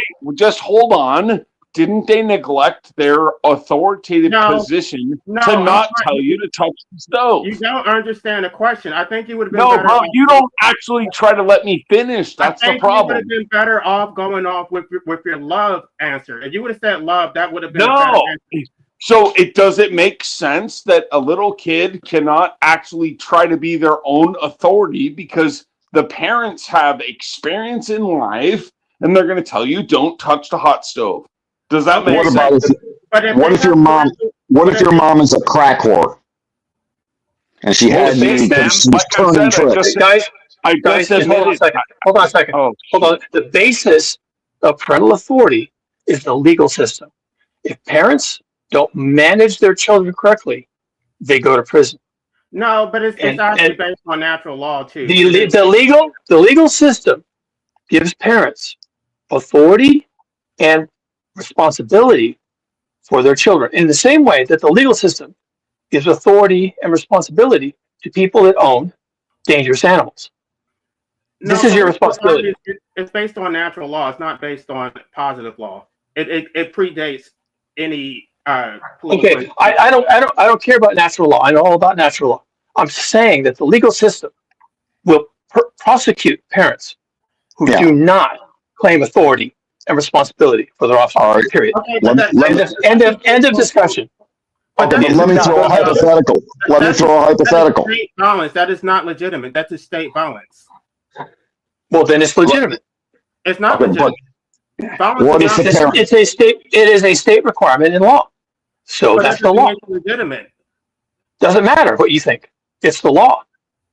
Okay, it's still slavery was the law too, but it turned out to be wrong. Okay, right. And now it's not. Okay, the laws aren't always moral or ethical either. I'm trying to make I don't care. I'm simply saying that the law, as currently instantiated, requires parents to be responsible. I have to go. For the offspring. I want to make a quick point. The only reason why I asked what is the basis of parental authority is because he's saying that it's not a fair question to ask why are we here. Then if they don't have legitimate authority, or if you're assuming that they do have legitimate authority, why isn't it a fair question to ask them why are we here? Because we're subjected to the authority, but we're not allowed to question it. You can question it all you want to. So the problem is you go based on the assumption that you were born a certain way. Okay, so you're a homosexual, and you are trying to say you were born that way. But I didn't no, say that. I did not say that. Hold on, wait a second. Hold on, wait. So now what you need to realize is this is a choice that you have made. I did not say that. Jesus Christ. Sorry, I'm just I can't buy that. It's true. You're like going down the wrong path. I did never said that. You are making your own decisions, sir. You have to stand tall on what you believe in and what you've done. Your parents didn't fuck up as bad as you're claiming. How do you know? How do you know? How do you know? You don't know what they did to me. Like you're speaking out of your ass right now. Bullshit. I'm speaking the truth. How do you know his parents? You don't know his parents. I'm trying to tell you. Your claim. Okay, all right. How dare me? Stop it, man. Just stop. Off this fucking panel, you fucking bitch. See you later. The fact of the matter is, the person is going based off of something he cannot prove. It's a postulate to say someone is born a certain way and has no choice, yet I'm going to claim they have free will to do whatever they want. And then so the water gets mucky. This is life. Welcome to the world. And okay, could you sleep with a guy? Could you sleep with a guy and get an erection? Fuck no. Okay, well, is that your choice? Yeah, it is. Okay, all right. That was an easy question. Thanks. I'm just saying, you sleep with a guy and you can't get an erection. That's pretty biological. Oh, bullshit. Oh, yeah. Okay. Wow. Okay, so people are gonna here. I'll try to debunk what you're saying immediately. If people are gonna start sleeping with dolls, right? Oh God, there we go. Okay, so now people will get an erection off of anything. Come on, you wake up in the middle of the night with an erection. How did you get your erection? It just happened. Right, but to perform coitus with a female, you need to have an erection. And the gay people I've known have dated women and couldn't get erections, but they had no problem getting erections when they were with guys they were attracted to. Fine. So then, did they have something else that happened prior in their life, maybe when they were young? I don't know. Don't know. Okay, so then it can be said that if you don't know, but maybe it was the case, then couldn't they just stuck with it and just been like, okay, something's wrong, but I need to find the right woman? No, they couldn't stick with it long enough. Maybe. As a pastor, you know my solution is Leviticus 20:18. If a man sleeps with another man as with a woman, both of he's to be put to death. Sure. Hey, I can agree with your biblical passage there just fine. Yeah. I myself, I read it and I believe it. So, but I mean, I can agree or disagree with you on many different theological points. If you wanted to go over that. Should disobedient and drunkard children be put to death too? That's something that would be the Old Testament law. No, because they don't have the opportunity to repent on their own and change. So it's a matter of again trying to adhere to this law, specific law, but you can walk around daily and go, I hate this law, but I have to do it. So should non-virginal brides be stoned to death on their father's doorstep? Again, I just addressed that question, bro. It's something that there's a strict adherence to law, and that there is.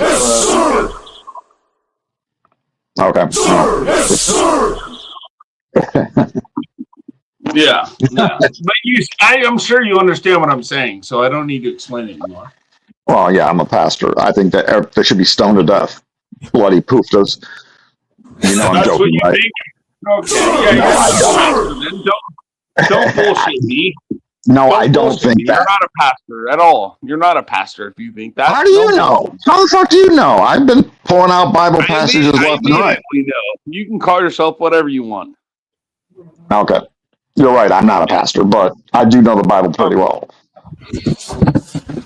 All right. I kind of thought so. See, this is what makes it entertaining. Look at that. So do you think that people that lead people to other gods should be killed? That's what the Bible says. Where's that? I can look it up. It's Deuteronomy something. Okay, Deuteronomy is talking. Yes, sir. All right, can't. stop it. CT. Quit doing the CT channel stuff. This is just turning into silliness. There's just absolute craziness in that book. If you work on the Sabbath, you put to death. If a man rapes a woman outside of the city limits, she's put to death because she didn't scream loud enough. Yeah. Oh well. What's the point of all of it? What's the point of all of it? You tell me. I think those punishments are ridiculous for relative 9 crimes. A woman gets raped, she didn't scream loud enough, so you put her to death? Come on. Okay. The fact of the matter is, the fact of the matter is that no matter what set of standards is handed down in the form of any law, people are not going to do it, and they're going to break it, because it seems that in humanity there's this willingness to be bored with life and want to break rules. So if you go along that line and then you say, okay, well, how are the rules even made up? And can anyone abide by these rules? And that points you to Jesus, Mr. Pastor. And then you go, well, okay, Jesus said, somebody did it. Somebody did it correctly. No one should change the law, not one jot or one tittle, or they'll be called least in the kingdom. And there are many passages where Jesus enforces, Jesus was a Jew, he enforced the old law. He upheld everything in the law. That's what he did. Yeah. Okay, well, that passage right there, it's in Matthew. I can't look it up simultaneously because I'll get kicked off the stream. It says, anyone who changes the law, one jot or one tittle, shall be called least in the kingdom. That's right. You know clear. why that is? It's because the Old Testament is not just a set of laws. All of it is both laws and prophecy. So if you try to destroy an area of that, then you would be destroying the idea that Jesus was even going to come at all. So it's both. Well, look, I really respect your belief in God. I really do. I think it's admirable. Yeah, I sense your. When it comes to debating Christians on the Bible, you ask one Christian, you get one answer. You get another Christian, you get another answer, and it gets very frustrating because there's no consistency. It's all rationalizations and justifications. And right. Okay. So you're rambling right now. Are we gonna move on to something else? Or? Okay. Go ahead. Move something else. DNW, go ahead. Are you still there? Yeah, I want to bring Danny Shine in. He's been waiting patiently, I think, to say something. Yes. My hero. I'd like to ask the guy that's suffering from the mental health condition of religion. Congratulations. Hey, when has science ever announced that? Because that might happen one day and you're going to believe it, but whatever. I mean, seriously, you've got to be totally off your head and off your trolley. Okay, so here, look. Hey, let me ask you a question. How can anybody believe? Let me ask you a question. Believe that God impregnated a virgin, and then he died, and that guy was God. Okay. So fair enough. Do we have examples in nature where? Do we have examples? Oh my gosh! All right, I'll let you finish. You need urgent help. Right? Okay. Now, you come on here. Great. Excuse me. Wait. So what you wanted to do? You come on here. Oh my gosh! You're going to continue. Come on here with your religious nonsense. When the fact of the matter is that your parents should never have had you. Why on earth did your parents have you? Yeah. Let's stick to this. Okay. So allow me to respond. That was a very long additional minute of ad homs and garbage that nobody needed, really. We heard your point, so you can stop at any time, but you want to continue. So here's the thing. In nature, do we observe females that actually can have children on their own? Yeah. Seahorses, I think, are okay. So now we can shut the door. We can shut the door because we're using logic, but it was only one in the case of humanity. Only one. So we'll shut the door on that, and that's a piece of logic you can use and shove it up your ass for all you want. I don't care. No, I've not been mean to you. Let's just stick to the topic, right? Because I would like to propose. Let's stick to the topic. Go ahead. Continue, please. Okay, I can't if you Okay. don't let me finish. All I would right, like go to ahead. propose that I've been asking people for 12 years to give me a good reason why they, or anyone, but they in particular, should reproduce. Now, before I continue with this, have you reproduced? Let me ask you that firstly, sir. No, I personally haven't. No. Go ahead. Thank God for that. Thank God for that. And oh, goodness. Another ad hom. That's excellent, bro. Hey, let me give you some claps. Planning on doing it? I'm sorry. I have a beer in one hand and a cigarette in the other. And my phone's in one of those hands, too. So I can't clap, but good for you. So you've got a beer and you've got a cigarette in the. Well, that tells a lot about you as well. What the hell are you taking those drugs for? Totally. Yeah. What are you taking those drugs for? What's the matter? What's going on? Purge me, bro. Purge me. Why are you taking the substances? Why not? Why not? Because they're very harmful. That's why not. Okay. Tell me about your morals now, and let's see where you get your moral code. Let's not talk about my morals. We're talking about. We're talking about. Hold on. Just wait a second. Hold on. Wait a second.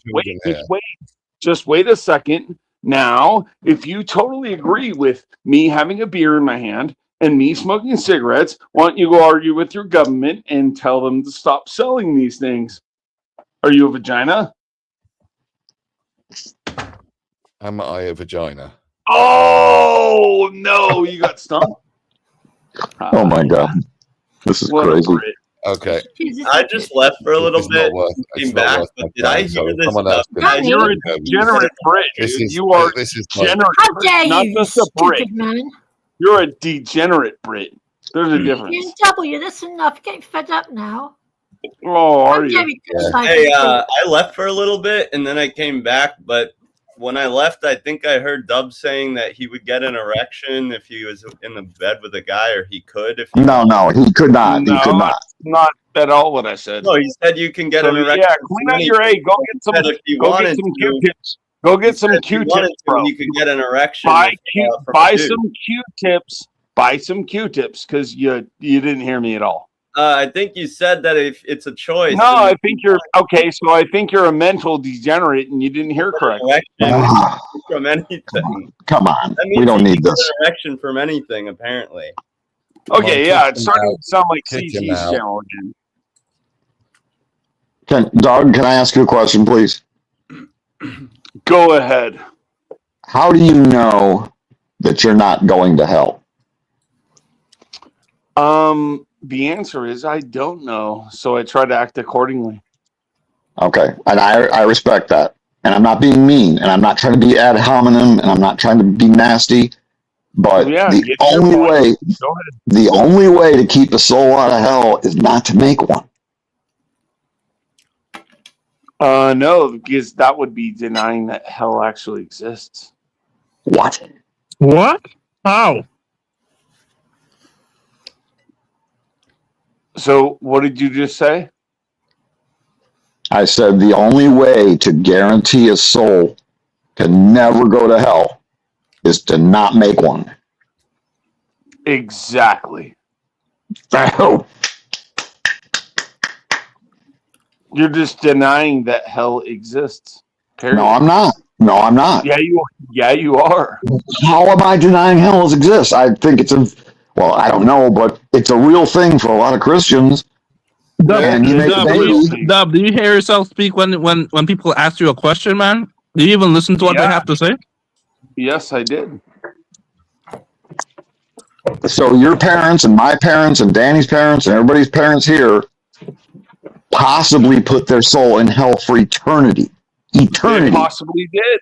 Yeah, they possibly did. How thoughtful. Well, I didn't say that they actually Is that did. love? Is that love? Is that love? Yeah, because do you know what hell actually is? Oh, dear. A separation from God, I'm guessing. There you go. Fair enough. Okay, so yeah, I am a pastor. Oh, are you? No. Okay. So how does that mean hell doesn't exist? Because if hell exists, then that means people would go there. And if it meant that it was empty, there would be no hell, right? So it's therefore logical.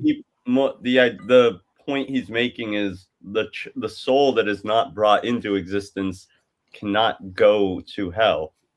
No, the point that I got from what he said was if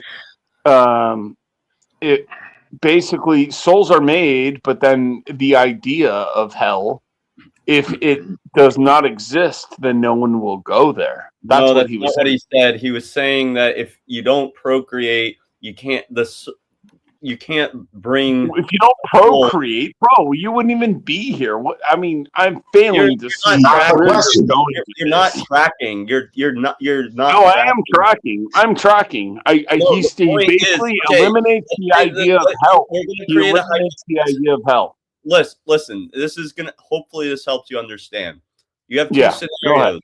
There's a scenario where a couple procreates and there's a child born, and that child's soul or that person's soul ends up going to hell. The other scenario is they don't procreate, so there's no soul created, which means that soul cannot end up in hell because it does not exist. It was not created. So hold on, say that again. Say that one more time. The last part. In one scenario, a soul is created and therefore has the chance to go to hell. Let's say it does go to hell. The other scenario, the soul is not created. If a soul is not created, it cannot end up in hell. Okay, fine. Yeah. So the Bible actually addresses something like this: the idea of people being born without a soul. So, the thing is it's I'm almost not talking about people being born without a soul. I'm saying no one is born. The person is not born. Hold on, bro. What you're saying makes no sense. The person isn't born. What hold on. Explain this to me because you're baffling my mind. This person is not tracking. It's not going anywhere. Yeah, you can't explain what you're actually saying. Right now, you're like slurring your speech. No, you're not making any sense. Okay, I'll try and chip in if I may.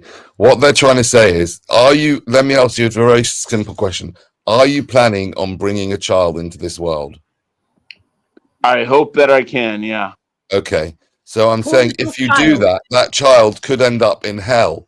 And the only way of preventing this child from going to hell is by not having them in the first place. That's what everyone... That's what so that's what was... Okay, so that's what was trying to be presented. I hear you now. And me as a parent, if I did decide to try to bring a child into this world, I would have to teach them discipline, so on and so forth. And those are forms of love. Even though you don't like discipline, it seemed like most of the panel doesn't anyways. But the fact of the matter is that love is discipline because you need to teach people certain things so they don't wind up, let's just say, worldly in jail. Okay, so you need to teach them some things. And if you neglect that, you're just an asshole. An asshole with a kid. I certainly hope God does not let you procreate. For yourself. You don't believe in God anyways, so whatever. Why is a God person trying to tell me what he hopes God does or does not do for me? Or I certainly hope that you do not spread your DNA. Sure, and whatever, man. I wish the same for you. And don't worry, because I won't. Yeah, okay, that's right, because you shoot in the anus, so good for you. Oh, Noodles, my cousins want to hook up with you, by the way. My nephew. My nieces, sorry. You can have them. Okay. I showed them a picture of you, and they think you're hot. You know what? The only thing you're supposed to smell in terms of what your activities are, the only time you're ever supposed to smell that is when you're actually taking a shit. What? Where'd that come from? You didn't get it? Are you homophobic? Wait, Dub, are you on No, drugs? Hold on. Phobic would actually mean I'm scared of you. No, and I'm not. I just disagree with you. So why are you trying to use verbiage that you are do you hate clearly gays? gaslighting? Do you well, because the rhetoric you spew. You're gaslighting. You're gaslighting. I'm not afraid of you. I just disagree with you. You're gaslighting. You are afraid. You are afraid because you're afraid that. No, I'm not afraid. You're gaslighting. You're using verbiage. You're using verbiage to your. Okay, hold on. Wait a second. Let's break it down logically. You're using verbiage to gain an advantage over me.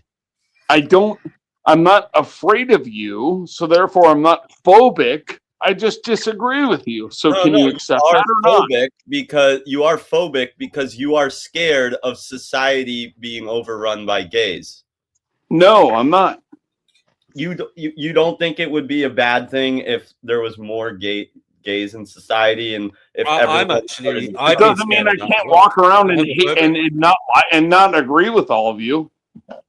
So whatever, I don't agree with you. Can you live with me? Can you live with me not liking you? Doug. The fact of the matter is you're the bigot. And you're trying to call me a bigot when you're the bigot. In fact, being gay is evil is calling me the bigot. That's rich. I don't. Yeah, see, the problem is you're the one who is phobic. Because you are scared of people not liking you. Okay, let me ask you this. Let's say that there's tons of gay rights legislation being passed, right? I don't care. Gays can marry. I don't care. This would be rich people leading society in the wrong direction. I'm actually pretty much foretold that this is going to happen. So what? It doesn't mean I'm afraid of you. It just says I disagree with you. And you're actually the scared one who doesn't want to be disliked by anyone. And if anyone dislikes you, they should be harmed, pretty much. That's your opinion. That's your worldview. That's your mind, not mine. Because you know everything about me and what no, because what my belief system allows is for people to have experiences in life and then repent from those. So, yeah. So immediately killing them or anything like that, that's not allowed. You have your lifetime to live. That's what the Bible says. Yeah, that's exactly what the Bible says. Yeah. If a man lies with another man as with a woman, he's put to death. That's the Old Testament, my friend. You're trying to live by the old law. You don't understand the law. The Mosaic law. One tittle. Hold on, buddy. The Mosaic law versus the law of Christ. You haven't read clearly in the New Testament where it distinguishes that there are two different types of laws. There's also the priesthood of Aaron and the priesthood of Melchizedek. So you won't know anything about either one of those. So you're kind of trying to troll me, but I'm giving you. No, I'm not. When Jesus says not to change the law, not one jot or one tittle, or you'll be called least in the kingdom, and it's one verse in Matthew. Yes. Oh, is that saying Jesus is change the old law, or we should enforce the old law? It kind of sounds like we should enforce the old law. No. That actually is speaking. Can you repeat the verse again, please? I had a response. I can look it up. You know, if I go to my laptop, I can look it up. But it's in Matthew. No, fine. Repeat it the same way you just said it.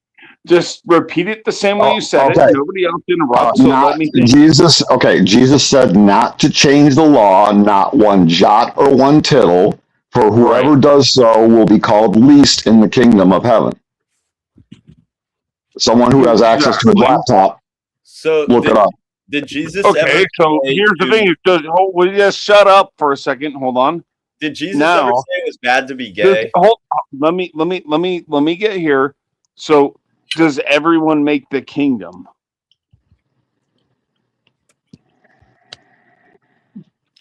It's above my pay grade. Oh, okay. So, okay, if you can't answer the question, then I'm not. I can't. I mean, you can't either. Yeah, obviously, not no. everyone does. Right. Not The gate is narrow, and the path to destruction is wide. Okay, Hey, so did you Jesus realize ever that. say it was Okay, so, bad to be oh gay? my gosh, why do I have to deal with fucking four It's a yes people? or no question. See, now I have two questions that I'm dealing with, though. Yeah, You're right. gift It's wrong galloping. to You're be gift gay. galloping on me right now. Did Jesus say it was evil to be gay? Yep. He did. No. What's the passage? No. He never said anything about gayness. Yeah, he didn't say anything, Really? did he? No. Yeah. About gayness. Jesus never condemns being gay. Okay, can sir, whoever was just quoted the last thing that you quoted, not a jot or tittle. If you want to go do it again. repeat that, then that would mean that he did actually say that you shouldn't be gay. Oh, D&W, can There we is get a rid of this bloke, newcomer. please? There is a newcomer. There's a newcomer. There is a There's a newcomer. There is a newcomer. There's a cucumber too. Enough off, you stupid. Newcomers, just wait 1 second. I'll let you on in a minute. Gosh, you say, Sassy, you get annoyed really quickly, and maybe I don't know. Yeah. So you argue that Jesus out your released. inner part. Oh, okay, I'm going to step out. I'm done. Sorry. All right, good. Go on the panel verse somewhere else, I guess. Dub, be honest with me. Are you trolling everyone right now? Because it seems like you're trolling. How am I trolling? No, because people are like, for example, people are asking you simple questions, and you just find a way to make it into like the most complicated thing ever. Ask me a question. Hold your thought. There is a newcomer. I'm going to let them on. There's a We've got cucumber too. someone here There's a called cucumber. Jimmy. Jimmy, you're on the show. What would you like to say? I just got to say hello. My name is Jimmy Savile, and I just thought I'd pop on and say hello. Oh boy! Oh, for fuck's sake, Jimmy! If you could be quiet for a second, please. We've got Wang Dong. Wang Dong, you're on the show. Wang Dong. Why you not let Jimmy on? Sorry, Wang Dong. Why you not let Jimmy Savile on? All right. Okay, All right, it's a tag team. Show, Wang Dong. Holy fook, wing dang bang, we too low. All that was actually. You got Jimmy Savile, who's actually got up from his grave to come on the show. What would you like to say? I don't think we should let Wayne Dong. I'd just like to ask: is there any underage people here? Because it will violate my probation. Dude, get rid of Wayne Dong. Yeah, there aren't any underage people here. Get rid of Wayne Dong. Get rid of you fucking bitch. Noodles. Don't be like that, Noodles. What the fuck? The NW, this is out of control. I'm telling you, get rid of Wayne Dong. He's going to sabotage your show. Yeah, keep Jimmy Savile though. Jimmy Savile. Jimmy's they're both gone. I'm sorry, guys. You're both gone. Yeah, this is a serious conversation. Yeah, nice. Yeah. Thanks for the. We need to have serious conversations. We need to understand what's going on in the world so that we can all tell each other and help each other. That's what we should be doing. Yeah, right. Wait, Dub, again. Yes, as I was saying, right? You take people's simple questions and you make it into the most complicated thing ever. Okay, so give me a question. No, I don't want to give you a question because you're just going to do the same thing that you've been doing the past hour or so. Yeah. So now you're trying to present an argument, but then not answer, not ask a question because it makes you look like correct. for example, right? No, for example, right? With the whole health. Tell me a question, please. No, for example, with the whole health thing, right? I'm inviting your question. Right, okay, give me a second. I'm just explaining myself, right? What the fuck? Okay, why are you even on here? This is getting nowhere fast. You see what I'm talking about? You're not even letting me speak. All right, speak. I muted him. Right, so go ahead. Right, so what I was saying, right, is like for the health question, we just asked you, right, about how, what is it you guys asked? Like if it's best to not have a child so that they wouldn't go to hell or whatever, and we were asking about that. You turned it into like this very complicated thing when it was clearly like a very straightforward answer you could give them. That's all. Yep. No, okay. So again, in the Bible, it says that blessed are the wombs that have not bared children. So it does say that eventually there will be a time where having children is not a very good thing, because they're probably going to be in, well, I have no idea what it all means, but you can go read it for yourself. Yeah, it does say that. We agree about something for once. What about Ecclesiastes 4:1? The quote is Jesus says, I weep, I weep for your children, or I weep for those who are yet to come, because like soon people will say that it's better to not have children at all. Correct. Same idea, yes. And I'm not positive, but I don't think he was saying, wasn't necessarily saying that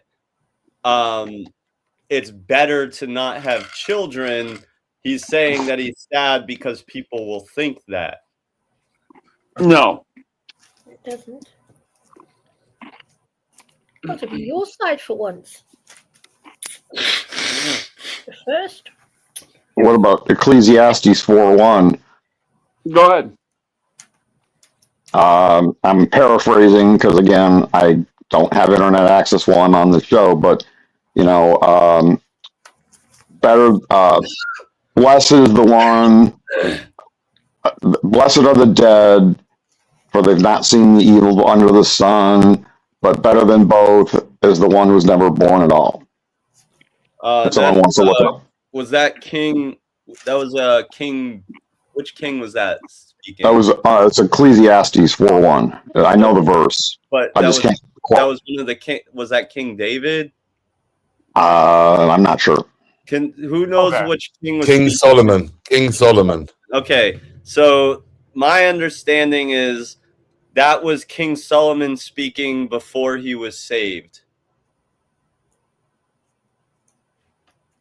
So then, why is it in the scripture then? If you know what I mean? I mean, because it tells what people said, and doesn't mean that that's what God. How was he saved? How was he saved? I don't remember. I just remember doing I remember at a Bible study, at one of the Bible studies I did, they were explaining to me that quote was there was a conversation between Solomon and someone else where before he was saved, when he was very pessimistic about things, and then his tone changed after he was saved. Right, but that's what you said, right? Like how could he be saved if he was in the Old Testament, right? This was before Jesus came, right? Right. That was actually my question. How could it? Okay. Is it because he found a belief in God? Was that how he was saved? I think he may have taken antidepressants. I don't know. I don't know. Right. Well, then if they can't answer how he's saved, well, then what business do they have saying that he's saved then? No, but Danny raises an interesting aside. Couldn't you all just take antidepressants and shut the fuck up? That still doesn't work. I take them. But so like I don't think it's fair to say that King Solomon was saved if they can't explain how or why he was saved. And he was making a very general statement. He wasn't saying my children or my family. He was saying it was a general statement. Hear about, because I've heard of salvation in the New Testament. What is salvation in the Old Testament? Because obviously that is a Jewish way of looking at things. What is salvation in that instance? Is it because he suddenly found belief in God? Is that it? There is no sense of salvation in the Old Testament. There is no sense of salvation. So what the hell is Noodles going on about then? He was saved. I don't know. This is I don't know. Noodles doesn't know what he's talking about. Noodles doesn't know what he's talking about. He just said it. He just said something, and then he said something. You said something even though you didn't know. What? I'm telling you what a Christian had told me. Well, then they clearly don't know what they're talking about. They have no idea, because salvation only came with Jesus in the Christian. Why were you speaking to Christians? Why are you? Don't you know that Noodles goes to? Noodles goes like it's. I speak to Christians in the same way you speak to Christians. But Christianity and all religion is a form of mental illness. Dub, what do you think of that? Dub, by the way, Dub, we want to introduce Danny. He is a father of 3, by the way. Danny, that's why I tried to avoid. Can you stop reminding me? I identify as child free. What do you think of that, Dub? Dub, what do you? No, hold on. Dub, I knew what it do you would be a think? waste of time, but I guess I got time to waste right now. Yeah. Dub, what do you think of that? This is a father of 3, and he's telling you not to have kids. I don't know. I assume his kids are going to grow up and not like him and ask him what the meaning of life is and why they had them later. I don't know.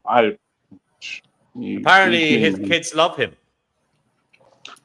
Oh, they do now, but eventually they're going to have this stirring in their brain and be like, "Why am I here?"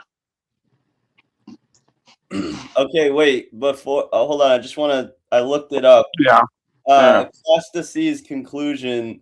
The book widely attributed to Solomon ends with a call to fear God and keep his commandments, implying a return to faith. That's Ecclesiastes 12, 13, and 14. All right, now read Ecclesiastes 4:1 through 4. Okay. I'm just saying that this might be where they talk, where what my friend was referring to when he said something about, I don't know, maybe he didn't use the word save, but like, Yeah. to God. He found the light. He found the light. Yeah.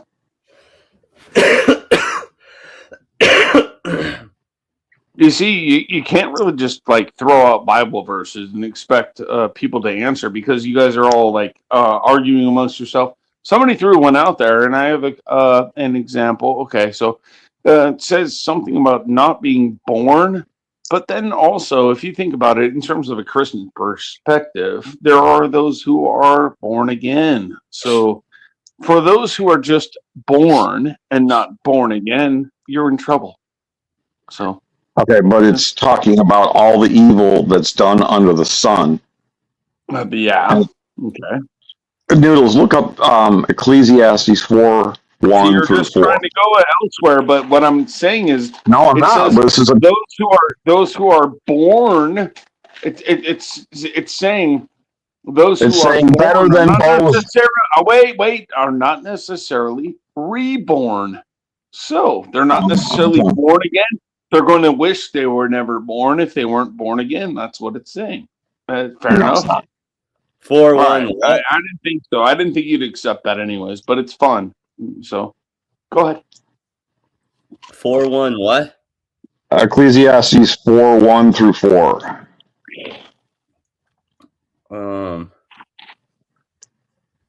You can search it on the computer. Yeah. Yeah. Let's hear what your interpretation is. This is classic. It's not an interpretation. This is verbatim. Dead and even the unborn are more. Let's do it. Okay, listen. Yes, the dead and the unborn are more fortunate than the living. But like I said, depending on how you interpret it, like later on in Ecclesiastes, he returns, his faith in God returns, so he probably changed his tone. Like, was he born again or something? He couldn't be born again. Jesus wasn't born yet.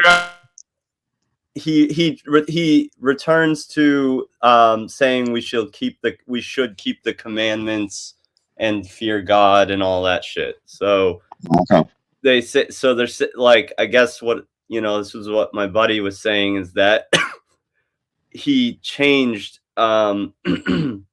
he changed his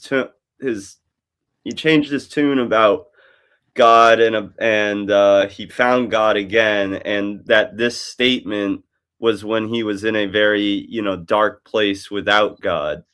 Okay. So I don't know.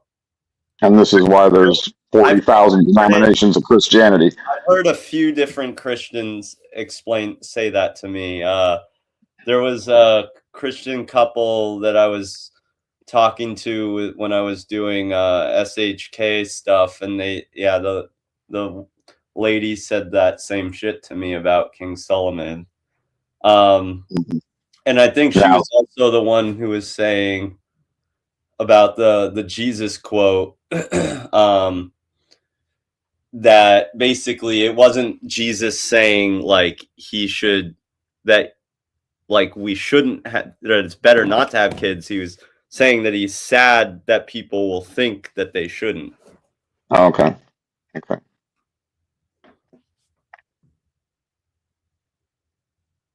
Now, did you ask a Catholic and an evangelical and a Southern Baptist and a Mormon and a Jehovah's Witness, and did you get the same answer?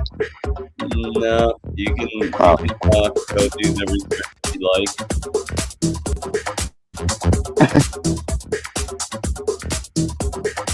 This looks like this is the cue for Noodles and Doug to get on the dance floor and start shaking the rug. This is kind of similar to the soup piece, isn't it? Yeah, it's techno. It's gay bar stuff. It's dancing ahora.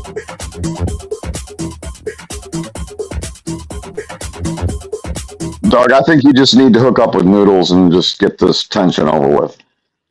I know. You guys He's definitely a closeted gay person. That's for sure. Probably. He's gone. All right. Well, good. I'm sorry. It's just the thing. I respect people's belief in God so much, but I get so many different answers that are just, they don't make any sense.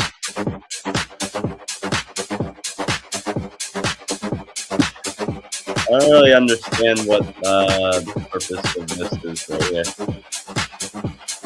Well, why are we doing this? Yeah.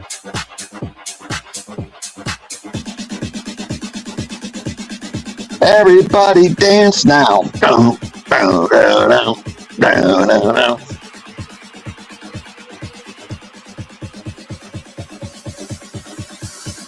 I'm losing it. That's really oh fun. boy.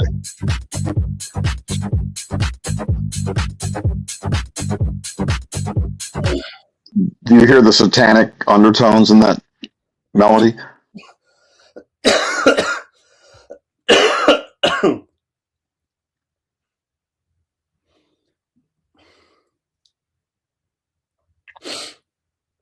Awkward silence. Yeah, anyway, Danny, I know that stuff is brain rot, which is why I was for a little while trying to avoid getting in on the conversation, but I guess I couldn't help myself. I was too bored. But you know, I also do think it's important to know how some of these people think. I don't know why. Maybe it's easier to relate to them in some way. I don't know. No, I don't think so. These people can't think. They are robot. It is scary how robotic a lot of them are. But then I try and ask myself, how robotic am I? You know? Yeah, but you have coherent thoughts. And he did not. I mean, he would just insert words that sounded spiritual, and they were just mumbo jumbo as far as I could tell. Now, maybe he's on a higher plane than I am. I don't know. But, you know, when we asked if you don't have kids, then no one can go to hell. And then he went on about people born without souls. That's not the question. And that was kind of the whole discourse with this guy. Well, I think that I honestly think that he had been drinking. It sounded yeah. He was a bit slurred. I'm pretty sure he had been drinking. Probably. Yeah. Probably. So, Danny, I heard that you got hit by a car too. Yeah. That's what right. happened? That's the lovely life that that's what it's that's what we've got coming to us, all sorts of problems. Are you okay? I'm a lot better than I was. Any permanent damage? Well, I mean, I broke my ankle. Oh, quite a lot of bones in my face and my head. Oh God. It's affecting my eyesight a bit. But on the whole, I'm recovering from it all. What happened? I mean, were you like jogging, or you were doing your cycling on your bike? Okay. You should ask your doctors what they think about like using peptides like TB500 or BPC157, because those are for soft tissue repair. Right. Hey, Danny, have you tried comfrey? I broke a bone this summer just gone, and I used comfrey on it. And I tell you something, it made a huge difference. Really What's big. comfrey? Comfrey, yeah, it's a What is herb. it? It's a herb called knitbone that used to be used in the Middle Ages, and of course it's no longer used because of Big Pharma. But I broke my elbow in the summer just gone, and I used comfrey on it, and it healed up really, really quickly. How do you spell it? Oh, comfrey, COMFREY. You buy it on Amazon. It works. What is it? Oil? It's a herb, and it's put in a thing. It's not like oil, in ointment. Because they make it in oil form and balm. Yes, yeah, I've got some in oil form, and I've got the cream as well. It really, really works on broken bones. It's called knitbone, and it does seem to work. Okay. Because I broke my elbow, and it all healed up really quickly. And I'm an old lady, and it really healed fast. Wait, is it anything? Has that got something to do with arnica as well? Hold on. I think it's probably, I don't know what I've done with the pot now. I think it probably had arnica in the concoction. Yeah. What's it got in here? Because I can see, I'm just looking it up now, and there's high strength arnica, comfrey, and calendula. Soothing Yeah, balm. I got the Avenda comfrey ointment. Oh, you looking? I know what you're looking. Avenda, yeah. Avenda comfrey ointment. No, it's something else, but I can look that up as well. On Amazon, really works. Avenda, yeah, Avenda. It £10 jar or something. Worth it. Give it a try. I've only got £10 to lose anyway. It does work. Okay, thanks for that. Yes. Can I ask a question? I'll tell you something, Danny. The herbs, I've been very much into herbs now. I'm getting older. They make a big difference. You'd be surprised. Another one is stinging nettle tincture, which I talk about here as well. Works like a dream. Yeah. For arthritis. Why are your accents so different? Who, mine? Well, Turtle, yours is very distinct compared to Danny's. I can understand everything Danny says perfectly. I sometimes have trouble understanding what you say. Yes, because I'm Dutch by birth. That's because of the content, though. Plus, I'm Dutch by birth, and it's still there because I've noticed when I speak Dutch, I automatically start that weird accent that the Dutch have got. Okay, that's what it is. Okay. It is, but I've been speaking English for years, most of my life. So you're very articulate. It's just sometimes the accent I cannot translate it into Yankee Doodle. You know. Yeah, I know. Plus, I talk in cat talk because I live with all these cats, and so my voice, I raise the pitch because I'm used to it. Oh, right. I've got cats, all 7 of them. I have 2 dogs. How many you got? You got 3 dogs, yeah? 2. Yeah. What have you got? You did tell me. Portuguese water dog and a ancient cockapoodle. Lovely, aren't they? Yeah. Aren't they adorable animals? She's pushing 19, and she done. Well, she has incontinence. She's got cataracts over her eyes. She's got senility. I feel sorry for her. Oh, but well done for looking after through all that. That's really. Well, she was my mom's dog. Yeah, she was my mom's dog, and then she died. Or my stepdad died first, then my mom, then my brother. So she's gone through 3 owners, and then now finally, my brother and I. Thank you for looking. It's good of you to do that. It really Oh, is absolutely. You can't just kick her out in the street. No. I mean, they have souls. Don't Yes, they have. anyone who tells me they don't have souls? I mean, Animals have souls. It's a nonsense. and the bigger the dog is, the more expressive they are. You can tell. You can see it in their eyes. You can see it in their eyes. You can see it in the mother cats as well. And the cat's got kittens. You can see the soul in her eyes. You can actually see it. Yeah, and they know how to play your emotions. Yeah. Because when my brother's gone and I actually have the door closed in my bedroom, he'll sit in the hallway and he'll do his one bark for about 30 minutes. He'll do one bark, and then 3 minutes later, bark, and then he goes like someone's killing him, right? Because he wants in. Oh, you just let him. Yeah, he's playing me. Yeah, of course they do. I sleep with all of mine. I go to bed with all 7. Oh, I do too. Yeah, I sleep. Well, 2 hours at a time, and then he gets off and sleeps on the chair. Mine are there hours on end. Little comas, all of them. We all sleep I love together. it. I love it. Yes, I do. I'm curious. I'm curious, guys. I'm curious. I have a question for you. And so, because some of you read Bible passages, which is cool. So, what do you think about Zechariah 5:1-5? Read it to us.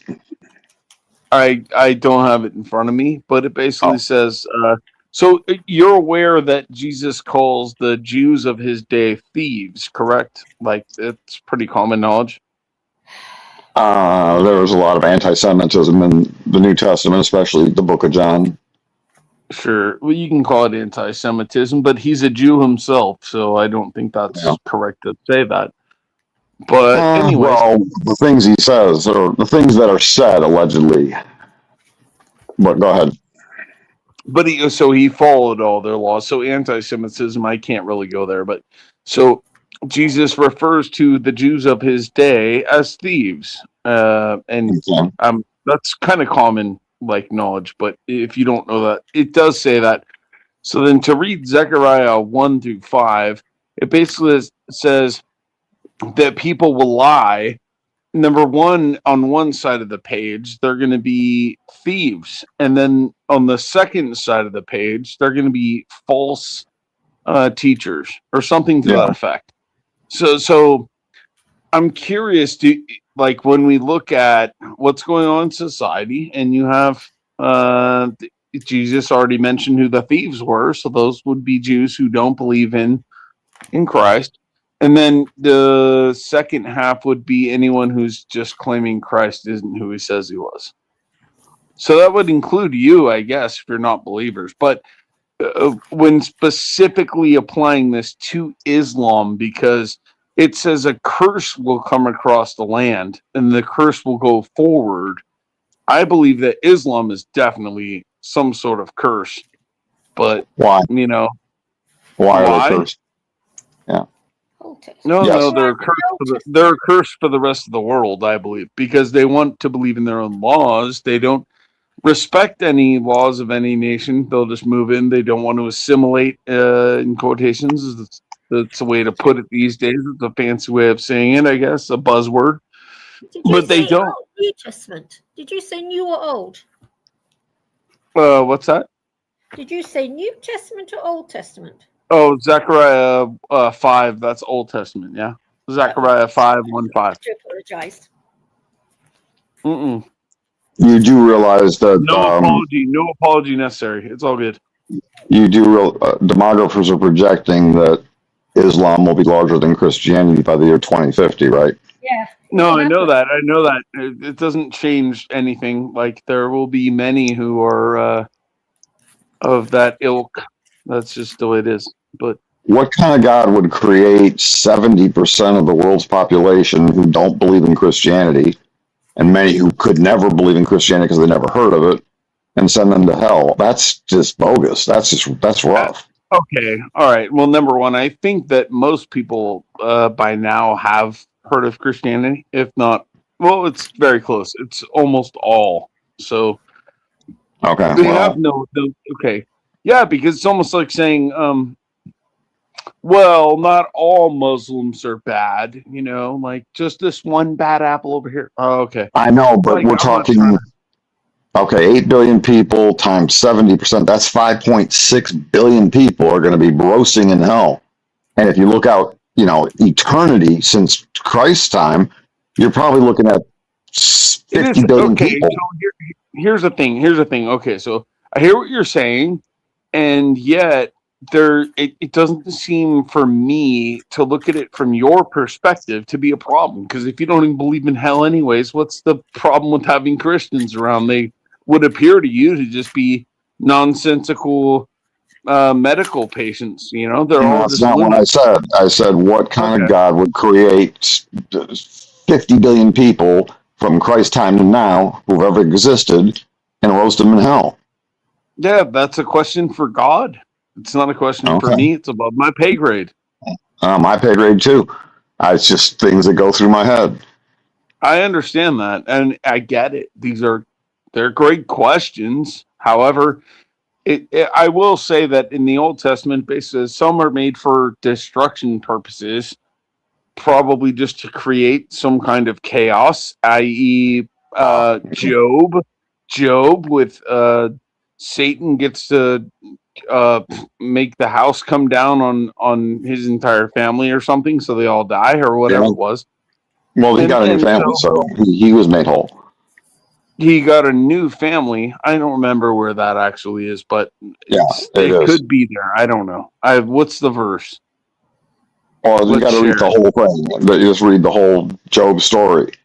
God and Satan make a bet that if his wealth and his family is destroyed, he will no longer have faith in God. So what I'm asking for is the specific verse that said he got this new family. Where I can look it up. I need to be at my laptop. I don't know. All I'm saying is I like when people make claims. I like to see him. I'll be like, oh, okay, well, yeah, All right, maybe you have a claim there. Yeah. Okay. Yeah, it's fair. It's a shame, Pastor, you're not the same country, because we could get together and go into the dark together. Absolutely. We could have a jolly cup of tea and some. Take the cats with us as well, and the dogs. Yes. Yes. Bloody well.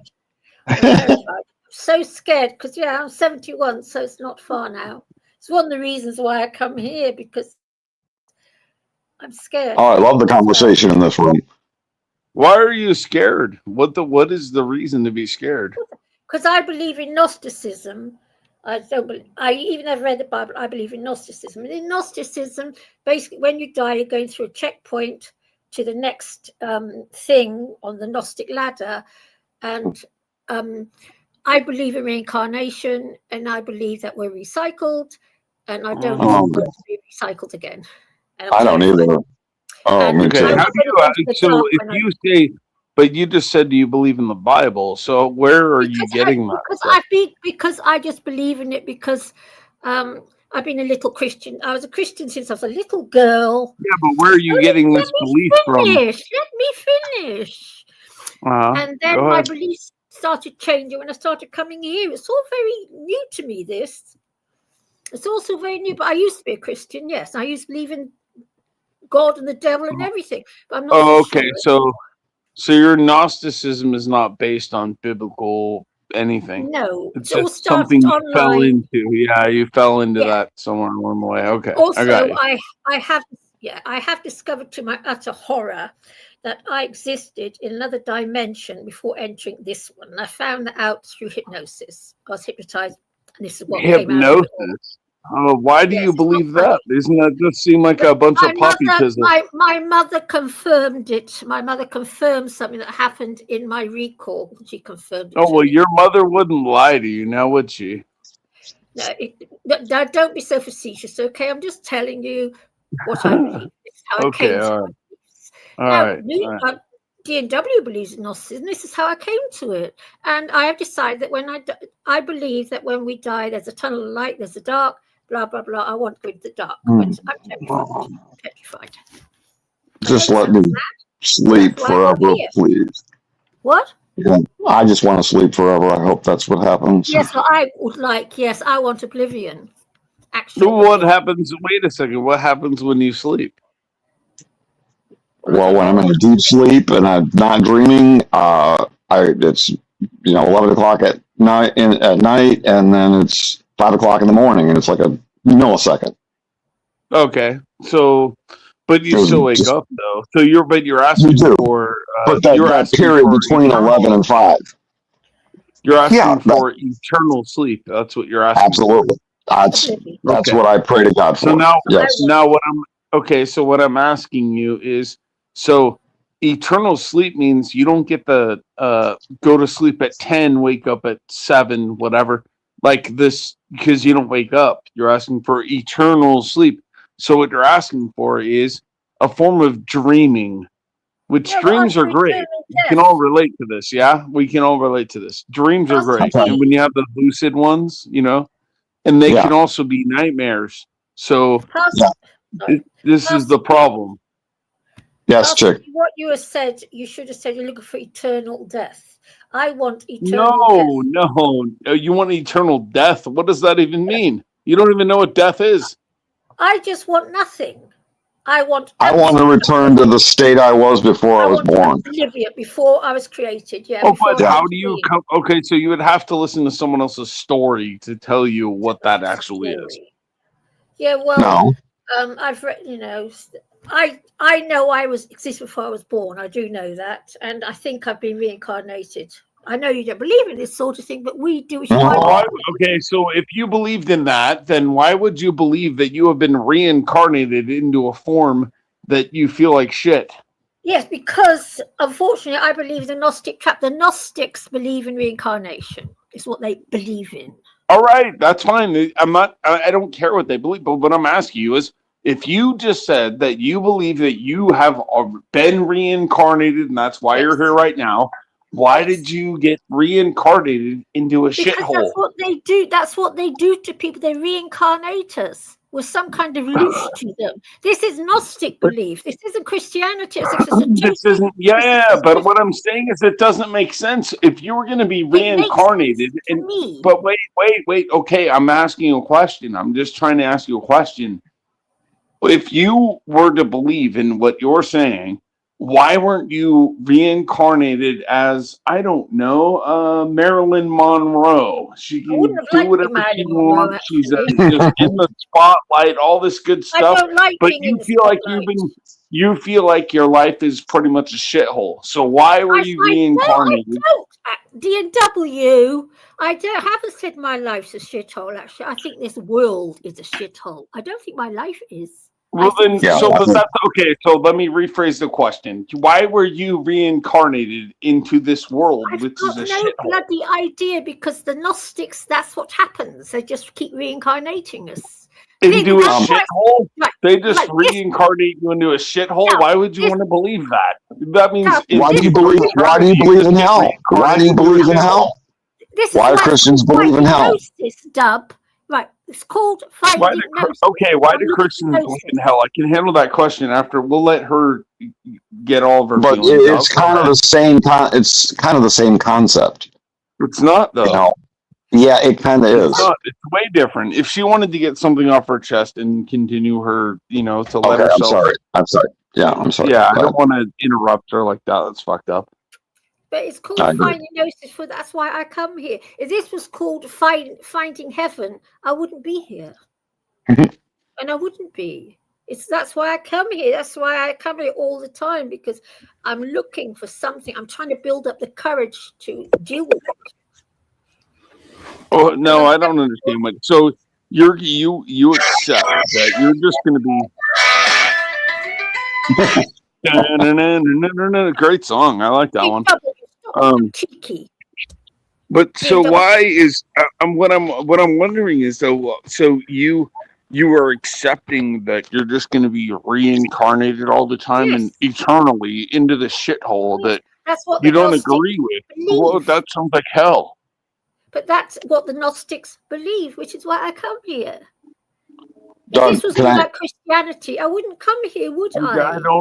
I'm not like, we can't get on the same page with this idea because I used it to be a doesn't Christian, make sense. I'm not anymore.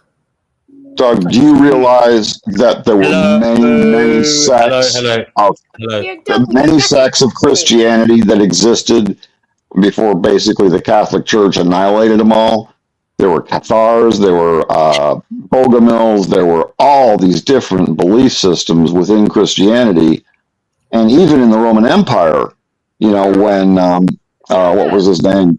The emperor who converted to Christianity, Constantine. He got all these different bishops from all these different denominations together and said, "Guys, get your story straight. Well, I want one unified Christianity." Yeah, that's all part of the invasion, wasn't it? They brought it over into the West. Yeah. I used to believe it. I no longer do, which is why I keep wittering and twittering on here with nonsense, trying to find. No, but the thing is like I don't know anything about these sects that you mentioned, and well, that look very up the well Cathars, right? Look no, up the because Cathars. here's the thing. Is what I'm confused about is Dub. Right, I forgot to mention. Gosh. All right, I can't finish. Go ahead. Get something off your chest. Go ahead. The reason why I hate it here, and I hate this planet, is because every year we bring 92 billion animals into being in our factory farms, factory farm them, and then cut their throats and eat them. And I find that it's called food. Really, it's called food. Yeah, well, I don't see it like that. I see it as mass murder. It is. Oh, shit. That's how I see it. Well, that's so go hug a tree. What do you want me to tell you? Come on. Yeah, well, be real. No, that's why response. Oh, and Dub, the Bible does say that the meat you eat must be perfect and free from defect. And really? Yes, it does. Okay, where do you get that from? What's the book? It's in there. Is that in the Old Testament? Is that in the Old Testament? God said your meat is to be perfect and free from defect and not sacrificed. That's true. That's okay. When you make Levitical laws, laws. Okay, that's what it is. Okay, so you never read the New Testament where it says that all meats are clean. Well, I think they're not. So that's what I think. Yeah, but see, your thinking versus the thinking of God is different. Yes, I know. I'm in the 2%, but then only Doug, could you eat? Do you have a dog, Doug? Do you have a dog? Wait, did Jesus say all meats are clean? Yep. I don't know. What chapter is that? Don't know. Oh, you want the chapter? What verse? What verse is that? Okay, well, we do have the example where actually, who do you think was talking to Paul? Because I think it's in the letters. So who was talking to Paul? I don't know. I don't. Oh, the different churches. He's writing letters to different churches.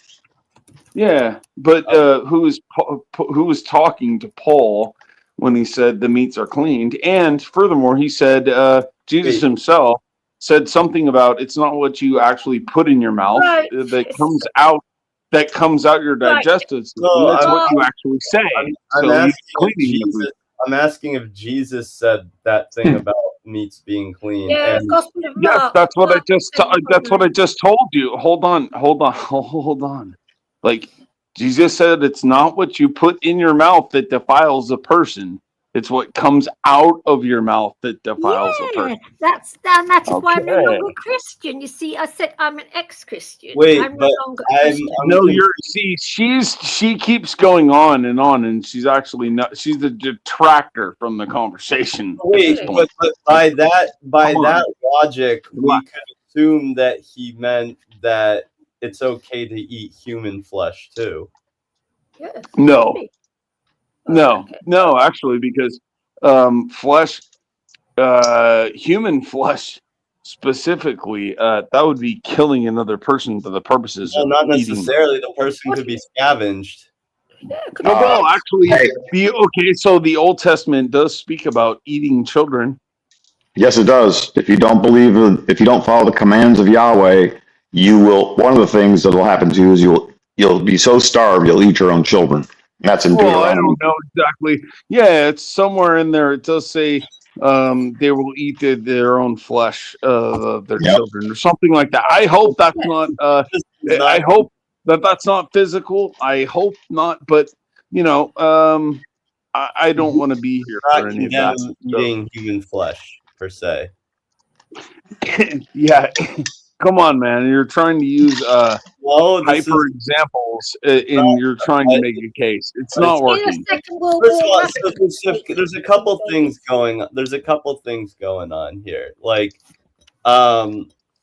one, when they say meat, I mean that also can just be a translation for the word food, because it was often the word food that wasn't even necessarily talking about animal flesh was often translated using. Okay, so let me try to just cut this off so that you can get to your point, right? So, food was never defined as humans eating humans. It never was. So, and in Genesis, I think it's 2 verse around 10. It says that you will define all these things, but that was never defined as humans being food. So it said everything that creepeth. Humans are certainly creepy. And the thing is, also Jesus fulfilled the law. So, basically everything from the past. That's why a lot of Christians say, "Oh, I can eat." What does Jesus fulfilling the law even mean? What does it mean? Know, but the thing is that a lot of Christians will say, "Oh, that's why I can eat pig flesh now, because Jesus fulfilled the law," or something. Okay, good. I hear you. So it says in the Bible that God does not tempt. It says this. So let's go to point number 2, which would be to say that I think it was either Peter or Paul. I think it was Paul that he showed foods to and said, "Eat." So is that God? And he said his response was, "I have never eaten these things because they are unclean." But Right. So if you agree that the foods are unclean, that would mean God would have been tempting Paul to eat something he shouldn't eat. So that reverses it. So hold on, this is New Testament. Hold on, this is New Testament. So, but in the Old Testament, it says God does not tempt, I believe, or it could be in the New Testament. But either way, so if you believe that God does not tempt, how could he show them certain foods and say, "Eat of this"? I don't necessarily believe that God does not tempt. I don't know what God does, but I'm saying. That's what it says, So I don't know if this is pertinent, but that story about Peter being offered those foods. He was being offered those foods in a dream, and it was to test his strength to see if he would give in when the Samaritan. So and was he being tempted? If there's somebody crumbling extra popcorn, One second. I guess if he was in a dream, that's up for debate. Can you mute your mic, please? He was being tempted in a dream, but I don't know if he was being tempted in like actual physical realm. But like the point is so he was being tempted. You're saying he was being tempted. I guess you could say he was. But the Bible says that God does not tempt. Well, I guess there's a contradiction, isn't there? No, there isn't. You're understanding it incorrectly. Well, my understanding of that story was that God. God knew there was going to be like some visitors to his house who were going to try and sway him from, I don't know, from his religion or whatever, and he wanted to make sure that he was strong enough, or something like that to not give in to. Yeah, but what you're doing is you're trying to read into the text and make up your own story to make it make sense. But no, I'm not. The reality is, I did a Bible study. This is what I learned at a Bible Just hold on. Wait a second. don't tell me what I'm trying to do. You don't know my motive. I can tell you what you're trying to do. No, you don't. I'm telling So you. I'm trying to steel man you. I'm trying to steel man you and tell you what you're telling me. That's what I'm trying to do. Well, but you don't know what my motive is per se. So okay, so tell me if I'm wrong. Tell me if I'm wrong. But you're saying that God does tempt and can tempt either in dream or in while you're awake. Yeah, he did to that. What's his name? Didn't he? It sounds like he tempts. I don't know. I have no idea. idea. Okay, so but the problem is that it says that he doesn't. So that means that you're interpreting what you're reading in the wrong way. Because there are not contradictions. Oh my gosh! Can I just speak and then go ahead? Correctly, and that there aren't contradictions. There aren't contradictions. So if you're reading it in this, oh my gosh! So both of you want to speak at the same time? Go ahead, girly. What's your thing? What did you want to say?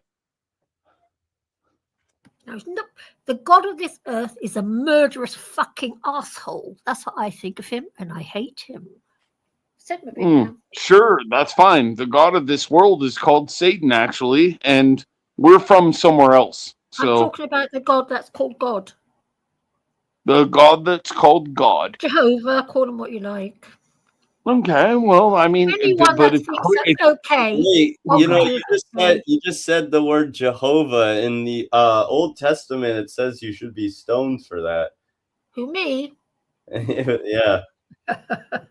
Well, I didn't. Really, does it? Where does it say that? It's not tempt, so someone better stone her. But Dub. It says in the Old Testament he did a lot of killing. Like, look what he did when with Noah. He destroyed every single animal and human being on the planet. Apparently. Why? Because they're all evil, all of them. Yep. Right. Okay. Well, I hope it doesn't come down when you're here. Then it's going to kill you too. I'm not evil. You say. None of us are free from evil because you know what's the way we are, all of us, even me. So Jesus says that it's okay to eat, to pretty much to put anything in your mouth and it won't make you a bad person. But I never said anything. That's not what I said. Okay, because you mentioned human flesh, bro. Be real. Come on. Like the quote was something. You said a quote. Which was something along the lines of, it's not what you put in your mouth, it's what comes out of it or something. Yep. Okay. So, and you're saying that that's him saying that you can eat whatever, right? Yeah, when compared to the letters, which show that clearly God was putting foods before one of the apostles, and he said, go ahead and eat. And then the response was, I've never eaten anything that's unclean in my life. And then he said, what God has made clean is clean. So clearly, God does not tempt, and God cleansed those foods. See, this is why I don't like him. He's a nasty, lying little shit, actually, this God of ours. He is. Oh, gosh. Yes, I don't like him very much. I'm like bored with you because you keep interrupting. You don't really make any. You don't make any comments. Good. I'm bored with you.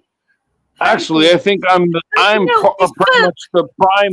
I'm the prime portion of the show. There's like 8 people on here, but like 6 of them are not even. They're muted, so they're not even paying attention. What is this? The panel verse? At the end of the day, this channel is called Finding Gnosis. Okay, this is why I come here. If it was called Finding Jesus, I wouldn't be here. I don't care. Finding Gnosis. I looked it up earlier, and it says basically spiritual attainment, and so yes, it's to do with the Gnosis. It's nothing to do with Christianity. So spiritual attainment is you're finding something, but you aren't finding it. And I'm telling you that you're not. He is right. He is right. Gnosis is just an ancient Greek word for knowledge. So I'm reading a little more about the Peter story. No, So listen, how to buy God, the thing is, God what did not. Oh, God did not. Holy shit! Like, woman, will you please shut up for a second? Why don't you shut Second. up? Silly little God man. did not tempt Peter to sin with the unclean animals, but rather used a vision of them to teach a spiritual lesson. God commanded Peter to kill and eat unclean animals to show that Gentiles were no longer to be considered unclean or unworthy of the gospel. Pretty much what I said, yeah. So that has nothing to do with eating animals, really. It's just an allegory. No, it's not. That's what this is saying. I don't That's know. not what that is saying. Again, God shows somebody like a pig, for example, because pork is obviously one of those things, right? And he brings down a pig from heaven and says, "Eat of this." And then the human says, "I can't do that. I've never eaten anything unclean ever has touched my lips," something like that. And so now, if God does not tempt, then that means that those foods were cleansed. That's what it means. It either means one thing or the other. So go ahead, make your choice. God's a liar, I guess. Yeah, he's awesome. Peter realized the vision was not about food, but about people. Oh, so I mean, some people say that Peter realized the vision was not about food, but about people. He understood that God was instructing him to not call any person Right. pure or unclean. That's fine, yeah. And then it can tie in because just because I eat what you consider unclean foods does not mean that I'm unclean. So it's the same thing. The foods are washed for you too. If you're harming animals, understanding that they are sentient. You worship animals, bro. What's your problem? I mean, we need them for food. No, we don't. Plants. No, we don't. You can Do eat you know that this planet is being No. destroyed by animal agriculture? Have you read the figures? It's all 10-1. It takes 10 kilograms of grain to make 1 kilogram of beef protein. It's using gallons and gallons of water.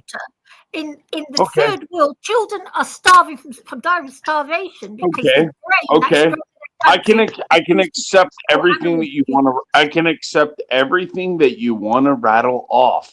However, I will say that it rains everywhere, and we can actually collect that rainwater if we wanted to, but we allow it to just hold on. Hold on. I didn't get through any of my explanation. We could just we let the rainwater go ahead and go into the sea. We don't have to do that, but that's what we do. Now, secondly, if we had that water, oh, okay. All right, I can't.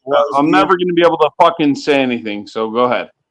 Let him speak, for fuck's sake. Let Dub speak. Come on, don't button. Even if you don't agree with him, let him speak. Come on. Can I ask you a question, Bob? Can I ask you a question? So no, I can't. I'm sorry. Let Dub Go finish ahead, his yeah. point. Come on. Sorry. Man. Okay, so secondly would be government actually sends stipends to farmers so they don't produce more than they actually could because they could. And so we have this dichotomy between government and reality, which is we have enough food. We could produce enough food, but we don't because we stipend these farmers.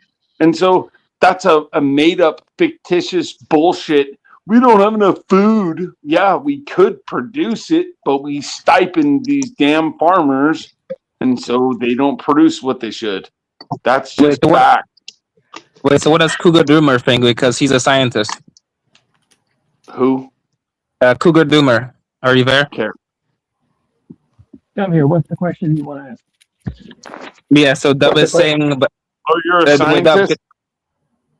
Could you repeat yourself? Oh, no, you can rewind it if you'd like. Basically, we have enough food to feed the entire Earth, and we have enough fresh water, but we decide to not dam it, but we go ahead and let it flow into the ocean. Go ahead. Okay, so there's fine, thanks. So there's a lot of problems with that.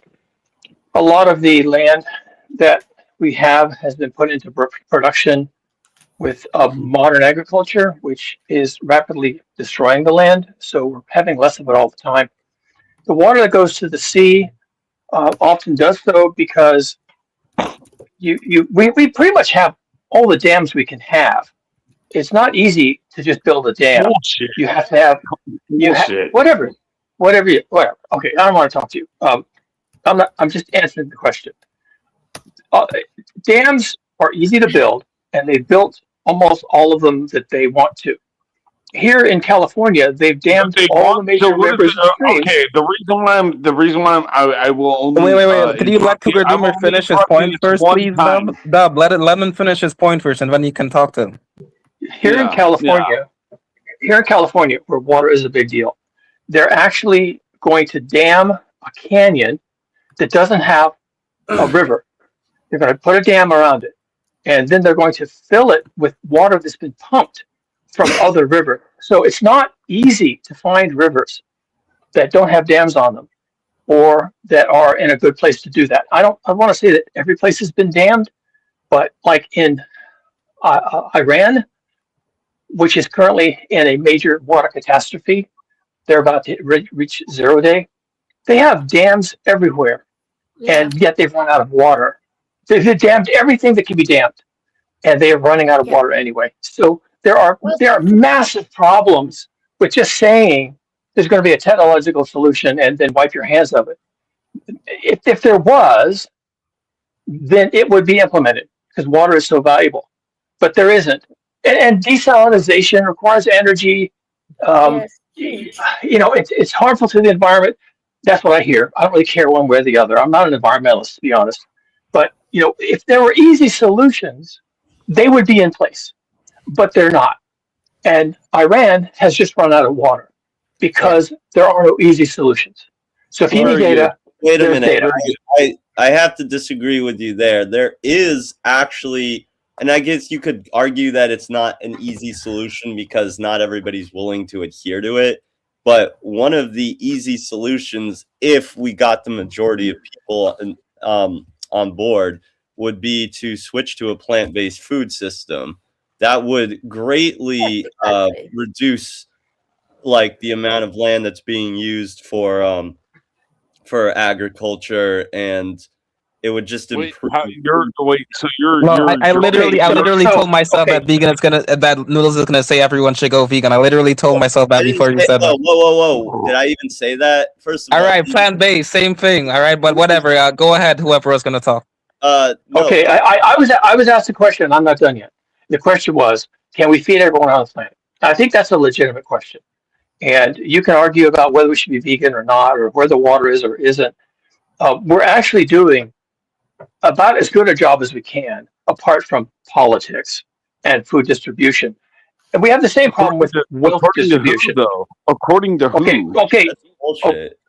I'm trying to recognize that there are political dimensions to this that are not being addressed.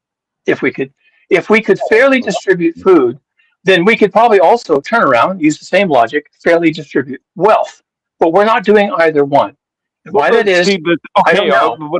What I want you to address, I'm sorry, I don't mean to interrupt you, but what I want you to address would be, why do we have beef that is labeled, and we pay our farmers not to do this, not to get too much farming from America, but we pay farmers that are like in some other country and we import their beef. Why do we do that? It doesn't make sense. Generally, there's a profit motive, and also we want beef. There's beef production, and there's beef raising beef. Yeah, and the people who raise the beef don't produce the beef. What you're acknowledging is that it's a profit problem. It's not an actual problem that exists. Profit is something that is in your head, and that's all there is to it. We have the resources to to make more cattle and all this stuff. All they got to do is go eat the grass. That's all they got to do. The point I was trying to make is that one of the resources you don't have is political fairness and equity distribution of political wealth. fairness isn't a resource. That's not a resource. You would need That's 5 not. more planet Earths to have the amount of grass-fed Political decisions is not a resource. That's just common sense, bro. First of all, I don't agree with. There's disagreements I obviously have with both of you. I'm a little more with Cougar Doomer, just in the fact that it has a lot of it has to do with how humans are and how we operate. Yeah. Human nature. Yeah. The whole thing is the whole thing is corrupt because people are addicted to eating garbage. That's correct. So, but it's not the fact that we don't. But it's not the fact that we don't have the resources. We do have them, dude. It's not corrupt in the way that you think it is. It's bullshit. It's Prove corrupt it. in the fact that people want to keep eating animals. And it's not sustainable, nor is it. Yeah, it is. Yes, it is. You can't prove that it's not. Just because the government, the government is stifling. The government is stifling these people. Do you find peer-reviewed scientific papers to be credible if they're done? If the study is done in a reasonable way using the scientific method, it's a well. Some of them I can agree with. Some of them I can agree with. Some of them I can't. But when I know for a fact that the government is stipending farmers to where they can only produce a certain amount of cows and such, we have the grass is growing. How are you telling me that we're buying meat from Singapore or something? It's being imported here when we don't need that. Dude, it's the amount of cows there are. All it is a matter of economy. It's not a matter of ecosystem. There's two different things there. If the amount of with the amount of cows there are in the earth right now, we're already in trouble. We don't need more cows. Why? Because they're farting? Who told you that? Dude, it's not. How do you know that's true? Okay, it's not just that they're farting. It's also that they're breathing. It's also that they're shitting. It's also that they take up massive amounts. Who told you that? And why do you believe that? Why do you believe the fucking Bible, you retard? Dude, you read a fantasy book and you don't believe a scientific. Oh, really? Did you get your C shot, bro? What does that have to do with anything? That has to do with what scientists told you is true. No, that doesn't have to do with this conversation. It doesn't. Oh, really? Oh, bullshit. Okay, if we want, we can go into all the studies about the COVID shot. If you want to, yeah, go ahead. Go ahead. Don't say we're on. Don't say the C word. Save a virus. Don't say the C word. Save a virus. Whatever virus. Who gives a fuck?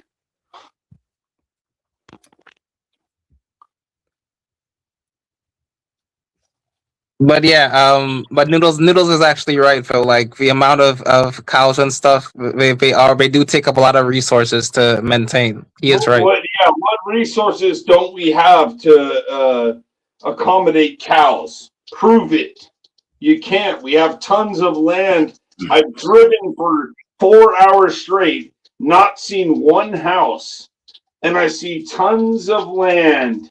All of it can grow grass. Cows can graze till they're content. Do you realize how much land is required for these cows? I don't exactly. Yeah, I just told you. I've driven. I drove and I saw 65 miles an hour for 4 hours. And that means that my hypothesis must be right. Oh, genius! My hypothesis is right.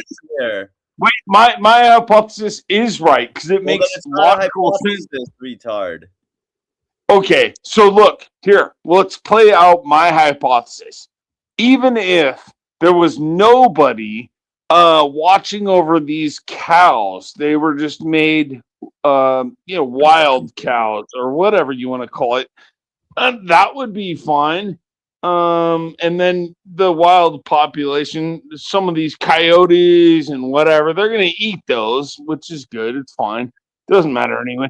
We'll wind up with more beef though, and the grass grows anyways, and the grass dies too. So, tell me where I'm wrong. I'm not seeing it. Dude, do you know, like, I just don't think you understand how much land is actually needed for, and how much water is needed for a cow, and how much, and where all the shit has to go. Like, you can't, you just can't fathom it. Here, Jay, do you want to read part of this abstract?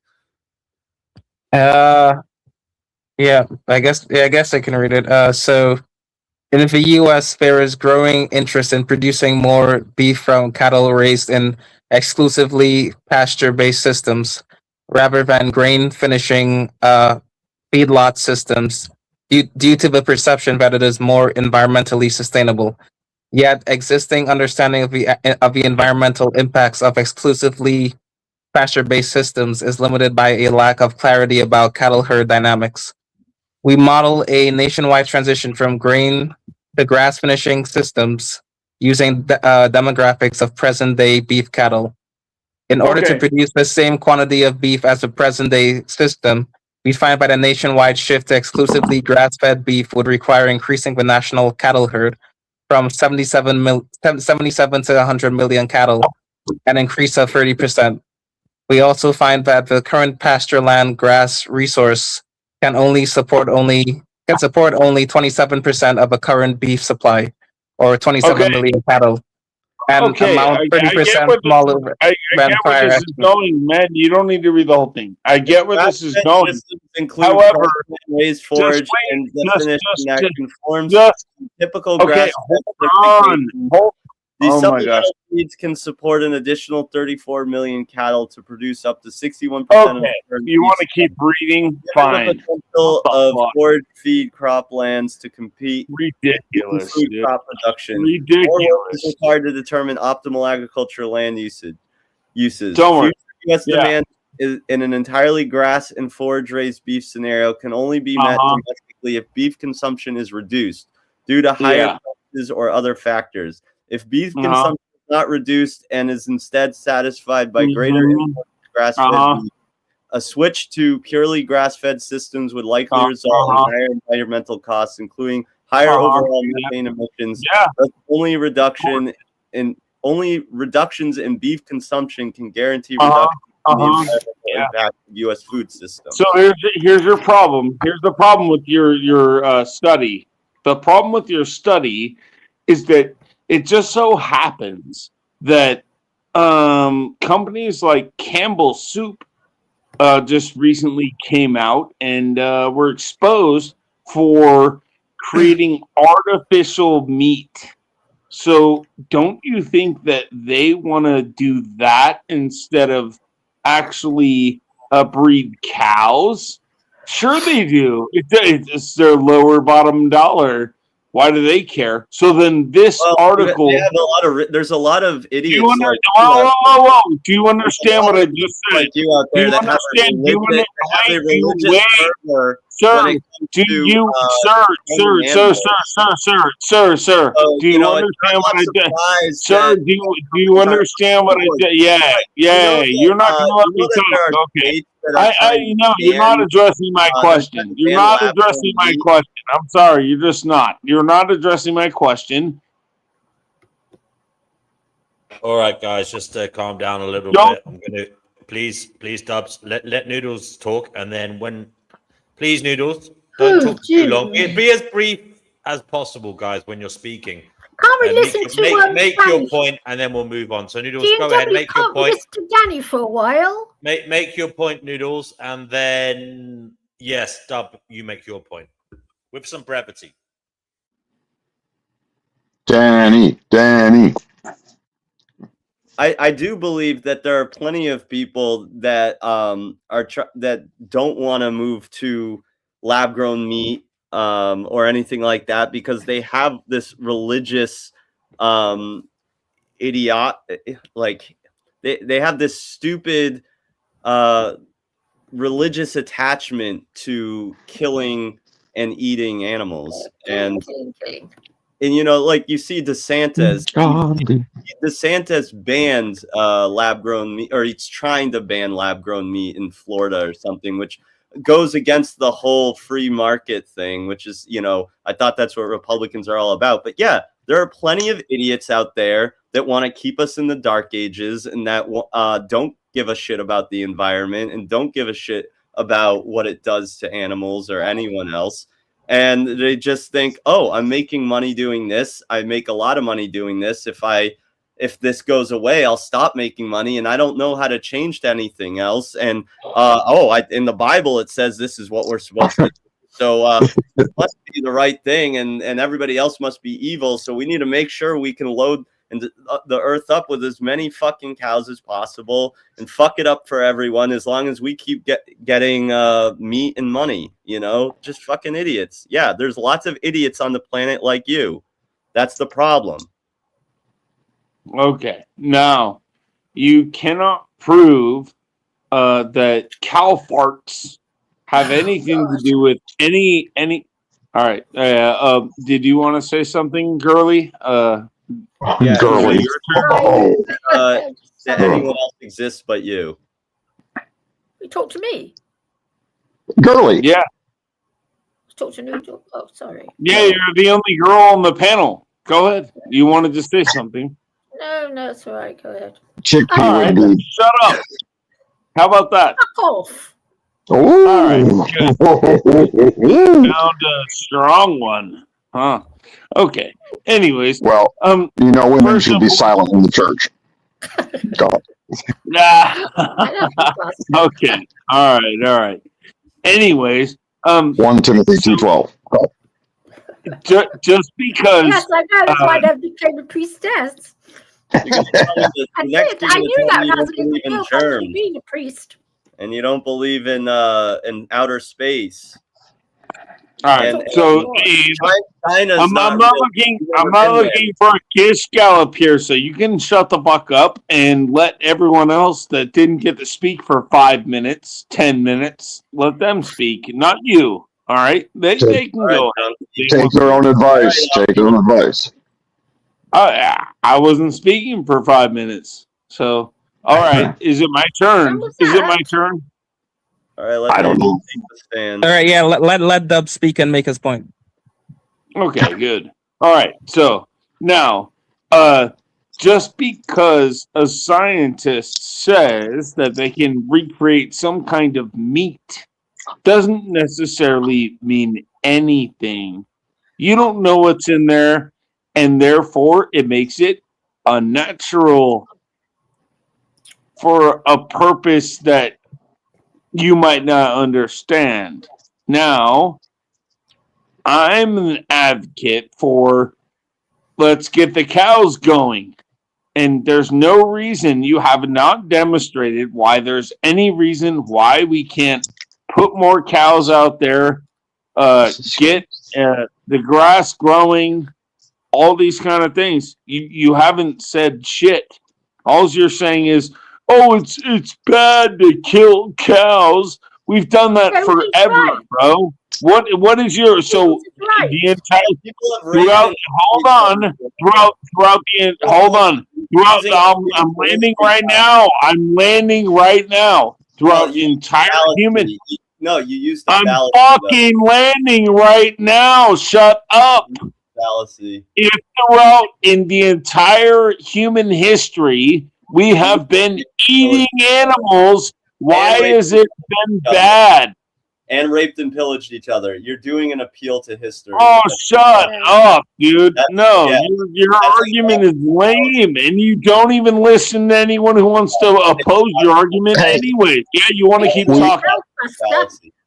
We had slavery for a majority of time. Does that make that okay, since we did it for the majority of our time? Slavery is still going on right now, my friend. Does that make it okay? No one's arguing that. Dude, talking to this drunk idiot, like, Seriously. Right. Yeah. Yeah. I want to hear from Gurley. So do I. Yeah, Girly, go ahead and speak. We need a feminist voice in here. Yes, chickpea the Gurley. I'm teaming up with Noodles because we don't get on very well, and I'm actually backing them up. Go on, Noodles, carry on. No, sorry, you don't get that. You don't get to throw your time over to Noodles. The thing is, I don't be trying to say even still, there's no one that can prove that damming water is already done with, and there's no way we can expand it or do better or anything like that. And there's no way anyone can say we maximize the amount of cows that we can produce, and so on and so forth. I mean, So it doesn't but matter. Dub, they literally showed you evidence. They literally showed you evidence, and you just kept saying that you don't have evidence. So I don't know what do you want from people? What? What I want to. Oh my God! A question was just answered, Gurley. A question was just presented. Why don't you let it alone for a second, and then you can speak? So you just said you presented evidence from who? A scientist? Well, scientists disagree all the time. So which scientist are you listening to? The one that got paid $1 bajillion? What's going on? I know that scientist. He did not get paid. Oh, you know him. Oh, yeah. Based on your way of speaking, I would say that you got paid off. So whatever. Yeah. Okay. Sure. All right. Yeah. That makes All a right. lot of sense. You hear this? I got paid off. I wish. I fucking wish I got paid off. No problem. I don't care. The most insanely retarded thing. Like right. No. For a second, I thought you sounded like you had an Indian accent. So I misrepresented my thoughts on you there. But well, you see, this is why I say that you were trolling, though, because you say things like that. No, I don't care what you say, bro. You're gonna try to dig into the racist point. You think I'm racist or something? Oh, come on, man. He's drunk. Okay. He's drunk. Yeah. No, I've never even said anything about race, though. But whatever. I'm listening. Holy shit! No, I'm being attacked by 4 different people right now. Leave me alone. Edgeways. Can't get a word in edgeways. If you're so happy, why are you drunk? Because even I don't get drunk. I'm not drunk. I don't either. I'm a pastor. I'm not. I'm not. You're slurring your speech. You've had a. Yeah, this is your. No, what if I just tell you? What if I just tell you that I speak this way? What's your problem? You've had a few. You've had a few drinks, though. So what? If I've had a few drinks, if I'm not drunk, I'm not you drunk. Have had a few drinks. You have. I thought you're supposed to be so happy. You were Holy happy. shit! I have 2 people coming at me currently about how I speak. Fuck you! I'm telling you, I'm not drunk. Hey, dude. I don't care. Yeah, it doesn't matter. So what? Yeah, okay. Yeah, right. Then this is what is typical of YouTube channels. They all say the same things, but they're getting their ass kicked. Logically. I'm getting paid off by Matt Hayek. That's hilarious. You haven't made any logical cases for anything that you're saying. Hey, I rode my bike today, and there were just miles and miles and miles of grassland. So we got enough to feed the world. It's just like, it's like you could just say, oh, like, prove to me that black isn't white. No, that's not what anyone's saying, dude. No, prove to me that that you exist outside of my own mind. Prove it. Another dumb comment. Prove to me this isn't all a was it a hologram or something or a. Yeah, another dumb comment. No, prove it. Doug, I have a question for you. You said Jesus said that it's not what goes in your mouth, but what comes out of your mouth. So gay blowjobs are okay. No, Pastor D. Yeah, Pastor D. I assume your D and the D means dick, and that's what you love to swallow. So that's all right. Hey, I understand the question coming from you. I'm trying to hook you and Noodles up, but you're not taking the bait.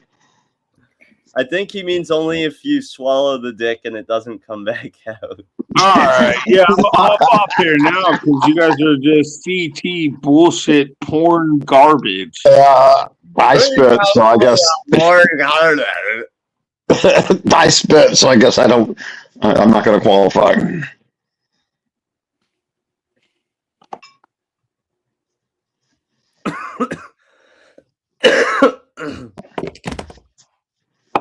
Hey, great content, guys. Great content. DNW, your show just got demonetized. I hate to tell you. DNW left a while ago. Oh, okay. All right. Oh, alcoholic troll on panel. Oh, that's a fucking original comment. Just because someone disagrees with your fucking gay ass panelist, yeah, who loves to suck dick. Oh, there we go. There we go. Pastor D. Yep. The D is for dick. Help. I know it is. You love it. I do. Yeah. Guilty as charged. Yeah. Okay. You know me. Yeah. You sound Midwestern. Are you Midwestern U.S.? Hey, bro, don't try to hit on me right now. I'm gonna. Not hit, dude. No. Oh yeah, but hey, well, listen though. A drunk person would definitely get snappy. I don't do breeders. I don't do breeders. Yeah, you do. No, I don't. Sure.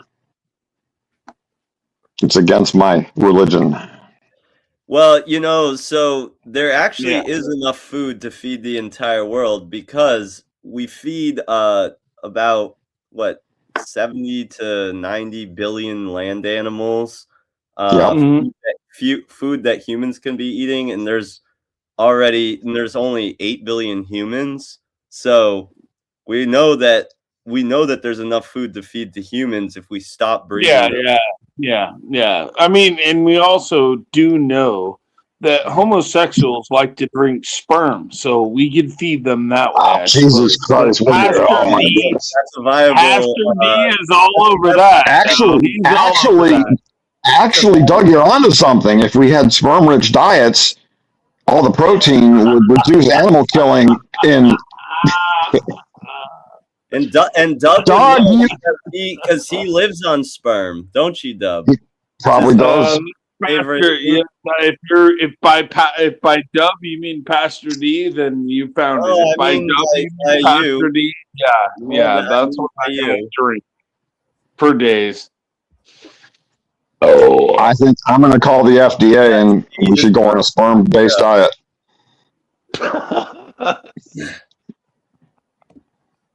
How would you know if they wouldn't be making that in the laboratory now? They didn't kill a cow. That was made out of some sperm. How do you know what you're eating when you get food at the grocery store and that there's not stuff all over? I mean, there's supposedly poop all over all the meat you eat. Oh, because historically speaking, without the scientific thresholds that we've reached in today's day and age, that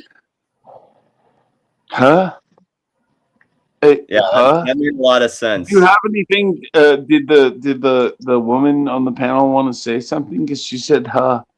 I heard girly. This dude would rather eat poop-covered meat than clean lab-grown meat. So.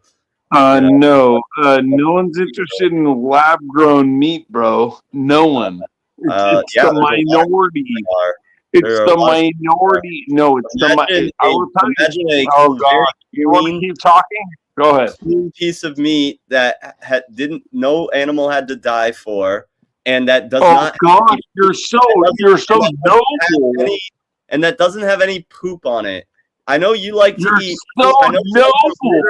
I know you like to murder animals and eat poop, but some people don't want to murder animals and they don't want to eat poop. So yeah. Holy shit, man! You're so noble. You are so noble, man. Let me tell you, any virtual signaling you do works on me, man. You're just so noble. So we shouldn't do all these. What? Tell me your entire moral code, because you seem to be so fucking ahead of the game. I believe in human rights, and so therefore. You do? Whoa, a second. Therefore, if I'm so drunk, why are you asking, getting an answer, trying to give an answer to my question? And therefore, I logically extend those to other sentient life forms within reason. Life forms, yeah. Symmetry breaker. Makes sense. Anyways, Makes sense. I've grown weary of this, so. Yeah. Unless you guys want to change the topic or something, I'll probably bow out for a bit. Thank goodness.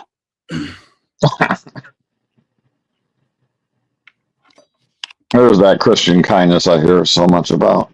Yeah, I know. Mm-hmm. Turn the other. You don't know what Christian kindness is. I'm a pastor. What are you talking about? Mm-hmm. Sure you are. I'll change. I'll change the subject just to give everyone in the room indigestion. Everything you've been talking about, I listen all the time. I don't say much. I listen all the time, every syllable. Everything you've been talking about is made possible by copious, 100% constant applications of fossil fuels. Everything. Yep. Even the lab-grown meat is manufactured. And all that manufacturing equipment is created in some other manufacturing facility to make equipment to make the meat. It's all manufactured. Everything is dependent on fossil fuels 100% of the time for everything. Now, scientists here, take it for what you take it or leave it. I don't really care. The Earth dynamic system is blowing itself to rat shit because of global heating. Observation. And any day now, we're going to have to make a fateful decision about whether we're going to continue burning fossil fuels. Now, I don't know who's going to make that decision. Possibly nobody. But it's out there. And when we do, when that day comes, it means that everything you've been talking about, the cattle, the lab meat, the transporting food, the food processing of any kind, the refrigeration of food in transit or at the destination, the cooking of food, the sanitation of facilities, all of it comes to a halt over time. And then your question is, what are you going to be able to eat? What will you be able to eat without all that manufacturing gearing? That's my question. Please discuss. Before we get into that, can somebody tell me a good movie to watch? Anyone but Dub? No, get into the question. Was that a question that was actually just played in the background, or somebody actually Noodles, asked that? The Imitation Game. If you haven't seen it, it's good. That's a gay channel you run here. That's awful. Somebody asked a question. Somebody asked a question. Be quiet for a second. Doug, just 1 second. 1 second. We're talking about movies. So I'm wondering if anyone can tell me a good. You said Imitation Game. Yeah, it's about Alan Turing and his cracking the German Enigma code. Any other suggestions from Cougar Doomer or Chickpea? I don't know about movies. I was paying attention to the first question, so I was trying to address that. All right. You can answer it as soon as I'm out of here. Noodles. Have you got Netflix? I don't actually remember the question. I got everything. You moved into something else. Beast in Me is good. Quit muting me, please. Let's do Noodles' question, then we can move on. What were you saying, Chickpea? The Beast in Me. It's on Netflix. Very good. The Beast in Me? Yeah, it's very good. And Cougar Doomer, you got one? What? Oh, not really. I don't watch movies. really at all. Series. Yeah, I would give it a good answer, but I don't remember the question. So whatever. All right. Well, thanks. I'll see you guys Passion later. of the Christ. Yeah. I would give you a better answer than that, but I don't remember the question because you ignored the guy's question that just presented. No, I know, but Noodles asked, could he get a movie suggestion? Then we can move on to his question. And I think what'll happen Let's do that. is Let's do that, and then I'll give you my answer to the second question, which you can tell me about, and I'll give you good answers. okay. But So when fossil fuels run out, how are we going to get our food? Is that pretty much it, Mr. Cougar? Yeah, except I would just clarify that you don't have to wait for fossil fuels to run out. We are damaging the Earth system that's sustaining us and even providing for food growing zones of any kind, including for cows and plants. And we are endangering our ability to exist on this planet because we're changing the planet out from under us. And my question is, given that fossil fuel consumption is, while it has been brilliant and remains helpful, it is now deleterious by definition. So it's going to end somehow. I don't know who or how or when, but probably fairly sooner than most people would like to believe. Now, my question is, having framed the environment in which I'm working from, the question is, what do you think you will be eating without modern agriculture, modern manufacturing, modern food processing, and modern food transportation and storage? We'll all be starving. Please discuss. Okay, Okay, that's one answer. Yeah, that's one answer. And there's a lot of people who think that's true. Well, I think what'll happen if it's fairly quick is the people in cities are fucked. The people who have farms and live in rural areas, they'll be able to hunt and fish and garden. But if you live in a 80-unit skyrise in the sky in the middle of London or Miami or New York, you're going to be fucked. Yeah, we're screwed us up, and I know it. Okay, that's it. Kind of doesn't answer the question. No, it doesn't. I understand I'm not being critical. I understand your logic. No. But we're narrowing in. We're narrowing in. Yeah. We're doing the correct thing as adults. So you're saying that the people in cities are screwed. Let's say the people in the cities recognize that immediately, and they leave, and they go into the country. What are they going to do? They don't have a war. Most of us who are brought up in cities can't adapt to that. It's really weird how we're so brainwashed by the city. Can't cope once we leave. Yep.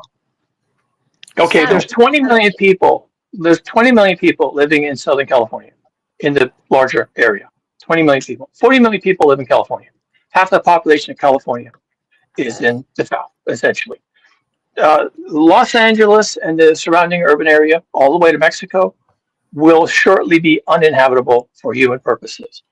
20 million people are going to have to make a decision. Now, let's say half of them either cannot or are unwilling to depart their failing environment, but 10 million do. 10 million, that's a lot of people to come into the North or to go into the states, assuming that there are also. Here's a problem too. All the rural areas, the big farmland areas, the acreages are owned by corporations or individuals. Yeah. Well said, so you're going to have, so all these people from the cities migrate into the rural areas thinking they can farm or hunt or fish or whatever, and you're going to have these rednecks. Fuck you, our city boy. Yeah, precisely. Same here in the UK. Exactly the same. There'll be a war. Fine. There'll be a war, a civil war. Let's call it what it is. They die off. Now, eventually, everybody runs out of bullets. Okay. Yeah, I'm not arguing with you. I'm just doing the thing that I do. I am. Okay. Well, my superpower is connecting dots. Okay. Okay. So tell me. First of all, your superpower can tell me how people run out of bullets. I don't think that's gonna happen. Bullets are manufactured. Manufacturing's gone. So It doesn't matter. People have been creating their own bullets for the longest time.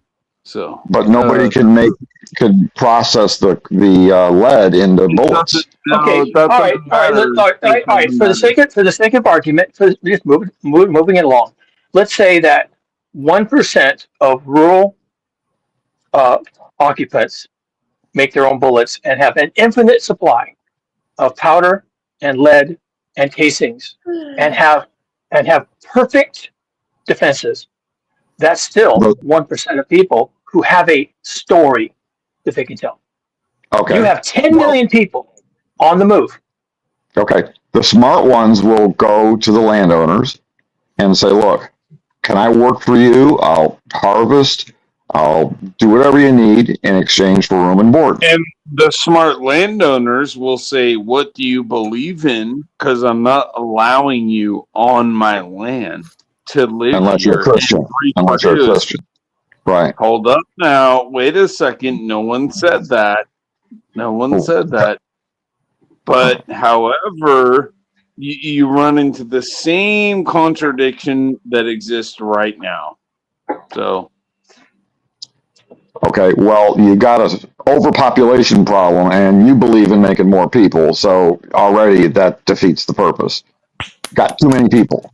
Well said, Pastor dear. No, it doesn't actually, because I'm not sitting here advocating more people that are shithole creators have more children. That's not what I'm saying. But at the same time, let's hypothesize for a moment that 10 million people on the move are not able to reproduce. And further, let's hypothesize and stipulate that most of the early deaths will actually be in women, children, and women with children. Women with children. And old people. And people with disabilities and people with medical conditions. So the 10 million that perish are the most vulnerable people. And then the 10 million that escape are traumatized.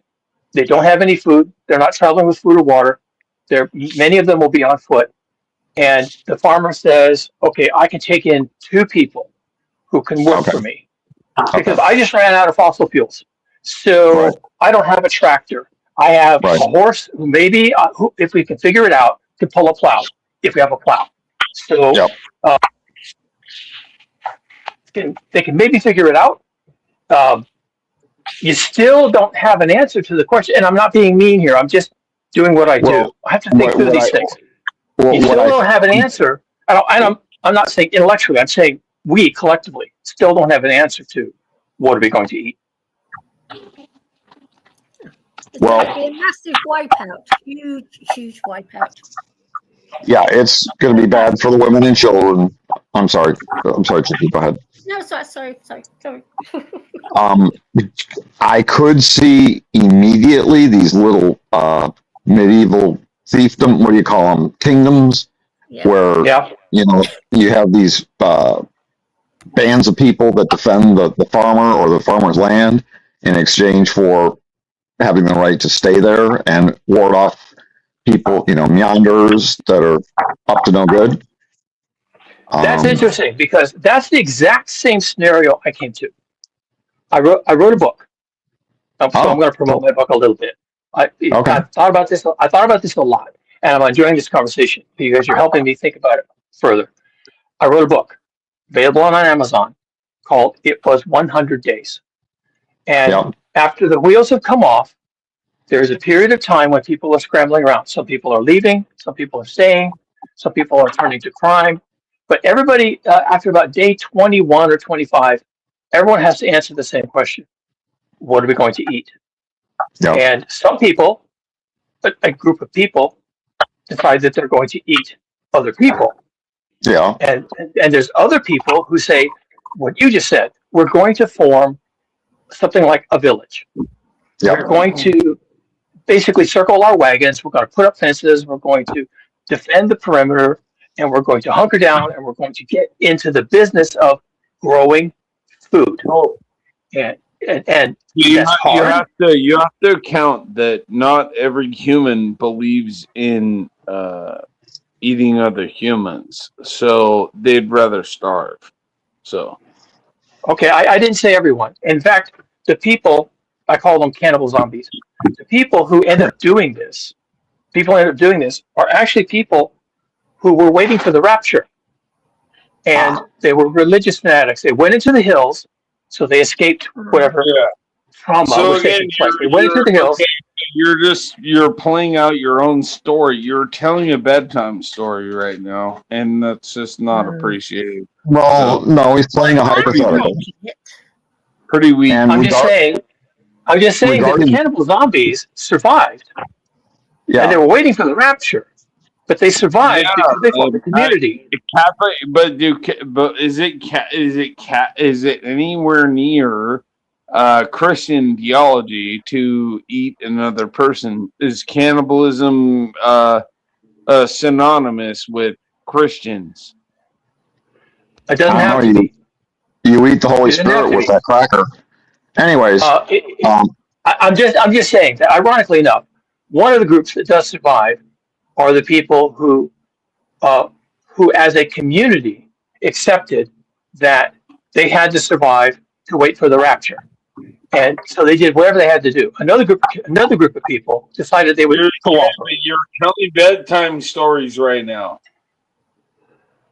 Well, it is a he's work of playing fiction. a hypothetical out.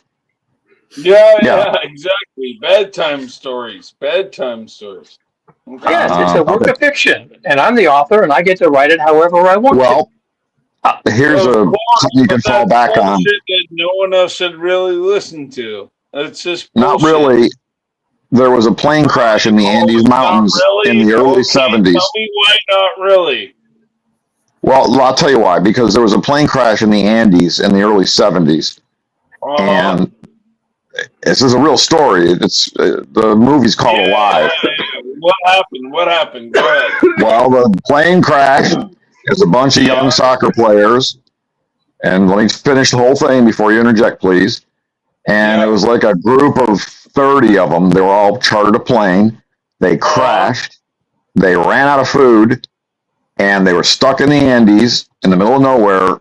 And they had dead bodies that were frozen. And they ate them. Everyone ate them. Yeah. Well, if you don't believe me, then go look at the movie. Go look at the documentary.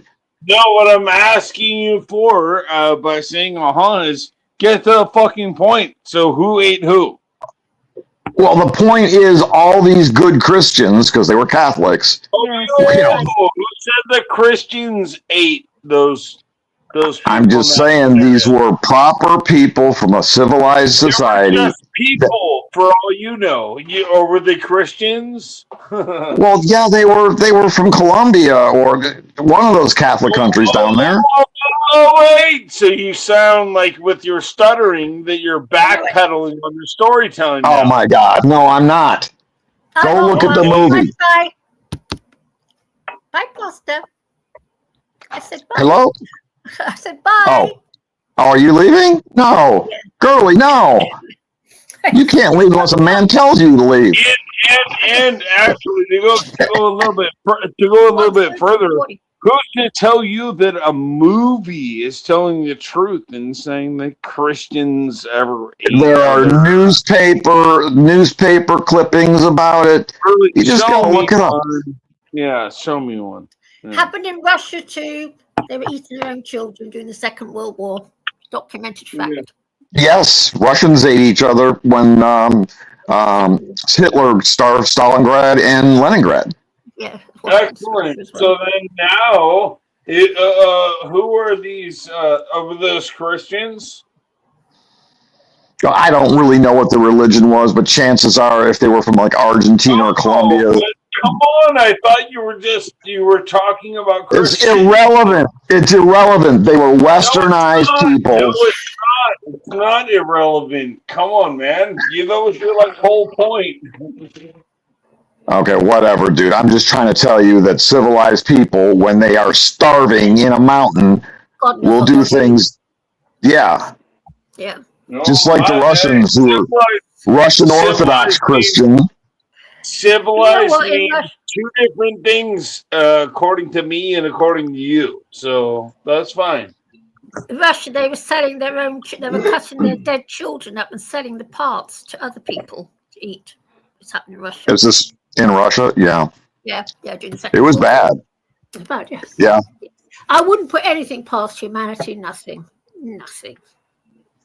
Yeah. I mean, I've never been starving. Doug, have you ever been starving? I'm talking about a week without food. No, I wouldn't be alive after a week. I'd be dead. I wish I could go a week without food. Well, get nice. Anyway, so I didn't really intend to derail everybody. I was just saying that this question of what are you going to eat can be answered in a lot of ways, but they're all going to be very different than the way we feed ourselves now. So you can count on that. You can count on that, and then you're required. If you count on that, then you kind of have to take the next step, which is like, okay, well, what would I do? What should we do? And so I wrote the book because I wanted to answer these questions. I have a question for you. How do you even come to these conclusions or have this in your mind that might happen? Oh, I have a very active imagination. Okay, no. Are you not? Are you not? Hold on, girly. Wait a second. Girly, shut up. Are you not? Oh God. Are you not saying that you adopted some of your discussion points from Christianity? What? No, not at all. All my discussion points are based on human behavior. Bullshit. Cougar, can I ask one more question? Can I ask one more question? I'm telling you, that's what I based my opinions on. So there you go. Okay. Yeah, go ahead. Okay. In your hypothetical model, how powerful is? Let's just use the U.S. government because you're California and I'm in U.S. How powerful is the government still at that point? The federal government. Yeah, I'll answer that real quickly. The federal government completely collapses. Okay. The state government here, at least here in California, because that's where the story is based, the state government is overrun with civil war. The only government, and the city government collapses because it was basically all about business. The city government was all about business and promoting businesses. And when there's no businesses, the city government just scatters like rats. Okay. And so the only government left. Okay. There is. The only government that's left is the county. The county governments, at least here in California, are fairly weak. They don't have a lot to do, but their historical basis, the historical mandate for the counties was to deal with local and regional agriculture. Okay. And so for the purposes of my book, I allow that the county government, which with some help from the National Guard, the county government holds together to some extent. And under that umbrella of distributing some food supplies, of distributing some water and medicines and coordinating, under that umbrella, as flimsy as it is, villages are able to form pretty much at random. Just people who can figure it out, who aren't out to kill everyone for the last gallon of gas. And they just pull themselves together, have a little bit of encouragement and a little bit of help. And over 100 days, hence the title of the book, they pull it together to some extent. How much food is in storage? Is there any? The people who find themselves coming together had various levels of anxiety about the world situation. So some of them had laid up food. The protagonist in the book actually had a lot of food laid up and is able to tide the community over with shared food. And they set up kitchens and all kinds of things. They're solar power, so they have electric heaters to cook the food. And then finally, the county, which is deliberately trying to find people who haven't fled, the county does discover this community and others as well, and starts using stored food. Now, I'm imagining this may not be true. Imagining for the sake of plot armor that there is a warehouse somewhere, Maybe it's FEMA stuff. Maybe it's been held over from some earlier catastrophe, but there is some food storage. And again, the counties here in the US, being somewhat oriented towards food, do have food to distribute, and they keep it around. And maybe it's even something that the county adopts as the wheels come off global industrialized civilization, which takes a couple of years, actually. So it's not like it happens without warning. There is warning, and people do pay attention. And so when the wheels finally come off and people are standing around the street with their arms crossed saying, so what just happened? They are in some kind of position to not become cannibal zombies. Okay, so there is a buffer system, possibly. The question becomes having the means to distribute it effectively, which would be yes, horse and carriage and it doesn't. solar. It doesn't happen. It doesn't happen right away. There's a pulling together of resources that you can imagine takes a long time. The people who don't have any resources, they die in the first 2 or 3 weeks, or they flee. And when they leave the area, they're out of the story. You never hear from them again, and most of them probably died on the freeway, or walking, or something like that. I'm taking this to the U.S. population now of 340 million plus or minus. How many are left after the initial purging? The calculation in the book that I use, and that I use on all my videos that I make on YouTube, because I do this a lot. The calculation is that 999 people out of 1,000 perish. Oh. Yes. 990 people. Okay. 999 people out of 1,000 perish. Yeah. That's a 0.1% survival rate. Yeah. And how quickly? Yeah, I think you're right there. Within about 3 to 4 weeks. Yep, you're right there. That's what I reckoned. And the death toll, it happens that quickly because people are 100% dependent 100% of the time for constant access to food, water, all of it tied to technology. That collapses in the first few days or maybe a week. And after that, there's no food in the stores. There's really no water in the stores. There's no gasoline. If you have a tank full of gas, you can leave. A lot of people decide they're just going to hit the road. And because they do that, they don't find gasoline on the way. They don't find food or water because there isn't any anywhere because everyone's under the same umbrella. And they leave the story. And we never hear from them again. What about the tap systems, tap water? Is that done because there's no power to do the water filtration? Actually, that's the one Deus Ex Machina that I allow for. That, and it's not completely out of the question that some of the infrastructure, especially the stuff that is regional enough, continues to run for a month or two. And also that some water is stored in tanks and such that feed from gravity. So, and this is a Deus Ex Machina. I had to have that because in most suburban, urban, or even now rural areas, people don't have well water. It may not even be legally allowed. So I went ahead, as again, plot armor, I went ahead and said, okay, they're going to have a little bit of water. They're going to have to solve that problem eventually, but not in the first 100 days. And at the end of the book, basically day 98 or so, when I'm recapping what they've accomplished, the author of the journal, it's journalism, so there's no dialogue. It's just journal entries. The author of the journal says, and we have to solve our water problem in the next few weeks, or we're all going to die.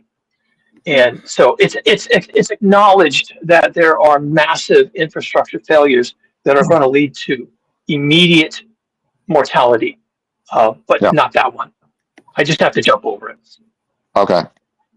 Well, I think the fact that 990 out of 1,000 people die is a big plus for the survival of the rest. Yes. So I have to think about it more, but keep going.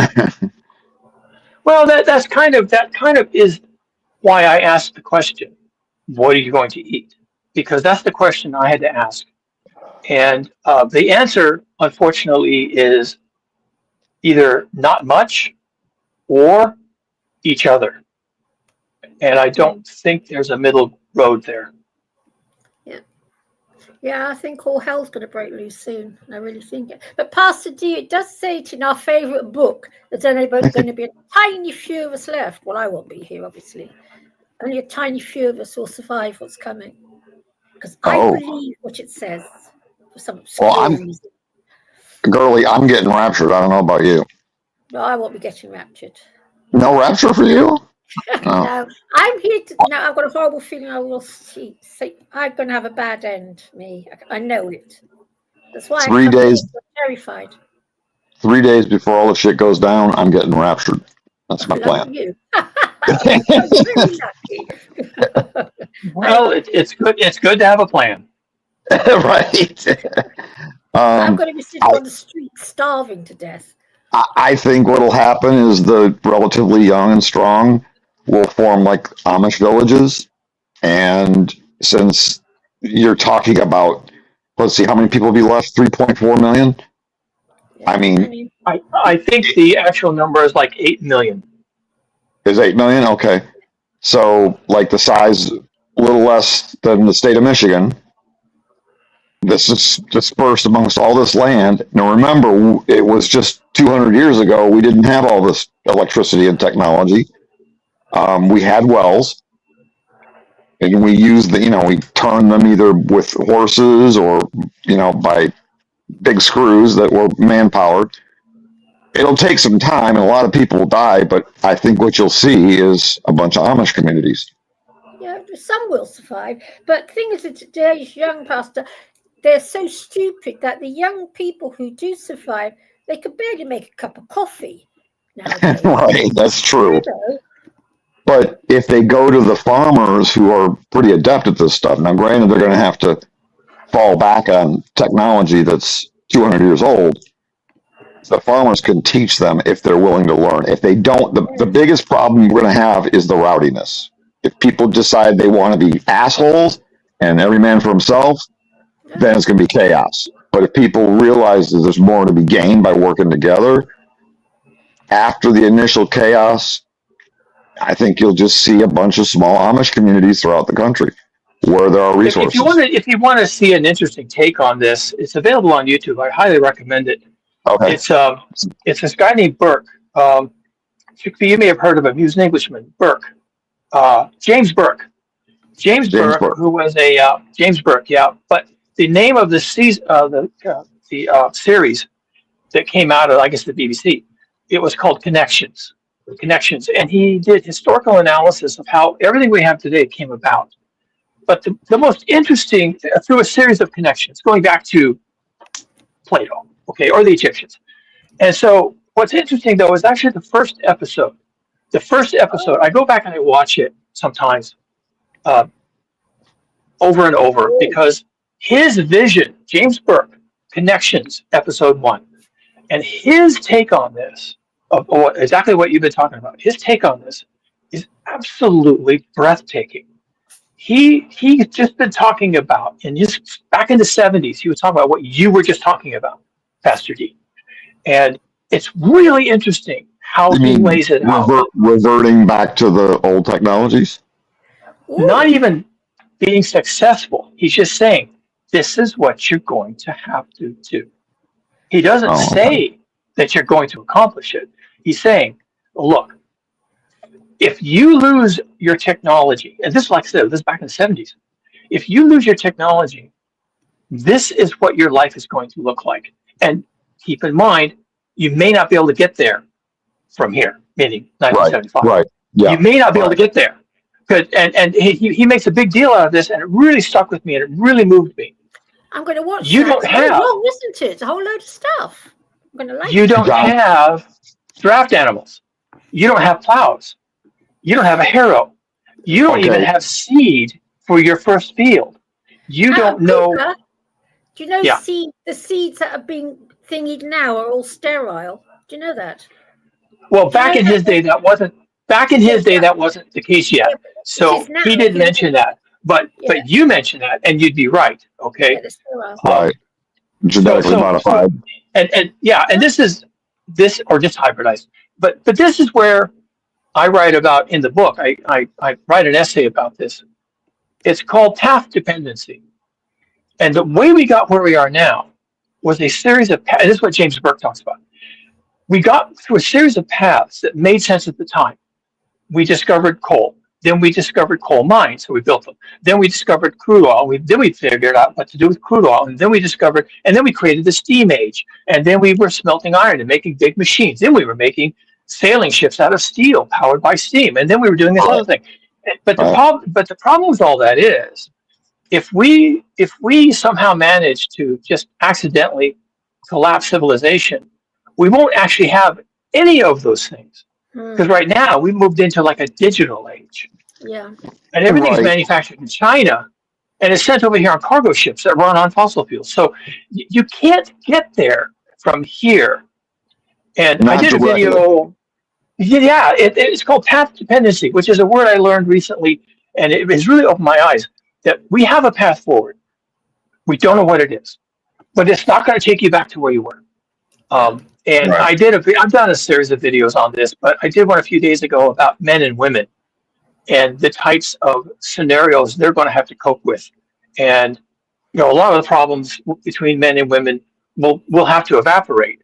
And if they don't evaporate, if they don't go away, then men and women won't be forming families and they won't be having children. And then the video I did after that is, well, here's what happens if you don't have children. And so the path dependency going forward is not at all like what we came from. That made sense then. That makes sense then. That was the world then. And it was simpler and it was slower and it was local and everyone knew what they were supposed to do and they learned it from their grandparents because the grandparents knew and they learned it from their grandparents. All of that is gone. That is all imploded. But here are the pluses. Here are the pluses. You've got these huge columbines, which are useless, but they have the steel. They have all the ingredients you need to break it down and turn it into a plow that can be pulled by a horse. You've got the land. You've got the water where it won't be pumped with electricity. It'll probably have to be the old canal systems or buckets of water or, an old-fashioned pump that you operate with your foot. And it's going to be manpower intensive. That's why these farmers are going to need these people from the cities that are young and healthy to do the work on the farm. Yeah, I agree. Manual labor. Yeah, it's all going to be manual. Sorry. I'm sorry. Go ahead. Most of us city lot, even the young ones, haven't got what it takes to even do that. I mean, most of us in the city are pretty, all might know how to use a laptop and all these different bits of technology, but don't ask them to dig a hole out in the ground. They don't know what to do even, and they don't. Well, but if they find themselves, if they find themselves in a village, and there is somebody who knows how to do things, like a Midwestern farmer who retired to the community but still knows how to do things, then the young people and even just the city slickers can at least provide labor. Yeah, labor on farms is pretty easy. And remember, we've got this knowledge stored in books, old-fashioned books. They wrote it down back then. I mean, that's what agriculture, the state colleges throughout the U.S., I can't speak for England, but the colleges were established to be agricultural colleges for agricultural technology. Yeah. So the methods are stored in old-fashioned books if they didn't destroy them and make them digital. But, they probably, they can be found. Most communities still have a functioning library. And if you're smart and you sense the wheels have just come off, maybe one of the first things you do is you don't loot the liquor store down the street. Instead, you go loot the library. Yeah, right. Yeah. And you come back with the back of your car full of books. Yeah. But see, that's what people are not prepared for. They're not prepared to loot the garden supplies and the shovels and the picks. They're not prepared to loot the library. They're not prepared to get all the heirloom seeds they can find everywhere they can find a seed shop. They're not prepared to do that. They want the bottled water, the toilet paper, the ammunition, and all this other stuff that's not going to feed them. Right. That's why I think that the fatality rate is absolutely enormous. It's 999 people out of 1,000. Actually, do you know? I find weird. Actually, like it says in the Revelation. Have you ever seen the stuff about the nuclear shelters in Switzerland? Have you seen anything about them? Switzerland has got the most incredible nuclear shelters. You have to see it to believe it. You have to watch the stuff on YouTube about it. But what I find so strange is because Switzerland's a very rich country, and they reckon they'll be able to save a huge majority of the population within these shelters, of course. That it says in the Bibles that they were hidden inside the mountains and looking at what was going on outside. How that little old man could have talked about people being inside mountains watching what was going outside.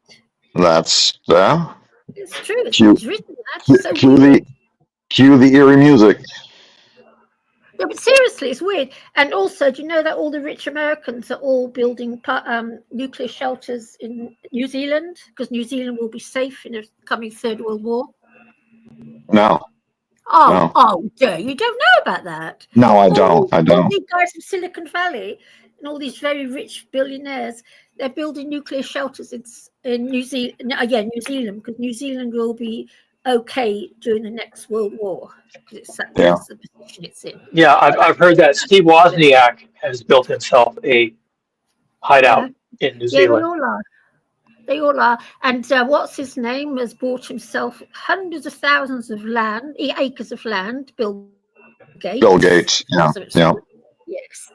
But they've all built themselves. But the shelters in Switzerland, you have to see to believe. You have to see it to believe it. I would never have thought that was possible to even build.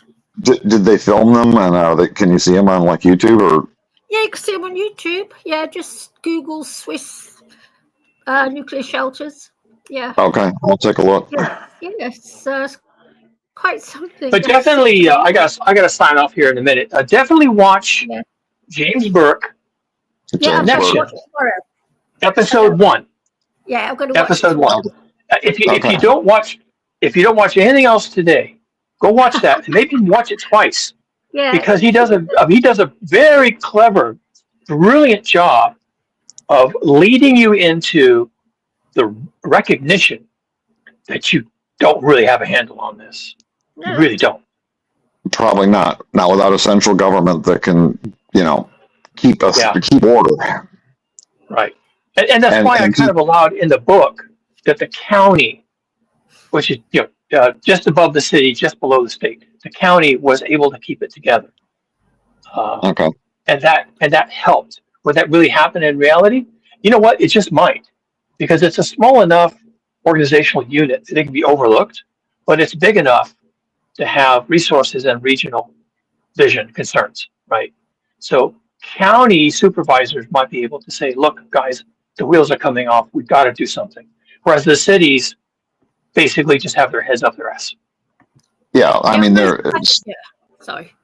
You're right. Cities are designed for cinder blocks in the sky and stores and, roads. Commerce. Commerce, exactly. Commerce, jobs, commutes, right? Highways, roads, parking lots, that kind of stuff. Yeah. Anyway, it's been great talking to you guys. I got to go. Okay. Nice talking to you. Project. We'll catch up on all of you later. All right. Take care. There's a ton of stuff about nuclear shelters in Switzerland. A whole load of stuff. Just Google on YouTube. Yeah, you won't believe your eyes. You won't believe them. Oh, yeah. I see. I saw what they could do in World War II with all the bunkers that Hitler built. I was like, Jesus. Yes. What they could I didn't think they had that technology, 80 years ago. Yeah. And it's Switzerland and New Zealand. And I personally think that we're hell going to break loose soon. I mean, I hope I'm not alive to see it, but I think there's going to be a massive world war. Massive. Such as the world has never. Unfortunately, even though I no longer believe in the God of this world, I still believe what's written in Revelation. I still believe it. And I believe it word for word. Somebody envisioned, the end of the world. It's however it comes about. And maybe that's what that Revelation is all about. Yeah. I'm not sure I believe in, the seven-headed monster that comes out of the sea. He was writing in, what's the word? I've forgotten what word it would be. He was writing about corporations and stuff. He was writing about things that he had no description for. Because you know, a corporation is a he, and he has the power of human beings, but none of the responsibilities. Fascinating subject, corporations.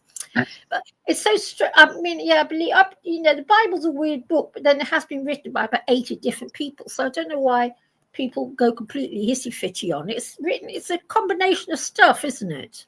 It really is. And you know what?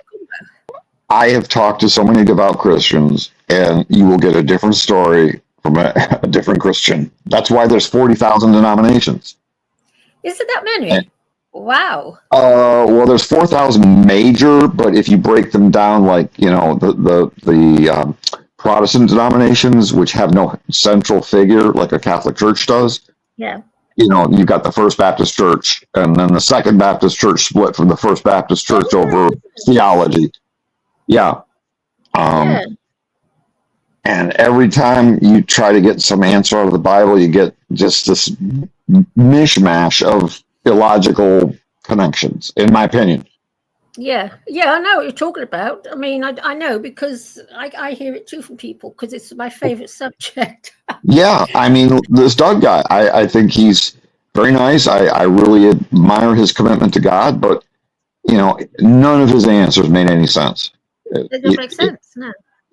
No, it's the Old Testament when it suited his needs, and then it's irrelevant when it didn't. Yes, exactly. Yeah. So, and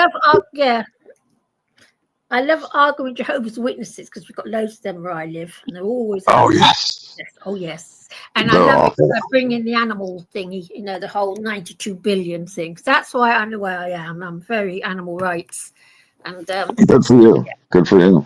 Yeah, well, I just think what we do is wrong. And I'm not anti-meat eating per se. I'm wrong with the whole industry. It's wrong. Well, it is wrong. I mean, I've got my dog sitting on my bed right here. He's looking at me like, oh, feed me more something, treat. And he's got that big brown eyes with a sad look. I haven't eaten in, he just had some crackling nose. Yes. And I think to myself, could I kill this dog to eat it? I couldn't do it. Couldn't. No. And cows are just like, because cows are the sweetest creatures. They are sensitive animals. Once you domesticate an animal, they all become pretty sweet. Yeah, but even wild cows are sweet for their babies. You have to see it to believe it. Oh yeah. And I think what we're doing is wrong. I just and I feed my cats on fish. I'm not one of these vegan. Have you heard the latest? They want to turn cats into vegans. Well, I don't think cats can be vegans, can they? I don't think they can. No. Because I think dogs have to have a certain amount of meat. I mean, they can eat vegetables, but they can't process it properly. Yes, to do with their digestive tracts. The brain moves too quickly through the digestive tract, so the food doesn't get absorbed properly. Is that what it is? Yeah, that's what it is. Yeah, that's why cats have only got a very short one, which is why they have to eat meat, because their tract is so short. Right, right. There you go. And their teeth. I mean, their teeth are designed for chewing vegetables. Come on. I mean, look at this dog's teeth. He's got these canines. Like, that's for grabbing meat and, Yeah, it's sad, brutal reality. It is reality. It's sad. Whoever designed this world, you really have to overlook a lot of horrible shit. Don't you just? You have to really have a look at all, because it's not a pretty picture. And then you got people that think, oh, well, let's just bring more people into this shit. It's like, why? Why? Yeah, I don't get it. No, I don't. I've never understood it. I walk at this park and I see all these little mommies in their little baby carriages, and they're all gleaming. And I just think to myself, those poor kids. Yes, because I tell you, I believe all hell's going to break loose soon. It's going to be a very unpleasant future. I think we had the best 80 years that ever existed for us ordinary people. Literally. Well, I think especially for, the victors of World War II, England and the United States and Canada. Yes. Because, England didn't have it quite as good as the U.S., but I mean, could you imagine being Russian? Yes. You just lost, 1 in 4 people was killed. 1/4 of your country is demolished because of the bombing. Yeah. And this shit goes on all the time. Yeah. Yeah, we've had 80 good years. That's all it's been. Well, you know how any animal gets too successful, some catastrophic thing happens to thin the herd. Yes, it will I happen. yes, that's where I agree with you totally. It's something's going to thin the herd, Yeah, something horrible's going to happen. and the greedy Western countries exported capitalism to countries like China and South America, and now everybody's got to be capitalist and drive a car and have a computer, live in a house. It's not. No, the planet will spit this shit out. Well, yeah, it will do. Yeah. You just can't have. You know, I went to I went to Canton, China. We got a special pass because you went to Hong Kong because it was British until 1999, something like that. Yeah. And it was a 3-hour train ride to Canton, and the communist government would sell passes for 3 hours. And we took the train, it was a 3-hour train ride, and we got out, and there were 400 bicycles for every car, and there was like 3 major stores that supported miles and miles and miles and miles of farming community. Yeah. Now, that was back in 1988. I've seen pictures of Canton today. It's more modern than New York City or London. Yeah, exactly. It's got monorails and highways and glass high rises and condominiums and big screen, you know. Yeah. Yeah. And they were farmers. Yeah. They weren't raping the land as much. Yeah. I can't say it's all sustainable. I just don't see it. I don't either. And then the water thing is a big problem. Yes. You know, there is enough water, but it's not equally distributed. No. I mean, the Great Lakes of Michigan has something like half of all the above ground stream water, where Egypt has none and Israel has, very little. Yeah. Egypt's going to dry up along with Iraq and Syria and Turkey. They're all going to dry up. All hell's going to break loose. And when you run out of water, you're going to have mad people. Yes. It happened in London, you know. Back in 1976 in the UK, we had a water shortage. And no, I didn't know. Yeah. The taps weren't running. There were standpipes in the streets, and these standpipes were being operated by soldiers so that we wouldn't take too much water. Yeah. It was quite well. It was all very, very sweet. What caused it? What caused the shortage? No rain. Just wet rain. No rain. Okay. It was very hot summer, no rain. The reservoirs dried up, and it's going to happen again in this country because I tell you something. We get very little rain nowadays, and there's so many people here. Yeah. It's scary. And the private water companies are only interested in making a profit. They don't add to the infrastructure. So it's going to happen again. You're right. But it was very friendly in the 70s. Yeah. Oh, we're seeing it in Germany. Like we said earlier, Germany's having problems. France, Italy, Spain. Germany. Yeah. Yes. It's happening everywhere. Yeah. And then these areas that really don't need water are getting deluged with all these huge storms. Yeah. Yes. I don't know. Well, hopefully we're lucky in that, yes, it sucks to be old, but in a way it might be a blessing. It might be a blessing in disguise. Yeah. Right. I think we've had the best years that there were for ordinary people like us. Yes, I tend to agree with you. Yeah. I mean, if you look at history and all the plagues and all the famine and all the misery in the Middle Ages, you're right. We've been very lucky. You are absolutely right. Yeah. Yes, it's been an easy life. I don't think it's going to last. It can't. It's anytime, and I hate to use humans as a species, but we are, you look at something gets too successful and something wipes it out. Yeah. It has to go back in balance. Yeah. Yeah. Yes. Yeah. Well, I reckon that Russia and China, when the Iraq problem emerges, there's going to be a war in Iraq. When that starts, America and Russia will go to war together because, of course, Iraq, America, and then the whole lot will just start. Who do you think? It'll be England and America and Canada. Yeah, all now, who will be?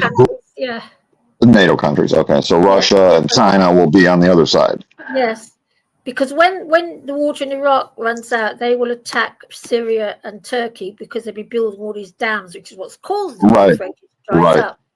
And so Iraq will attack Turkey. It's already making threatening noises. And when that happens, the Americans will join in because America and Turkey are little friends.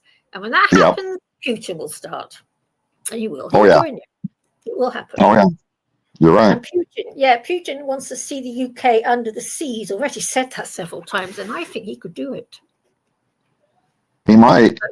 I mean, they are one of the world's superpowers. Yeah. But you know, they are losing population, and they're worried about that. Yes, but I think they're very well armed.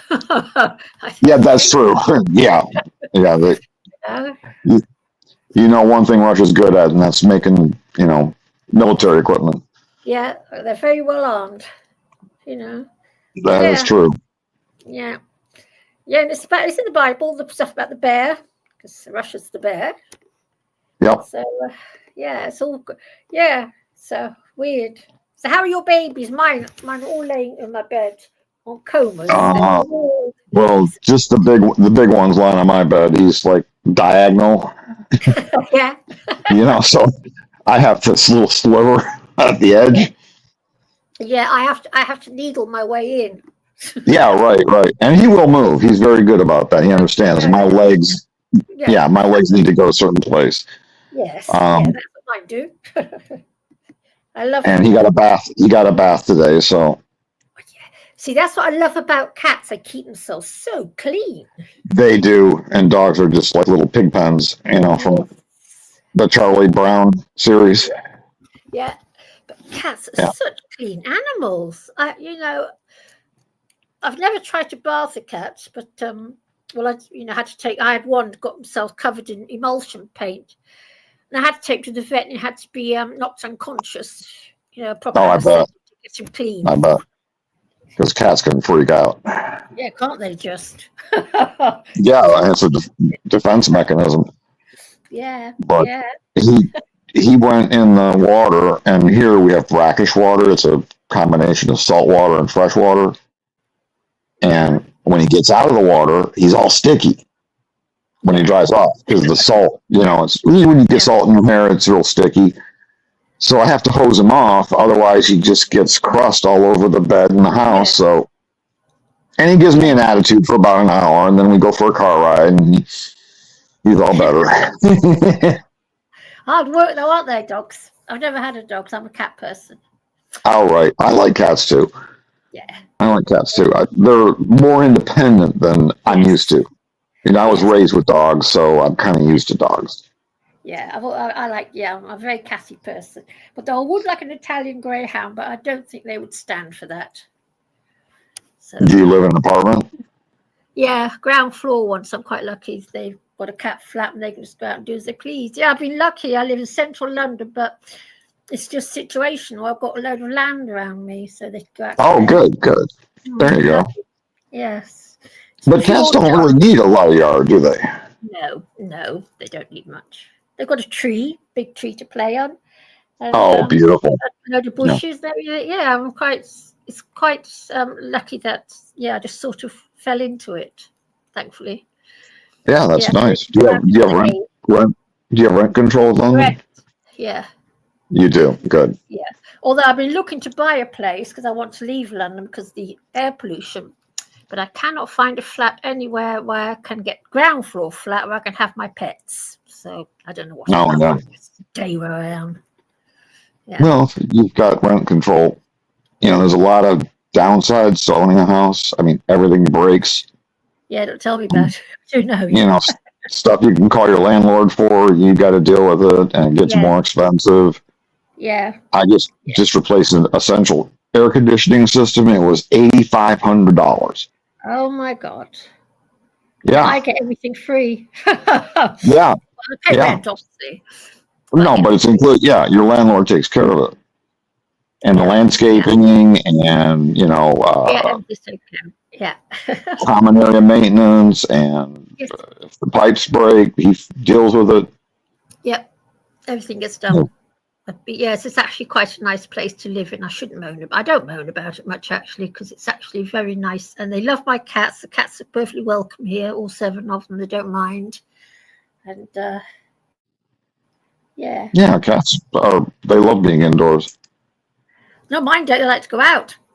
Oh, yeah, okay. Well, what you need to do is you need to videotape them, toying with the mice and send it to Noodles. Yeah. And you can do commentary over it. You can do commentary over it. Yeah. Yeah. This one's about to. Sorry. But you know what? The funny part is, mice kill sparrows' eggs. They eat them. Yeah. So I'm doing the sparrow population a favor. Yeah. Killing the mice. It's sad, brutal reality, isn't it? What was the story? It was China, and they had a problem with the birds landing on the rice or the grain. Yeah. So they'd clap to keep all the birds in the air, and they all died out, and then something else exploded. Yes. You know. Yes. I remember. Yes, I know about that one. I don't know what else. You know the story. Yes. Yeah. Story. Yes. Very sad to kill birds. How could somebody kill a sparrow? I know, but it was mean too, because it's not like they just went boom. They died of exhaustion. Yeah, sad, heartbreaking. Yeah. Absolutely heartbreaking. Very horrible to read. I don't know what happened because of it. Something to do with birds. I don't know what happened. But to do the birds were eating the seed, and so they kept the birds in the air by clapping on instruments. Mm-hmm. And then I think it's like the bug population went through the roof and ate all the crops anyways. Absolutely heartbreaking to do that to sparrow. And in France, they put nets up because the French eat sparrows. They put nets up. Yes, I didn't know that, huh? Yes, they put nets up and they catch them and they eat them. Eat sparrows and little tiny birds. I mean, how anyone can hurt a bird is a mystery to me. I just don't understand. Right. Yeah. Horrible, heartbreaking. Really is. They are the dearest little thing, and they cheer life up. They do. They have their happy little songs every morning. Yeah, love them. You're right. Yeah, they're very nice. I don't know what to say. Anytime humans get involved with things, they usually fuck it up. Isn't it terrible? Yeah, we really are. We're a really nasty species, actually. We really are. If we could just look beyond our little bubble and see what we do to shit. It breaks my heart. It's awful. Yeah. Yeah. It's heartbreaking. And it really is. Like, up north in this country, every year our king goes out killing grouse, these beautiful, beautiful birds. They're such beautiful birds. I've seen him hunting with his, disgusting, revolting man. I met him once, little bastard.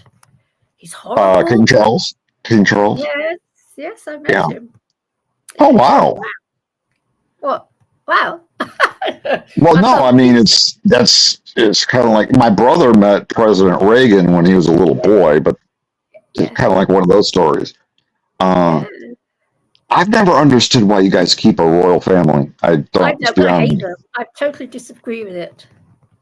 I mean, they use so much resources. The big Buckingham Palace and all the little castles they have around Scotland. And the land. Billions. Yeah, the land. Yeah. Yeah. And people in this country love it. They stand in the street waving at them. I just don't understand. I've never understood. Don't understand. I mean, I like Queen Elizabeth. I thought she was classy, but I just never. It's the whole concept of having a royal family. It goes back to the Middle Ages. Yeah, it's horrible. I just don't understand it, and I don't understand why people stand there waving at them. It's a mystery to me. And the amount of money they cost the British people. Yeah, it's a horror. Well, I don't know what's wrong with people anymore, but it's one. I just don't understand people, and I really don't get them. I don't either. Anyone, but I just find I don't know. There's something seriously wrong with us. Well, we're so prone to do what everybody else does. We go with the pack. Yeah. And we can look back now on slavery. Terrible. And England ended it way before the United States, but we had a fucking civil war over it. Yes. because half the people thought, well, yeah, it's in the Bible. Why not? Yeah, they're terrible. Yeah. Dreadful. Horrible. Yeah, I'm And I a bit of a look at, communist. Yeah.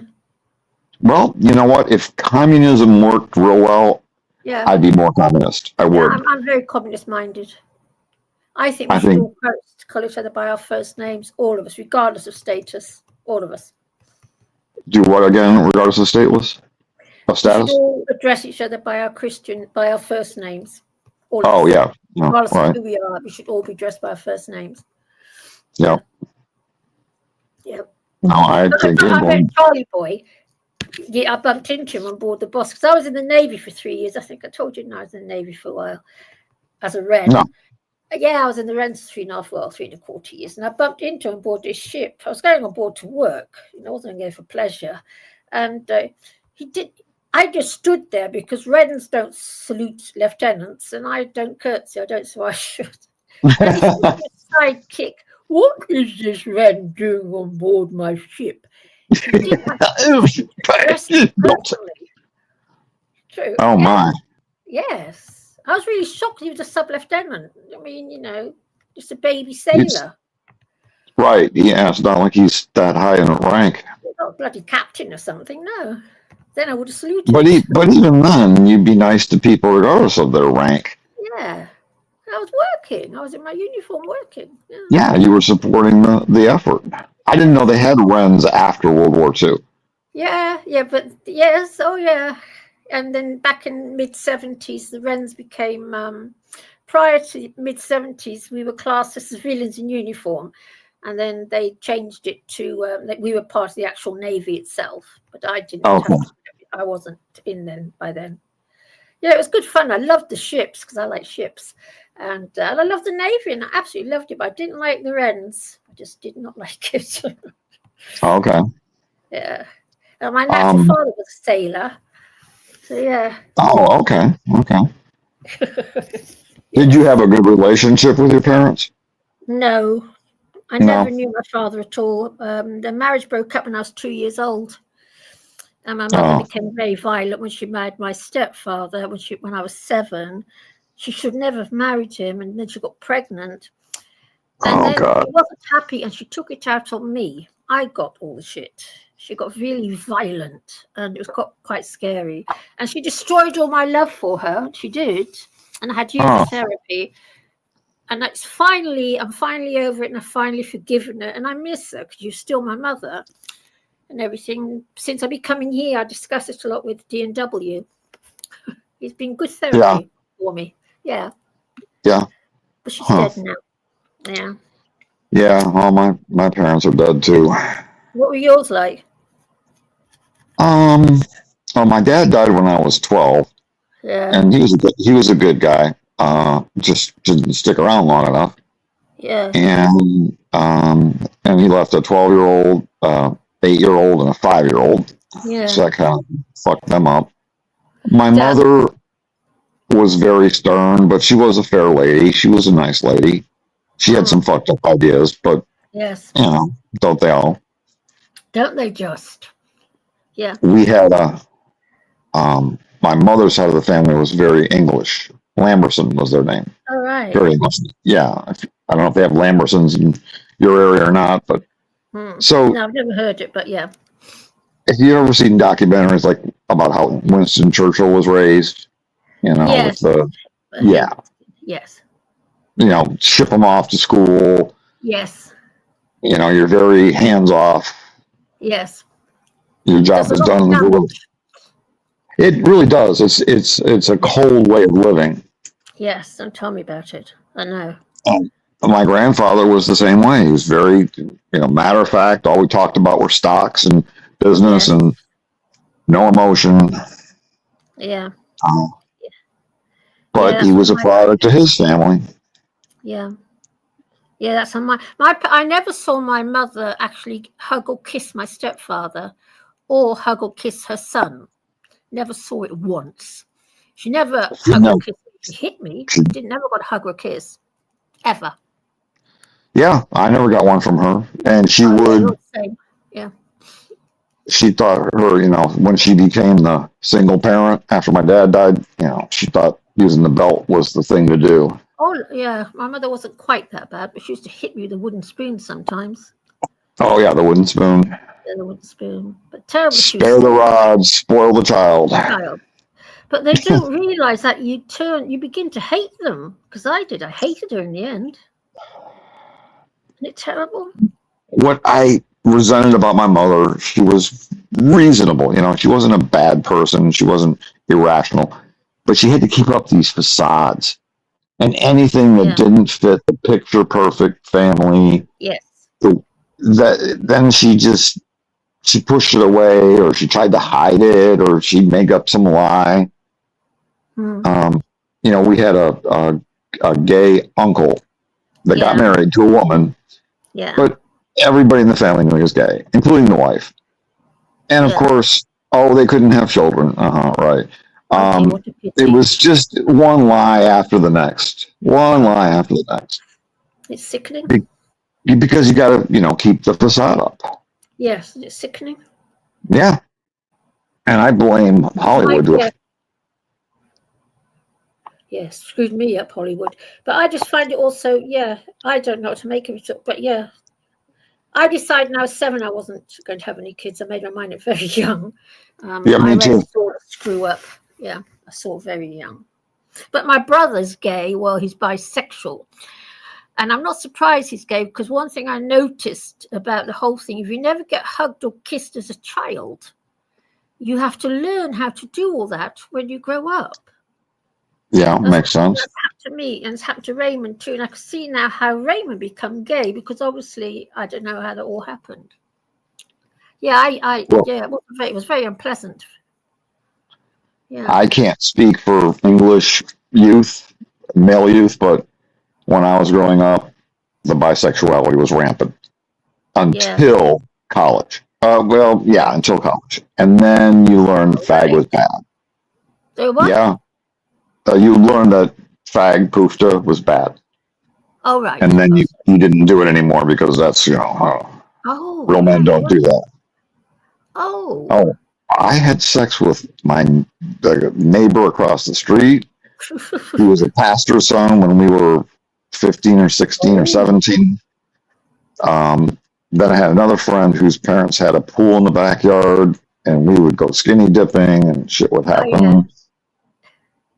It's more prevalent than you think. Yes. It's just usually guised with, I was so fucking drunk, man. Yes. You know what I mean? Yeah. Yeah.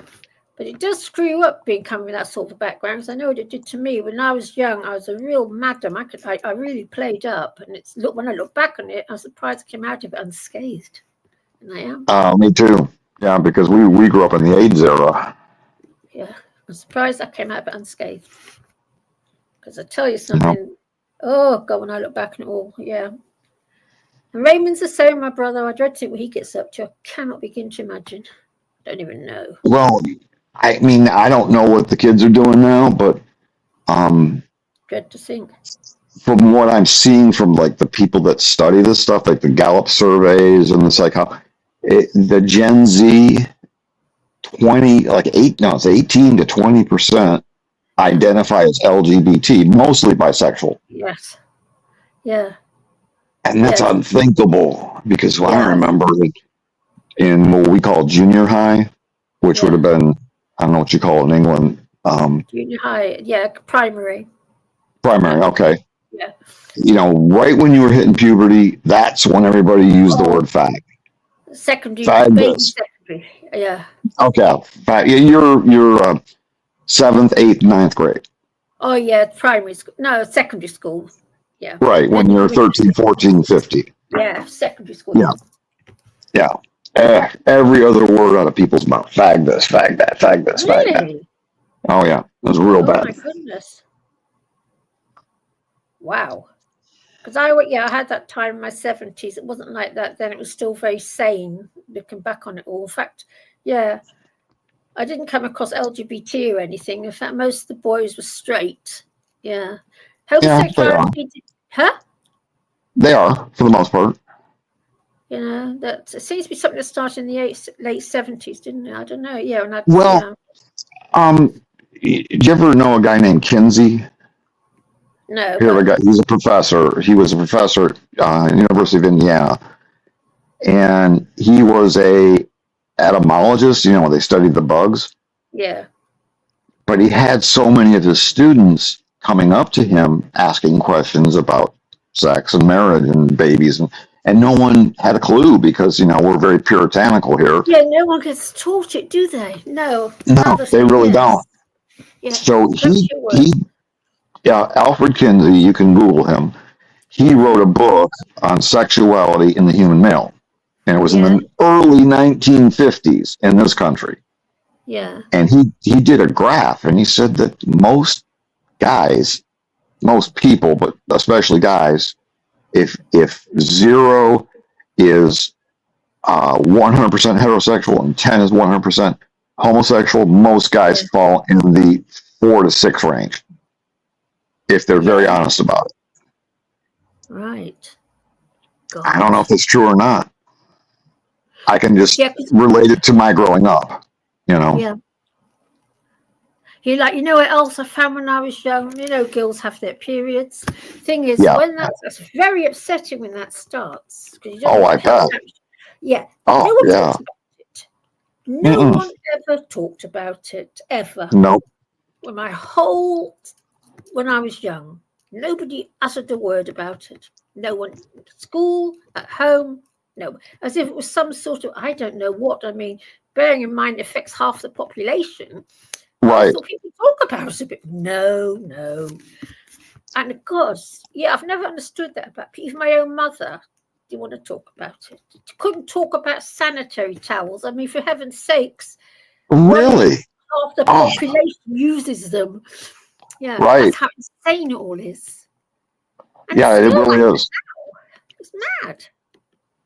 Yeah. Well, you know, you had that Victorian era in England that was very prim and proper and, you know, repressed. And, you know, Amsterdam. Oh, well, anything goes. I don't know. I don't know why it's so taboo. It's getting better. It's terrible. And, you know, that the world can be like that. 50% of the population affects 50% of us. They don't talk about it. Not a word, even at school or anywhere. No one ever discussed the subject. And it's, you know, when I turned 17, my mother's sex ed talk to me she gave me a box of condoms. That was a box of condoms. You know, you put on your penis. Yeah. That not what you do with it. It's just there. Absolutely. I just find it also, what is this wrong with the human race? I just don't understand. You know, to not talk about these things. I think we try to separate ourselves from the animals. Yeah, I don't know. Not doing a very good job. Another thing like sex. No, don't talk about sex. I mean, you know, you just, when you try it out, you just hope for the best because no one taught me anything about it. I knew nothing. And you could have gotten pregnant, you know, and that could have been really serious. Yes, precisely. They don't. And for girls, it's so much more important to understand that stuff because guys will stick their dick in anything, you know. All they're looking for is their next release. And that isn't taught to us girls. Nothing gets taught to you as a girl. Nothing. You have to learn it. Yeah, but you got the hormones, right? You guys got the hormones going. Yeah, so we. Yeah, so that's a deadly combination. Yeah, dangerous. And you know, guys can just walk away. Yes, a girl can't. Nope. I've heard of girls of 14, 15, younger getting pregnant. Literally. I have seen YouTube channels where these girls are talking about having nurseries in high schools. Oh my God. Now, I don't know how common it is, but she was definitely talking about in her high school, they had a nursery. Oh my God. So the teen mummies can, you know, take the little kids to school. And it destroys their lives. Yeah. I just don't understand any of it with people. None of it. And they've never talked about pregnancy either. That doesn't get talked about either. Pregnancy. What's that again? Women never talk about pregnancy. Oh, right, right. The horror of pregnancy. Oh, That's yes. a horror story. Not a word about it. No. And all the things that can go wrong with the female body. Yeah. I mean, women can lose their teeth. They can become diabetic. They can lose their lives. They can have a bone deficiency, arthritis, all these things. Yeah. Nothing. And they never talk about the humiliation of it all, because it's so humiliating to be a pregnant woman. Oh, I thought you had a beautiful glow. It's so humiliating. I mean, doctors. I've never been through it, but it's very humiliating when you're pregnant, what they put you through. I would imagine. And, you walk around and you're like a walking advertise for being a cum dumpling. Sorry. Yeah, but nothing they don't talk about it. And it amazes me that women, even your best friend, doesn't talk about it. Yeah. Even with best friends, it doesn't get discussed. Did you guys have sex ed in late junior high or late secondary? For me? Yeah. No, I was a working female. I sort of, but I still, I was nearly 18, but yeah. I think they gave it to us. Let's see, what was ninth grade? How old were you? Were 15? Oh, sorry, did you get lessons? We had no lessons at all. Everything We had sex ed, but it was very sterile. This is a penis. This is a vagina. They didn't talk about pregnancy or how pregnancy happened. No, nothing. Yeah, that's ridiculous. And, the parents, they get all puritanical. Oh, we don't want our kids learning about sex. Well, if they don't. No. Right. But if they don't learn at school, half the parents won't teach them at home. No, you don't learn that. I knew nothing. Oh, that's just unbelievable. The most significant thing about you is, and what can screw up your life the biggest, and they just keep you in the dark. It doesn't get talked about. I know. It's I've always found ridiculous. it so crazy. Because it does so much damage, and I just don't understand these people. For goodness sake, nothing gets talked about. None of this. I find with humans, everything just gets pushed under the carpet somehow. Same with child abuse. Your mother, has your mother ever talked about the fact she hit you and everything? Did she ever mention it to you? No. No, I tried It was part of discipline. And she wouldn't just, haul out and hit me. But if I did something bad, I had to lie down in the bed and she'd get the belt out. She wouldn't take a massive swing, but it hurt. Yeah. But it's child abuse. It's, there's other ways to discipline children. You should talk to them. And exactly. Yeah. Some kind of pocket money punishment or something. You don't hit them. Yeah. Yeah. You're just grounded or no TV or, no friends for a week. So many things you can do. As opposed to hit. And my mother used to hit me out of temper. She was just in a bad mood. Yeah, lashing out because she was in a bad mood. Yeah. Well, then that was the wrong. Yeah, that was just abuse. Yeah. I mean, it's all abuse, but it's extra abuse. Yes, it's just more abuse. Because I've had loads of therapy. I spent quite a long time in the psychiatric unit getting it all out of me because it all came out during the hypnosis thing I went to see. And yeah. Do you feel better now? I've got rid of it now, and I've finally forgiven, and I finally, forgiven. But I'm 71 years old. It's taken this long. Oh wow! I feel sad about that. Yeah. Maybe that's why you and I are on the D&W podcast. Yeah, come here because it's helped coming here. We'll talk about. Yeah, well, people are very real on this podcast, and that's what I like about. The semi-anonymous part of being on podcasts, and you can watch podcasts and you are starting to hear women talk about, fuck this childbirth shit. Yeah. Why am I going to let a man put a baby in me and tie me down and then he owns me? Yes, and even exactly. if we get divorced, I'm still hinged to this guy for the rest of my life. Yes. Yeah, you are. And, until recently, you took his last name. Oh, fuck that.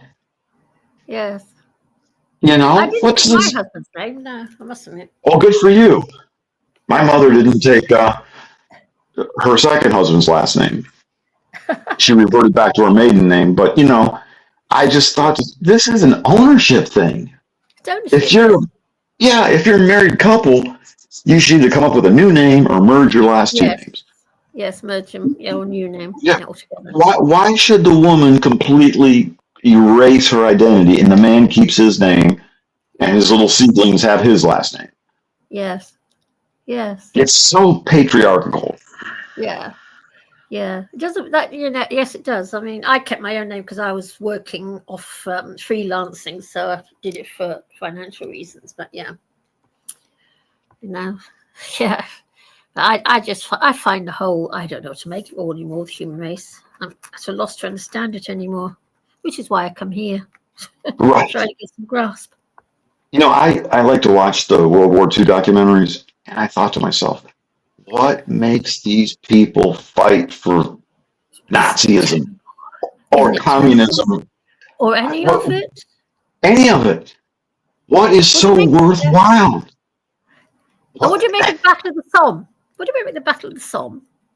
Oh, that was a bloodbath. I don't know a lot about it. It was the World War One. I know quite a lot about it, yeah.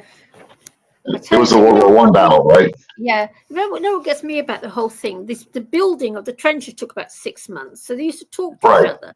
And the night before they started the actual battle, the Germans and the Brits and everything all got together for a big Christmas party, all having fun together, talking together and everything else. The next morning, their leaders said to them, right, out you go, we're starting now. They went out and shot each other. Instead of just shooting their leaders and calling it a day, no, let's shoot our counterparts, across the trench. Think about the brainwashing it takes to get someone to go and risk their lives to fight over something like Nazism. I mean, you've got to be majorly brainwashed. Yeah. Yes, they are. I know. I'm an army brat. My stepfather's in the army, and I tell you something, they're insane, terrifying. It's scared to watch. Yeah, they're brainwashing. And in this country, it wasn't until Vietnam that we didn't question any war we went to. That was patriotism. Yes, it's yeah. I know. I was brought up with it all, and I spent 3.5 years in it myself. All my so you I have to leave. Well, yeah, it's a good reason. It did. So all of a sudden, I'd been here for 3.5 years. All of a sudden, all my hair started falling out. So I knew what it was. So I just packed my bags and left. I knew I had to. Maybe stress. I don't know. Yeah, it was stress. Yeah, it's stress. I knew it was stress. I knew what it was because I knew. I went into the Navy because my stepfather threw me out on the street, basically. If you can't stay living here now, you're 17, blah, blah, blah, 18. Yeah, right. I joined the Navy to have somewhere to live. That's about it. I can't imagine. That's one thing about my mother. She put me through college. Oh, good mom. Yeah. Now, once college was done, don't think about coming back. I mean, she sold the house we grew up in, and there was no bedroom for me in the new house, though. Yeah. But I will never understand. You're 17. The law says, out you go. I made you deal with this shithole.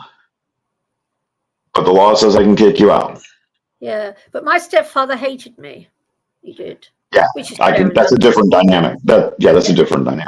Yeah, it's just I was just a stepdaughter. Yeah, but I had nowhere to go, so I just joined the Navy because I had nowhere else to go. Yeah, because my family lived in Holland. I was living in Northern Ireland at the time with my stepfather army thing, an army camp. Northern Ireland. Did you deal with a lot of the IRA kind of stuff that was going on in the 70s? Yeah, I was there. We were living in Lisbon. Yeah, and yes, there was this war going on, but it didn't bother me. We were living on a camp, so you weren't affected by it. But I worked, I went out to work every day in a little shop, and then my stepfather said, you can't stay here, if you're not, blah, blah, blah. So I thought I'd better just join up then. So I went down to the recruitment office and just joined up. But yes, I saw the bits of the war. But it wasn't as bad as it was made out to be in the press. Because I was quite innocent. I didn't saw anything. Well, it was more like a guerrilla warfare here and there. There was little skirmishes. Yeah, it was just men fighting against men. They didn't include us women in it. They didn't. It was just men fighting each other. Right, So right. I suppose they want to fight each other. Now But that's, tell me if I'm wrong, but I'm trying to understand it. Ireland has always wanted independence from England, yes, and there were parts of Northern Ireland that are still Protestant English, right? And they're fighting over that? yeah. Well, it seems to stop now. What was it all about? Yes, it was all about. Some of them wanted to be part of the whole of Ireland itself, but a part of it, for some reason, was owned by the UK. Right, the Northern Ireland, right? Yeah, Northern Ireland is owned by the UK. Yeah, and they used to fight about it, and you know what England's like. Yeah, it all belongs to the king. You see, it belongs to the kingdom. So that's right. King owns it. Yes. Well, I mean, look at England It's also to do with religion. The people in the north are mostly Protestants, and there was also Catholics. Said it was the Catholics that wanted to go into Southern Ireland. It was all about right. I mean, their own country. Yeah. But it wasn't as I never found it as bad. Well, I wasn't there for long, but I didn't notice anything. I felt perfectly safe there. I did. Okay. Yeah. Well, the way it was portrayed here in the States was it was mostly little skirmishes and little kind of like guerrilla terrorist moves here and there. Yeah, it wasn't a bloodbath or anything. It Right, wasn't. right. Gotcha. Speaking as a female, they didn't bother with us at all. Yeah. But I do have to say, what little I know about your history, I mean, the English were absolute horrific to the Irish. They were just awful to the Irish. Going back to the potato famine and how they would send all their lords into Ireland to own the property, and they'd never even live there, but they'd own thousands of acres. And meanwhile, these breeders were having 20 kids on a 1/10 of an acre plot. Yes. And potatoes were the most economical way to do it. The English aren't as nice as we're all led to believe, actually, because they do some pretty horrible things on this country, all to do with land. Because you know that 92% of the British countryside is out of bounds to the proletariat. 92%. That's how bad it is. Is the proletariat? Huh? I'm not sure I understand what you're saying. 92% is proletariat? No, 92% of the land in this country is out of bounds to the proletariat. Oh, I see. So it's owned by lords and manors and gentries, royals, yes. Yep, gotcha. So I'll tell you another horror story. You're not going to like this one. Back in World War II, there was a German member of the German aristocracy who was an admiral in the British Navy, and a member of the German aristocracy that was a field marshal in the British Army. That's how mad it is. And my mother said the Great Dutch Famine was caused by the English. They basically cut off something where so food couldn't get to the Dutch. It was the English again. And then, of course, the whole thing with Dunkirk and Hitler saying to all his troops, now off you go to Russia, let them all go back to England. I mean, that's how mad it is. Yeah. But, oh, I do. Yeah. I do know that the sun never set on the British Empire prior to World War II. Yeah. I mean, you guys owned India and parts of China. Yeah. Parts of Canada. Not as nice as it's made out to be. But then I think that's human nature, It is. And all the countries did the same thing. Yeah. Look at the U.S. We call them territories. Look at the U.S. We call them territories. Guam, Yeah. Terrible, isn't it? It is. It's a horrible history. We've got a horrible, horrible history as humans. When you read it, it's just a horror story. I mean, Victorian England is supposed to be such a noble time. Well, why were children dying on the streets of London? Yeah, that's true. Yeah, it's dreadful, terrible. But at least your country figured out, to phase out the slavery thing starting in 1834. Yeah. Took the U.S.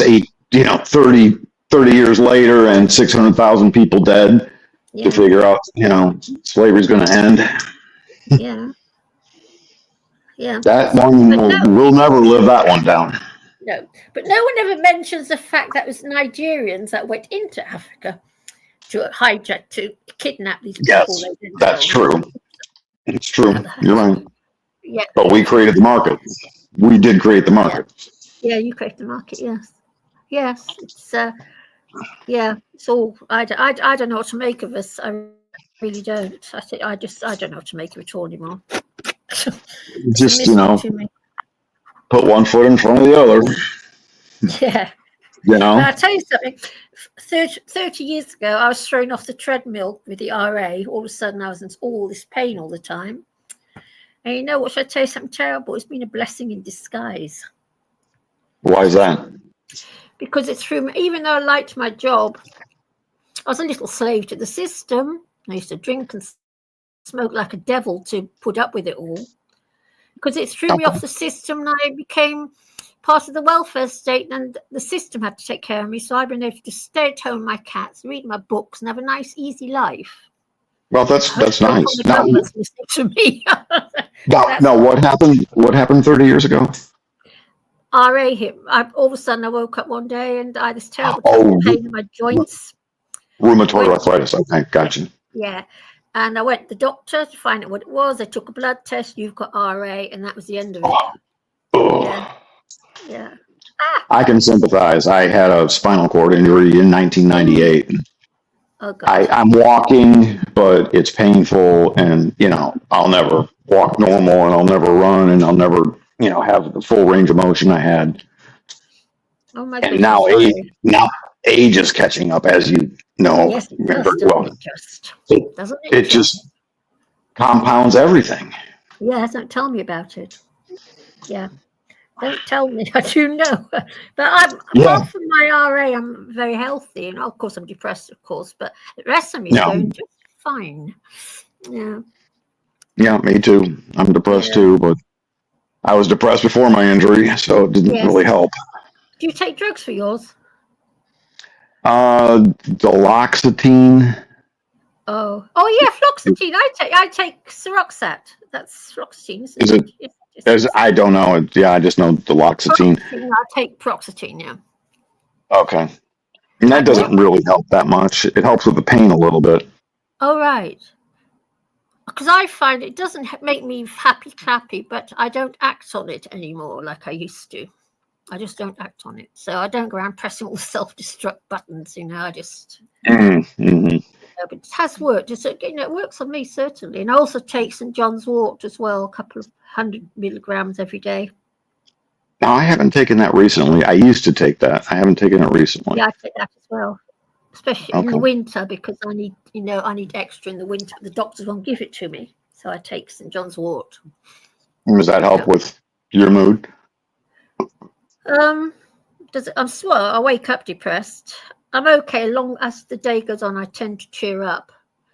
But I've got a very easy life. I think if I had to function in a difficult situation, I dread to think. Actually, my life's so easy; it doesn't bear thinking about.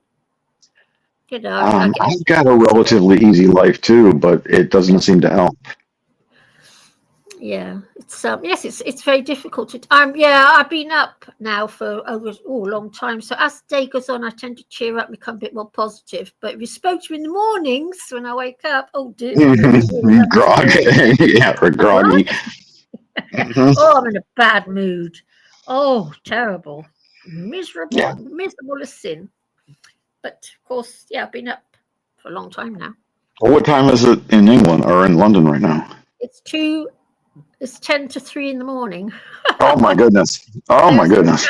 Well, I've got to be up at 8 to go to the chemist. So yeah, it's 9:50 here. So yeah, but it doesn't matter because we're getting old. Do you still have clocks in your flat? Do I still have what? Clocks? Yeah, I do. Yes, I do.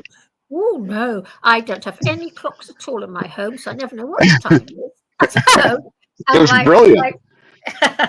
My phone's on constant airplane mode, so nobody can phone me. And if I don't feel like answering the door, I don't answer that either. So no, I do that.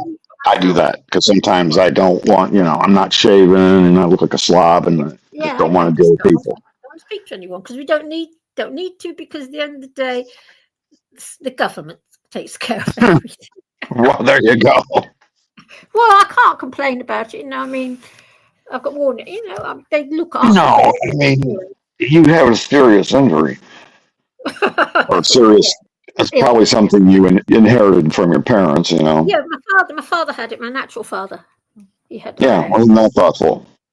Yes, that's my bitter inheritance. And shall I tell you something about inheritance? My brother, right, my stepbrother, he inherited 2 properties from my Boy. 2. Oh. Yeah, a flat in London and a flat by the seafront. Yeah. Is this the bisexual one? What? Is this the bisexual one?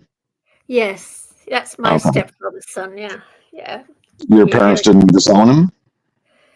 No, because he was a chosen one. He was the golden boy. I was the rotten one, and he was the golden boy. Oh yeah, the difference how we're treated.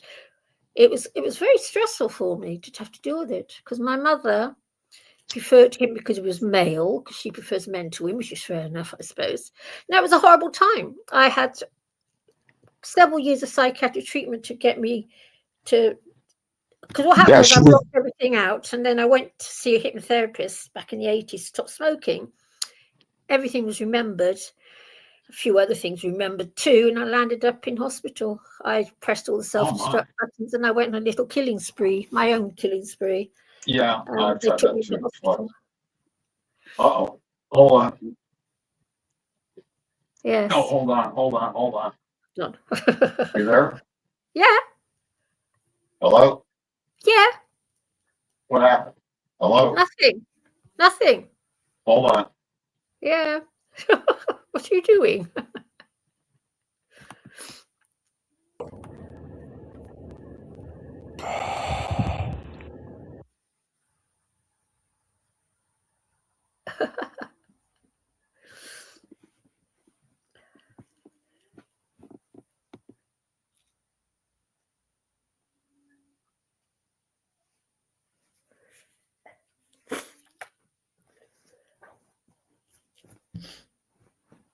You still there?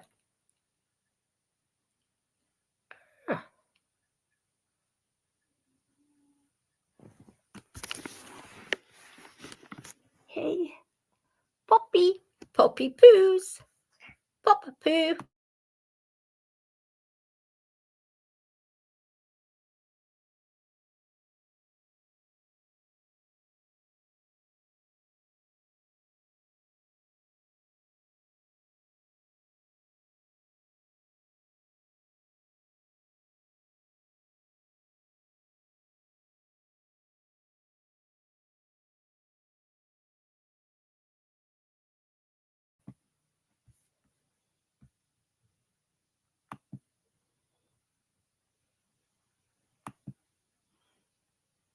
What happens if I do this? Hey. Hey.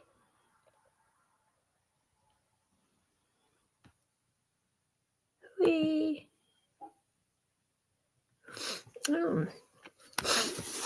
Right.